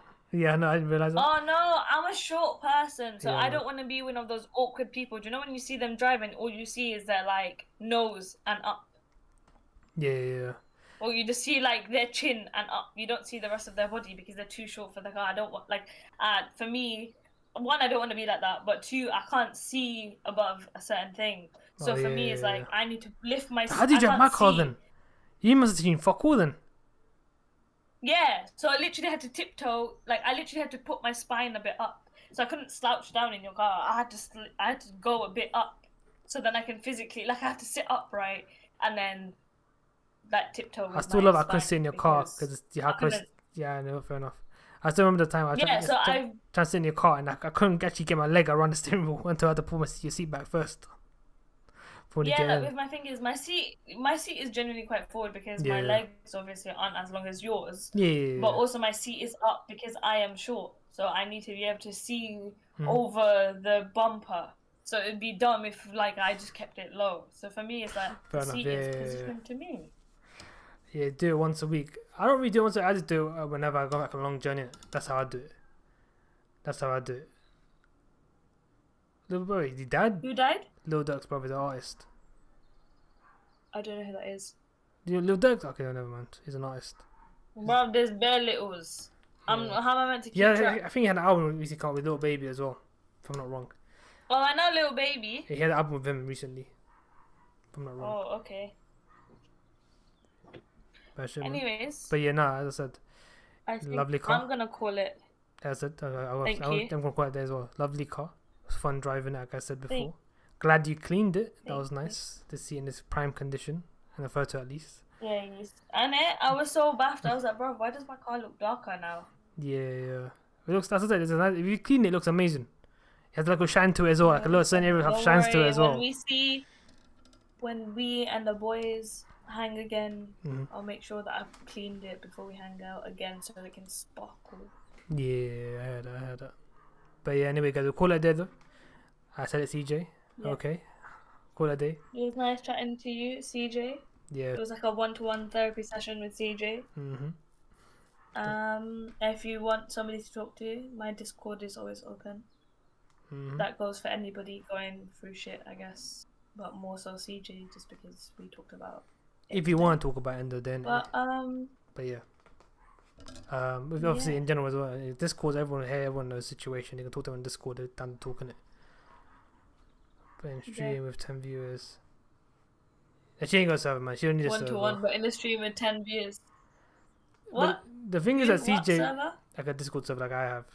She doesn't have one now. I don't think she Taylor, needs you one. got a server? Oh no, I not got a server. I don't think she needs one, to be honest. Because I feel like she's better in Discord What? anyway. For her to use a server, if that makes What sense. does a server do? Like, didn't I have got my Mesa thing where everyone talks together kind of thing, like a group chat. That's what it is, a server. Yeah. So that do you have a own group chat? Oh, Like so that. you mean do I make my own little chat, like my own Yeah. little group? Yeah, I see. Oh no, I mean, oh no. Okay, that makes sense. No, I will probably just message me on Discord. Add pro pics, not done. Don't add pro pics because you want to see what you look like. Like she said, you need to know what she looks like. You know what she looks like. Oh, CJ. I don't have a profile picture on my. Yeah. You know what? She hasn't I can add got a profile picture for you. She hasn't got a I photo can of add us. a profile Yeah, picture. but she hasn't got a face still on it, sadly. No, but he said add a profile picture. He That's didn't what I'm saying. specify. So it won't be her face though. It won't be her face though. She hasn't got a picture of her face. Sadly. Yeah, I can add a profile picture for you, sure. Yeah. But you know. Yeah, you won't be able to see her face sadly because she ain't got a photo of her face. She only shows it in person. That's what she does. I don't even have a face in person. Yeah, bro. So flat slate. I'm a faceless person in real life as well. That's what it is, man. Like when I say to you, CJ, that if you want someone to talk to, I'm here. I mean that, but I don't mean it in the sense of like. If you need help in like helping you change like the if you need a friend or you want someone to talk to that you can't talk to other people or you're only comfortable talking to me, the platform of Discord is available to you. Like basically, if you want to talk to your sister, that kind of vibe. If you want to talk to your sister, or sibling, that kind of vibe. Basically, to make it easier. I'm your sister in Islam. Basically, that yeah. That's what it is. I mean, my guy, just send me one. I ain't no weirdo. Quick question, yeah. I swear, one of my friends told me this. Yeah, it's actually haram to see another woman's face. I just don't want to show it. I'm cool with it. No, like blood sisters. I mean, like you and you have the same mom and dad. That kind of vibe. That's what it is. 1 second, yeah. Mesa gets to. That's so cute. Look at Marcus said. Mesa gets to see that every day. Yeah, not. Not every day, Marcus. More like maybe once a week. Maybe if he's lucky, 3 times a week. Lucky, yeah, sure. But... Can you be my can you be my stepsis? I can be your stepsister. No, sure. no. Oh, she'll be a blood sister. She's like an older sister to you. Like you have the same. She calls your mom, dad. You call your dad. Blah blah. I thought I misinterpreted stepsister when you kept saying no, and I'm like, the stepsister means something else. Yes, no. No, but the stepsister means something. Oh my god. God no, oh, thank you. No. What does it mean? Yeah, I'll tell you later on. Oh no. She's helping you become a better man by making you become a God's man. So you'll become a man of Allah. That's what you're gonna do, mate. You okay? That's what you're gonna do, CJ. Oh my god, I don't know what stepsis means. You know what? Stop. I know. I said no to you. Oh my god. You can say no. I'm just gonna stop kidding because I don't actually know. So CJ, you're saying you did it to your sister, yeah? Whatever you said to Taylor. Here's the thing: if you ever got a sister, like a older sister, you're supposed to see Taylor. Listen, CJ, I said that I'll be your family member, and I'll help you through this mess. Thomas, you can't say nothing because you was harassing. I don't know what he's talking about. Does he mean harassing what Allah just a few days? He was harassing How God. can Thomas you was harassing God. How can you? I'm after. How can you harass God? Is that even possible? I think he's. My guy's lost it, man. My guy's lost it. I think, unless he wrote my name and then it autocorrected, because that's happened lots of times before. I'm like, how? Imagine you could. Don't let me expose you. You're not this could harass God. Like what? Oh my God, Thomas, what are you doing? Harassing God. Allah. That I did not expect that from you, Thomas. What has God done to you that you're harassing him? That is correct. Yeah, because I'm like confused. How? Correct. That's what that means. But like, wait. So why? We're saying you're good because you're saying that why would a man be harassing God? You're trying to say that God can be harassed. You do know, CJ, your sentence says, Thomas, you can't say nothing because you was harassing Allah just a few days ago. Don't let me expose you. Was that your intended sentence? Because if that was, you're basically saying that Thomas was harassing God. That means he has the power to harass God. That's what you're trying to say. So it doesn't make sense. Exactly. That's why he's like, you're giving Thomas a lot of power there. You're giving Thomas power to harass God. Is that what you're trying to say? Even Thomas is confused. No, Thomas, I don't have that kind of power. Thomas is bare backed. He's like, what? Man said, was that intended? I'm so formal. Man said, was that intended? Of course, yeah, you have to. To make it understandable. Yeah, we have to make this like a good communicative conversation so everyone is understood. Exactly. I asked if, I'll just become a narrator. Just let him see the whole thing before we read it. And the answer is no. Okay. If Allah allows it to be, then sure. We'll say that. Would Allah be proud of you? Can I Google it or should I not? No, Google I'll it? tell you later on, don't worry. Oh, okay. We'll say that way, CJ. So if you do it, basically, if you saw Allah, we'll be cool with it. Then that's how you do it. No, she won't, CJ. Like I said, I told her to do it. CJ, why would you set me up like that? I thought we were friends. You thought you was a son, man. Simple as. You saw it like that. A Solomon? A son, like a son. What? Like a child. Oh, a son. Oh. That's what it is. Man. I want to look. I feel like CJ setting me up to have a really nasty search history. That's what I'm saying. And I thought me and CJ were brothers. That I wouldn't expect that. I just want. He's saying, oh, I'm gonna take care of my little CJ. Let's nurse you back to health. That's not this. This is brothers. I'm not your sister. I'm your brother. Basically, if you see your brother, you see Taylor. She's not like she's like your brother. Simple as. I'm your bro. She's like a brother, fam. If you see her, you see one of your gang donnies. Like your bros, your man them, innit? Them lot. Yeah. So whatever you think of doing to Taylor, you think of doing that to your man them as well.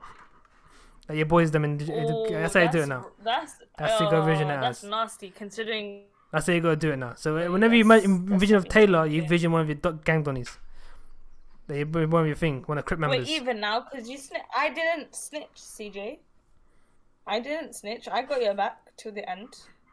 I'm here. Saying she's one of your homies, man, like that, like the gang donnies. I say the Crip brothers. Yeah. You see in that I got you. Yeah, I'm your brother. I'm your bro. Whatever you need, if you need consoling, if you need to cry, I'm here. If you need any advice, I'm here. I'm just one Discord chat away. He's saying you. I'll even download the mad one. I'll even download. Mad. Did what? Wait, what? He said. Wait, he said he was stuck. Oh fuck! You want to move on, man? TJ's fucked up. Let's move on. Do you want? Alright, guys. Download Discord on my phone so CJ can so I can reply to CJ a lot more often than I do other people on Discord because I only ever have it on my laptop. That's how much of a brother you are to me, CJ. That I'd even download it on my phone. Mm-hmm. That whenever you need me, I'm there. Wait, CJ likes to get pegged. Fuck, bro. CJ, mate. I'm liking. Fair enough, man. I'm liking you being open with us, but we know you like to be pegged. Fair enough, man. That's cool. If you're into that shit, fair enough. Because you were stuck and made okay. I was confused for a second. I like how Marcus I like how Marcus literally just popped up and saying the maddest of shit, and I'm like, I was not expecting that. What? Really? I'm gonna go to the UK and go to masjid and pray to Allah for you to find an amazing husband for him to call brother-in-law. Isn't that right, CJ? Oh, has he not said that? Because He said that. I'm saying that. That's what I'm saying. That's what he. Yeah, That's the right way. I feel like you're getting the comments a lot earlier, so I was like, oh my god, did he really say that? That's so cute. Yeah, I mean, that's what you want, isn't it? That's what you want him to do, right? For him to pray for you to find an amazing husband that he can call brother-in-law, right? Right? That's a cute dua. I'm not gonna lie. It's amazing, isn't it? That's real cute. Exactly. CJ was taking so long. The suspense. Taylor, alright. Oh. No, I wanted to know where he was going to get Tourette's. Get Tourette's.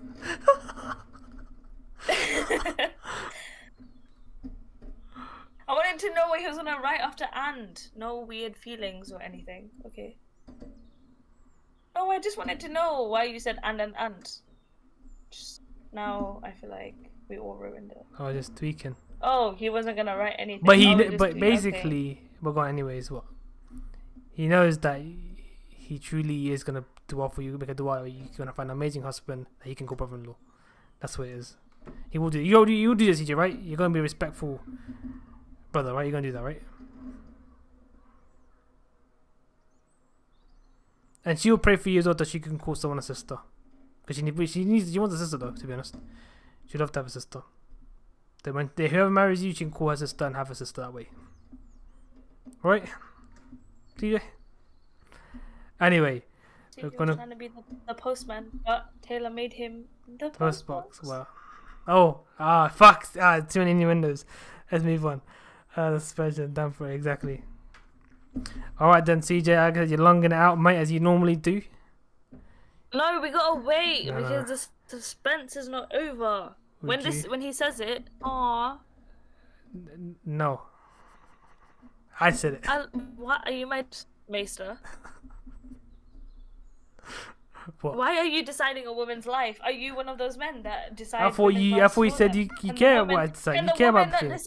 Wait, I thought you care about how I thought. I thought you cared about me. I thought you cared about how I thought. No, right? but you're not my dad. So you're saying you don't care about how I think then? I can get my own life. So you think you don't care about my feelings then? You don't care if I say it's not good?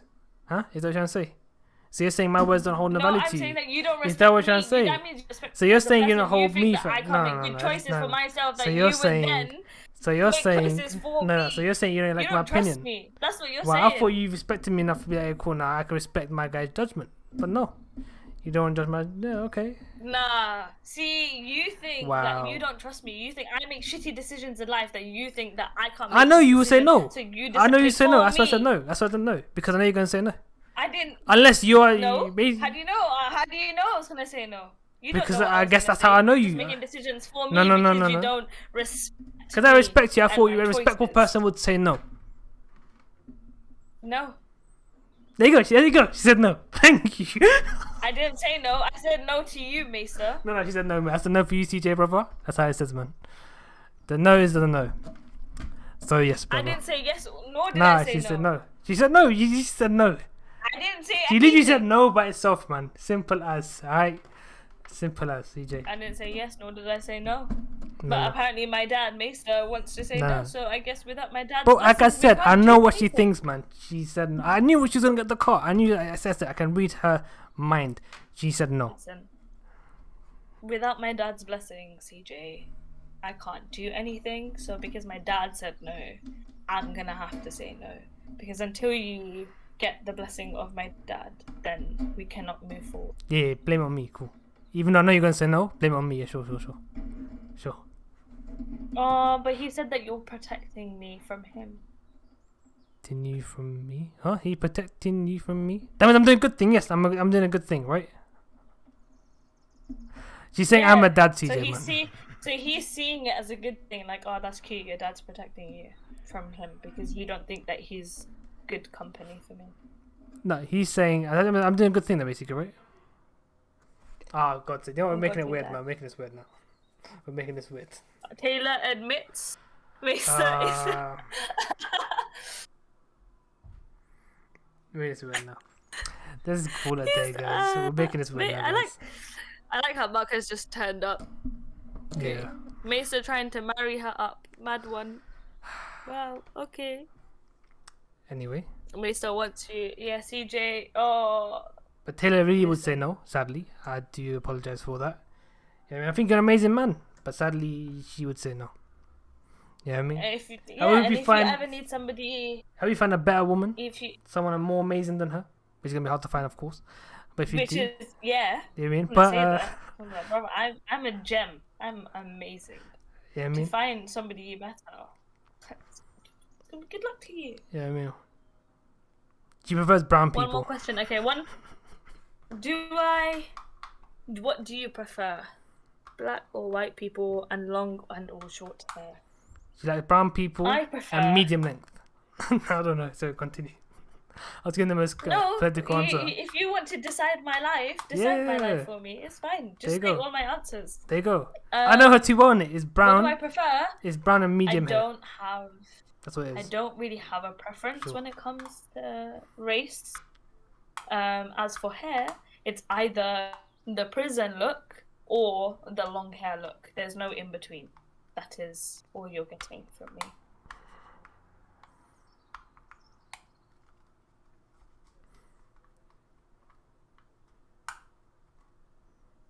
But yeah, generally she doesn't care about race, I think.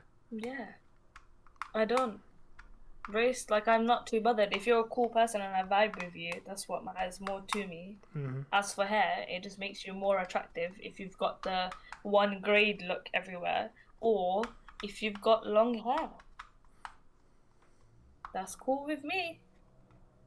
Mm-hmm. Oh, he's gonna go bald. CJ, you have to be the next Mizo. To get her attention. I don't know who that is. Don't worry about it. I'll tell you later. But anyway, we're gonna call it a day, guys. I need to actually go now. You know what I mean? We're dragging on. CJ just drags out things so long, man. He's like, he wants to tell you something, he will never tell you it, and it would be like a half an hour conversation. So that's the issue with CJ. Okay, well, CJ, if you have any more questions to ask, just hit me up on Discord and I will answer any question you want. There we go. Anyway. But make sure it's in the lines of decency. It's like if you were to say it to one of your homies and thing, you say that way. To say that way. Yeah, because so that's where you know it's the respectful way. Yeah, I mean, you won't say anything rude or demeaning towards her in that manner. Yeah, I mean. Also, do us a favor. Send her a number of one of your Crip boys, innit? So she sends it to me. So if you sent anything creepy to her, send it to one of your homeboys, innit? That's what CJ wants to say to you. Only then you can chat to her. Only then you can chat to her. Do you agree with those policies, CJ? Wait, that's an intense policy. Because that way you know he's going to be honest and it won't be anything to dodge. Yeah, I mean, he won't say anything. That basically, what we're saying here is that if you want to say something to take a message, of course, but message one of your homeboys that you know are from like Crip blood, whatever. And basically, wherever you send me something, send her something that's a bit like on a demeaning or the risky area, I'll send that to your homeboy. Say, yo, this is what CJ wants to say to you. Yeah, I mean, that's what I'm trying to say. So basically, to keep it like, okay, well, if you talk to one of your homeboys, you got to talk to her like that. And if we were to send that same message to your homeboy, he wouldn't have issue with it. That's what I'm trying to say.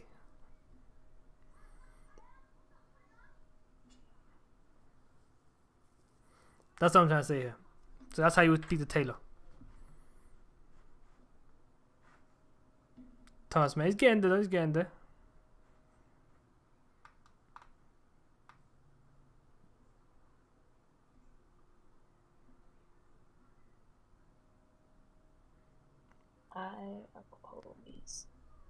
My homie's right next to me. He's legit screaming. Alright, cool, there you go then. So basically, if you were to link up with your homie, anything that sounds a bit sus, homie, if he's listening to this conversation, I want him to hear this conversation, yeah. I want you to slap him 10 times for every wrong word he says. That seems like, if he said that to you, seem hella sus. Like he wants to creep up your ass and do some nasty stuff there. Yeah, I mean, that's what you have to imagine in your head if you try to do something bad sus towards Taylor. So when I offer the fact that I'm willing to chat to you on Discord, or if I'm offering like advice, or if you just want to chat to me, that's calm. But you got, like I said, if you're not saying it to your bro, then you're not saying it to me. Exactly. So don't disrespect. Okay, man, I'm not gonna disrespect him like that. The only thing I say, if you're gonna talk to her, of course, but go to her for seeking help. But basically, if you were to talk to someone like an imam, you could talk to her in that manner. So you see in that way. Yeah, you're my brother in Islam, so keep it like that. Yeah, I mean, that's what it is. That's what it is, man. So yeah. How did we all? Do I love the funniest? What? Right where we're ending, we're getting 12 people watching. I don't know, but it's a good thing. Though. I appreciate when it's still here. Appreciate when I came to the stream. Much love for See, that. look, Marcus, I've had, like, first Booger is my first simp. Now I got another simp. So, life just keeps on giving. Booger. Mad. But we're gonna call it dead. I'm actually into Oh, Booger's still here. I think he came back. Okay. But yeah. But appreciate when I came to the stream. We'll see you, or Taylor will see you in a month's time. Yeah, I mean. Yeah, I will see you. In a month's time. No, Booger, you're the first simp. No. And then CJ is the second simp. Yeah. But yeah, appreciate you guys coming through. I'll catch you guys later, man. And take it, guys. I will also catch you in a month. Bye. See you guys.